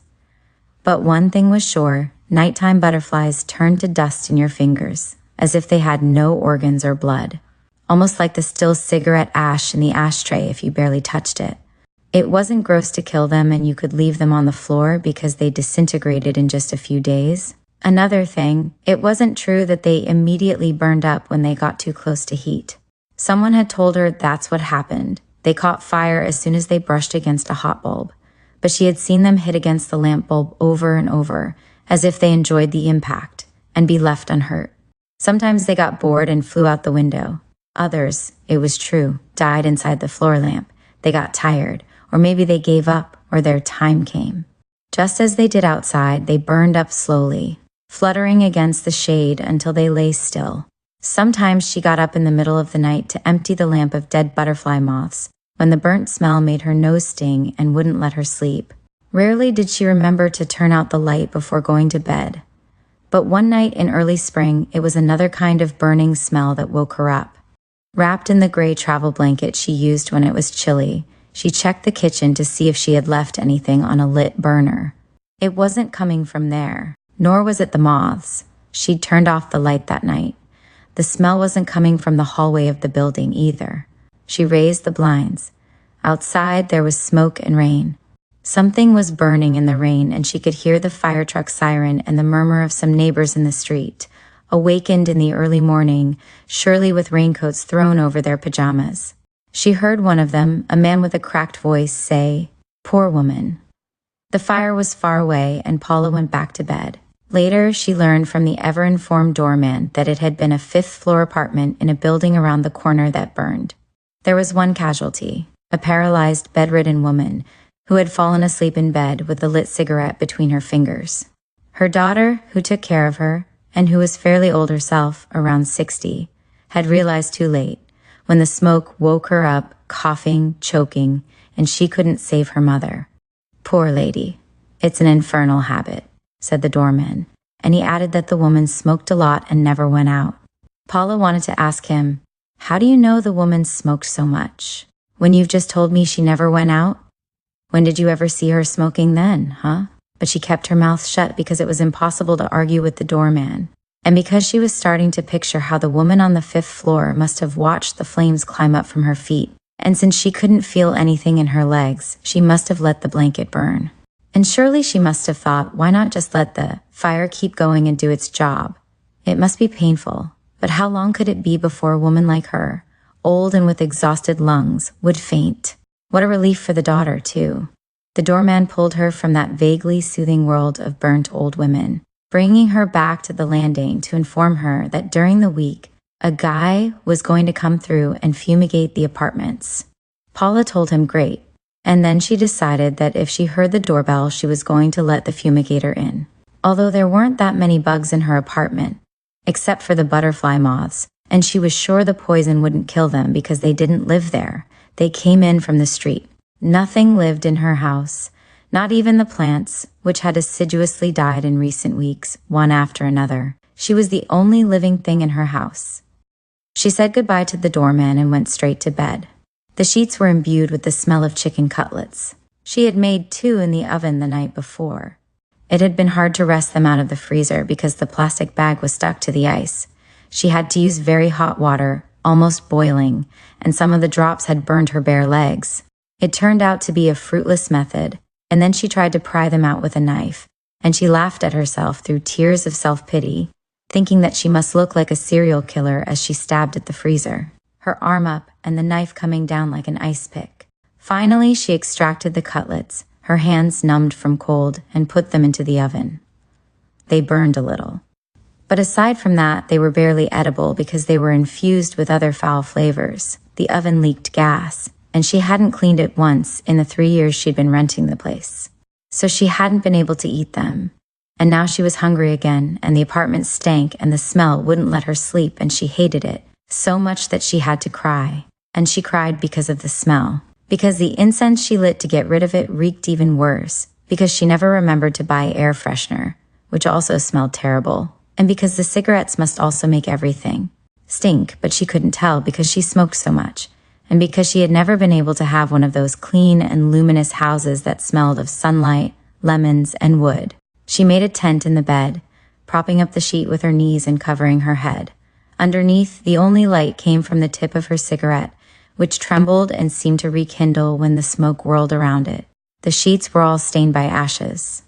Paula opened her legs, and with the index finger of her free hand, she started to caress her clitoris, first in circles, then with a vertical motion, then with delicate tugs, and finally, side to side. It didn't work at all anymore. Used to be she would feel the start of that shiver right away, and the heat of the blood rushing, and then her finger could feel the skin of the vulva grow a little rougher, granulated. And with the great final tremor came the wetness. She really felt like she peed herself. That's how it used to be. But for so long now nothing happened, and she rubbed to the point of irritation and pain but stopped before the blood came. She knew that blood was the only wetness she could still squeeze out of herself. She put the bedside lamp under the sheets. Her inner thighs were dotted with small, superficial red spots. It looked like an irritation from heat or allergy, but it was something called keratosis, and she also had it on her arms, her hips, and a little on her ribs.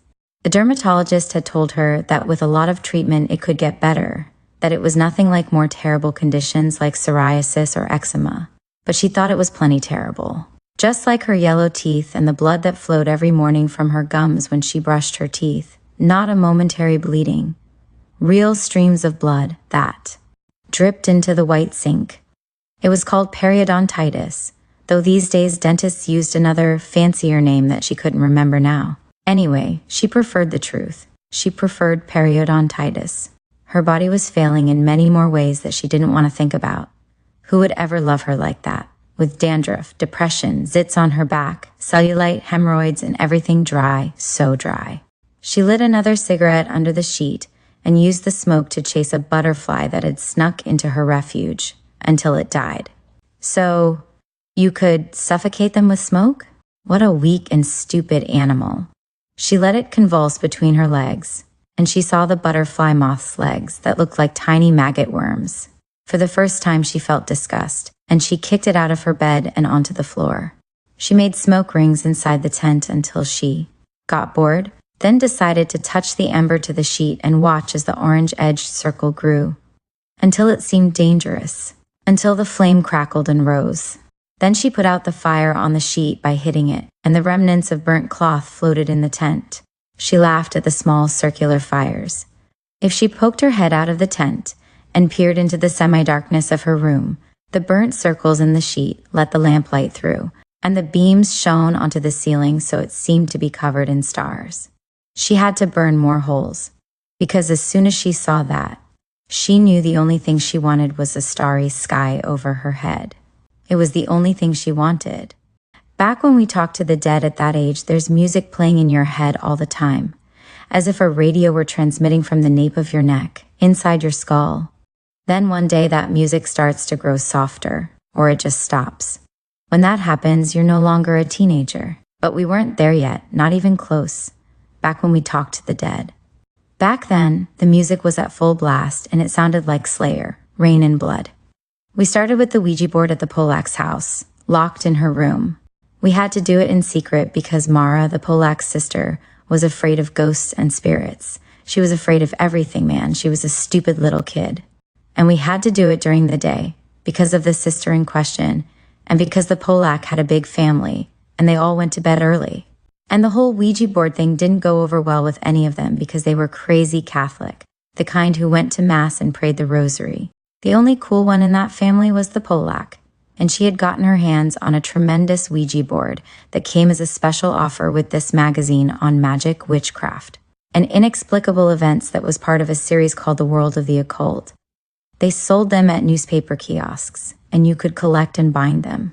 Several issues had already had promotions for Ouija boards, but they always ran out before any of us could save the money to buy one. Until the Polak started to take the thing seriously and really tightened her belt. And then there we were with our lovely board, with its numbers and letters in gray, a red background, and some very satanic and mystical drawings all around the central circle. It was always the 5 of us who met, me, Julita, Pinocchio, the Polak, and Nadia. All 5 of us smoked, so the planchette seemed to be floating on fog as we played, and we left a terrible stench in the room the Polak shared with her sister. Plus, it was winter when we started with the Ouija board, and we couldn't even open the windows because we'd freeze our asses off. And that was how the Polak's mother found us, shut in with all the smoke and the planchette going all kinds of crazy. She kicked us all out. I managed to salvage the board. It stayed with me after that, and Julita kept the planchette from breaking, which would have been a disaster for the poor Polak and her family, because the dead guy we were talking to right then seemed really evil. He'd even said he wasn't a dead spirit, but a fallen angel. Still, by that point we knew that spirits are some crafty liars, and we didn't get scared anymore by their cheap tricks, like guessing birthdays or grandparents' middle names. All 5 of us pricked our fingers with the needle and swore with blood that we didn't move the planchette, and I believed it was true. I know I didn't. I never moved it, and I really believe my friends didn't either. It was always hard for the planchette to start moving at first, but once it got going, it seemed like there was a magnet connecting it to our fingers. We barely even had to touch it. We never pushed it. Not even a nudge. It slid over the mystical drawings, and the letters so fast that sometimes we didn't even have time to jot down the answers to the questions in the special notebook we kept for just that purpose. When the Polak's crazy mom caught us, we had to stop the game for a while because it was hard to find another place where we could keep going. At my house, impossible. My mom was sick in those days and she didn't want anyone in the house. She could barely stand my grandmother and me, and she would straight up kill me if I brought friends home. Julita's was no good because the apartment where she lived with her grandparents and her little brother had only 1 room, which they divided with a wardrobe to make 2 rooms, kind of. But it was just that space, no privacy at all, otherwise just the kitchen and bathroom, plus a little balcony full of aloe vera and crown of thorns plants. Impossible any way you looked at it. Nadia's place was also impossible because it was in the slum. The other 4 of us didn't exactly live in fancy neighborhoods, but no chance in hell would our parents let us spend the night in a slum. They would never go for that. We could have snuck around and done it without telling them, but the truth is we were also a little scared to go. Plus, Nadia didn't bullshit us. She told us it was really rough where she lived, and she wanted to get the hell out of there as soon as she could, because she'd had it with hearing the gunshots at night and the shouts of the drunk gauchos, and with people being too scared to come visit her. So we were left with Pinocchio's place. The only problem with her house was that it was really far away. We'd have to take 2 buses, plus convince our parents to let us go all the way out to East Bumfuck. But we managed it. Pinocchio's parents pretty much left her alone, so at her house. There was no risk of getting kicked out with a lecture on God, and Pinocchio had her own room because her siblings had already left home. So finally, one summer night, all 4 of us got permission and went to Pinocchio's house. It was really far. Her house was on a street that wasn't even paved, with a ditch running alongside it. It took us like 2 hours to get there, But when we did, we realized right away that it was the best idea in the world to make the trek all the way out there. Pinocchio's room was really big, with a double bed plus bunk beds. All 5 of us could sleep there easy. It was an ugly house because it was still under construction, unpainted plaster, light bulbs hanging from ugly black cords, no lamps, and a bare cement floor, no tile or wood or anything. But it was really big, with a terrace and a barbecue pit, and it was much better than any of our houses. It sucked to live so far away, sure, but if it meant having a house like that, even an unfinished one, it was worth it. Out there, far from the center of Buenos Aires, the night sky looked navy blue. There were fireflies, and the smell was different, like a mixture of burnt grass and river. Pinocchio's house had bars on all the windows, it's true, and it also had a giant black dog guarding it. I think it was a Rottweiler, and you couldn't play with it because it was so mean. It seemed that living far away had its dangers too, but Pinocchio never complained. Maybe it was because the place was so different. Because that night in Pinocchio's house, we did feel different. With her parents listening to Los Redondos and drinking beer while the dog barked at shadows. That Julita got up the nerve to tell us exactly which dead people she wanted to talk to. Julita wanted to talk to her mom and dad. It was really good that Julita finally spoke up about her folks because we could never bring ourselves to ask. At school, people talked about it a lot, but no one ever said a thing to her face, and we jumped to her defense if anyone came out with any bullshit. The thing was that everyone knew Julita's parents hadn't died in any accident. Julita's folks had disappeared. They were disappeared. They'd been disappeared. We didn't really know the right way to say it. Julita said they'd been taken away, because that's how her grandparents talked. They'd been taken away, and luckily the kids had been left in the bedroom. No one had checked the bedroom, maybe. Anyway, Julita and her brother didn't remember anything. Not of that night or of their parents either. Julita wanted to find them with the board, or ask some other spirit if they'd seen them. She wanted to talk to them, and she also wanted to know where their bodies were. Because that question drove her grandparents crazy, she said. Her grandma cried every day because she had nowhere to bring flowers to. Plus, Julita was really something else. She said that if we found the bodies, if the dead told us where they were, and it turned out to be really real, we'd have to go on TV or to the newspapers. And we'd be famous, and everyone in the world would love us. To me at least, Julita's cold-bloodedness seemed really harsh, but I thought, whatever, let Julita do her thing. What we for sure had to start doing, she told us, was coming up with other disappeared people we knew, so they could help us. In a book on how to use the board, we'd read that it helped to concentrate on a dead person you knew, to recall their smell, their clothes, their mannerisms, their hair color, construct a mental image, and then it would be easier for the dead person to really come. Because sometimes a lot of false spirits would turn up and lie to you and go around and around in circles. It was hard to tell the difference. The Polak said that her aunt's boyfriend was disappeared, that he'd been taken during the World Cup. We were all surprised because the Polak's family was really uppity. She explained that they almost never talked about the subject, but her aunt had told her once in confidence, when she was a little drunk after a barbecue at her house. The men were getting all nostalgic about Kemp's and the World Cup, and the aunt got pissed off, downed her red wine, and told the Polak all about her boyfriend and how scared she'd been. Nadia contributed a friend of her dad's, who used to come for dinner on Sundays when she was little, and one day had just stopped coming. She hadn't really noticed that friend's absence, mostly because he used to go to the field a lot with her dad and brothers, and they didn't take her to games.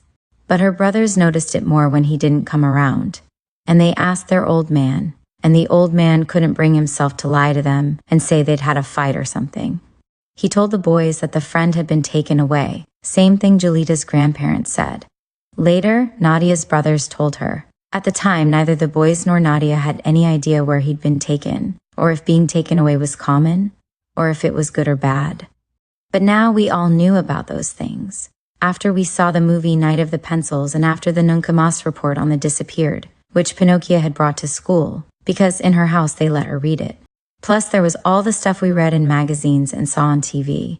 I contributed with our neighbor in back, a guy who'd lived there only a short time, less than a year. He didn't go out much, but we could see him moving around out the back windows. in his little backyard. I didn't remember him much. It was kind of like a dream, and it wasn't like he spent a lot of time in the yard. But one night they came for him, and my mom told everyone about it. And she said that thanks to that son of a bitch, they could have easily taken us too. Maybe because she repeated it so much. The thing with the neighbor stuck with me. And I couldn't relax until another family moved into that house, and I knew he wasn't ever going to come back. Pinocchio didn't have anyone to contribute, but we decided we had enough disappeared dead for our purposes. That night we played until 4 a.m. And by then we were starting to yawn and our throats were getting scratchy from so much smoking. And the most fantastic thing of all was that Pinocchio's parents didn't even come knock on the door to send us to bed. I'm not sure, because the Ouija consumed my full attention, that they were watching TV or listening to music until dawn too. After that first night, we got permission to go to Pinocchio's house 2 more times that same month. It was incredible, but all our parents or guardians had talked on the phone with Pinocchio's parents, and for some reason the conversation left them totally reassured. But we had a different problem.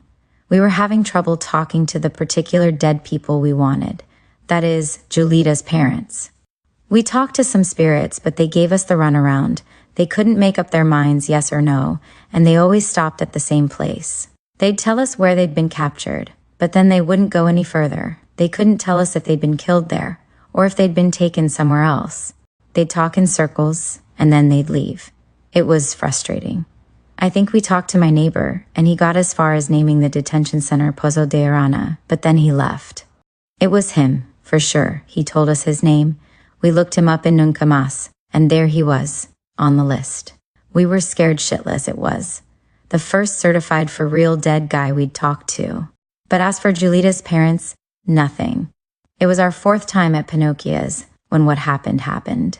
We'd managed to communicate with someone who knew the Polak's aunt's boyfriend. They'd gone to school together, he said.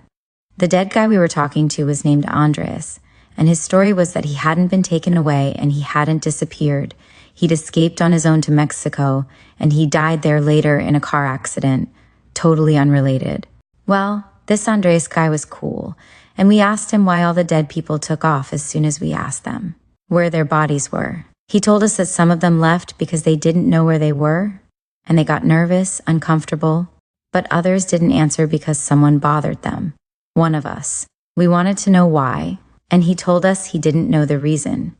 But that was the deal. One of us didn't belong. Then the spirit left.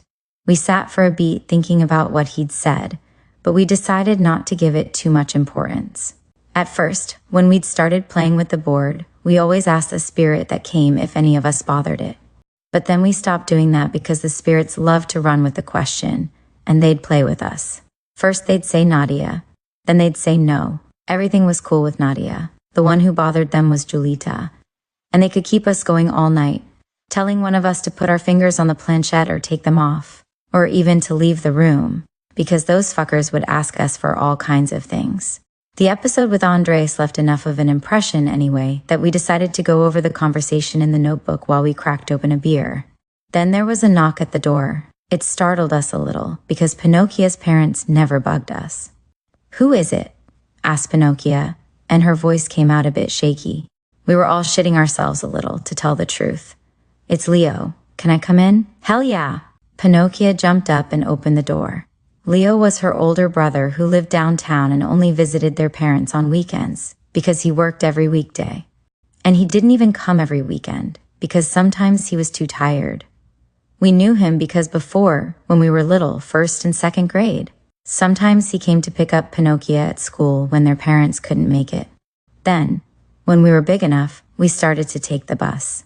A shame, because then we stopped seeing Leo, who was really fine, a big dark guy with green eyes and a murderous face to die for. And that night at Pinocchio's house, he was hot as ever. We all sighed a little and tried to hide the board, just so he wouldn't think we were weird. But he didn't care. "Playing Ouija? That thing's fucked up. I'm scared of it," he said. "You girls have some balls." And then he looked at his sister. "Hey kiddo, can you help me unload some stuff from the truck? It's for the folks, but Mom already went to bed and Dad's back is hurting." "Aw, don't be a pain in the ass. It's really late." "Well, I could only make it out here just now. What can I say? The time got away from me." Come on, if I leave this stuff in the truck, it could get lifted. Pinocchio gave a grudging okay and asked us to wait for her. We stayed sitting on the floor around the board, talking in low voices about how cute Leo was, how he must be around 23 by now. He was a lot older than us. Pinocchio was gone a long time, and we thought it was strange. So after half an hour, Julita offered to go see what was going on. Then everything happened really fast, almost at the same time. The planchette moved on its own. We'd never seen anything like it. All by itself, really. None of us had a finger on it, not even close. It moved and wrote really quickly, "Ready, ready, ready for what?" Just then we heard a scream from the street, or from the front door. It was Pinocchio's voice. We went running out to see what was going on, and we found her in her mother's arms, crying, the two of them sitting on the sofa next to the phone table. Just then we didn't understand a thing, but later, when things calmed down a little, just a little, we more or less put it together. Pinocchio had followed her brother down to the corner. She didn't understand why he'd left the truck there when there was plenty of room by the house, but he didn't answer any of her questions. He'd changed as soon as they left the house. He'd turned mean and wouldn't talk to her. When they got to the corner, he told her to wait, and according to Pinocchio, he disappeared. It was dark, so it could be that he walked a few steps away and she lost sight of him, but according to her, he'd disappeared. She waited a while to see if he would come back, but since the truck wasn't there either, she got scared. She went back to the house and found her parents awake, in bed. She told them Leo had been there, that he'd been acting really weird, and that he'd asked her to help unload things from his truck. Her parents looked at her like she was crazy. "Leo wasn't here, sweetie. What are you talking about? He has to work early tomorrow." Pinocchio started trembling with fear and saying, "It was Leo, it was Leo." And then her dad got all worked up and shouted at her and asked if she was high or what. Her mom was calmer and she said, "Listen, let's call Leo at home. He's probably asleep, but we'll wake him up." She was doubting a little now too, because she could tell that Pinocchio was really positive and really upset. She called, and after a long time Leo answered, cursing because he'd been fast asleep. Their mom told him, "I'll explain later," or something like that. And she started to soothe Pinocchio, who was having a terrible meltdown. They even called an ambulance because Pinocchio couldn't stop screaming that the thing had touched her and that it had come for her because she was the one who bothered them. Julita whispered into my ear, "It's because she didn't have anyone disappear." I told her to shut her mouth, poor Pinocchio. I was really scared too. If it wasn't Leo, who was it? Because that person who'd come to get Pinocchio looked exactly like her brother. He was like an identical twin, and she hadn't doubted for a second either. Who was it? I didn't want to remember his eyes, and I didn't want to play with the Ouija board ever again, let me tell you, or even go back to Pinocchio's house at all. Our little group never got together again. Pinocchio was hit really hard, and her parents blamed us. Poor things, they had to blame someone. They said we'd played a mean prank on her, and it was our fault she went a little crazy after that.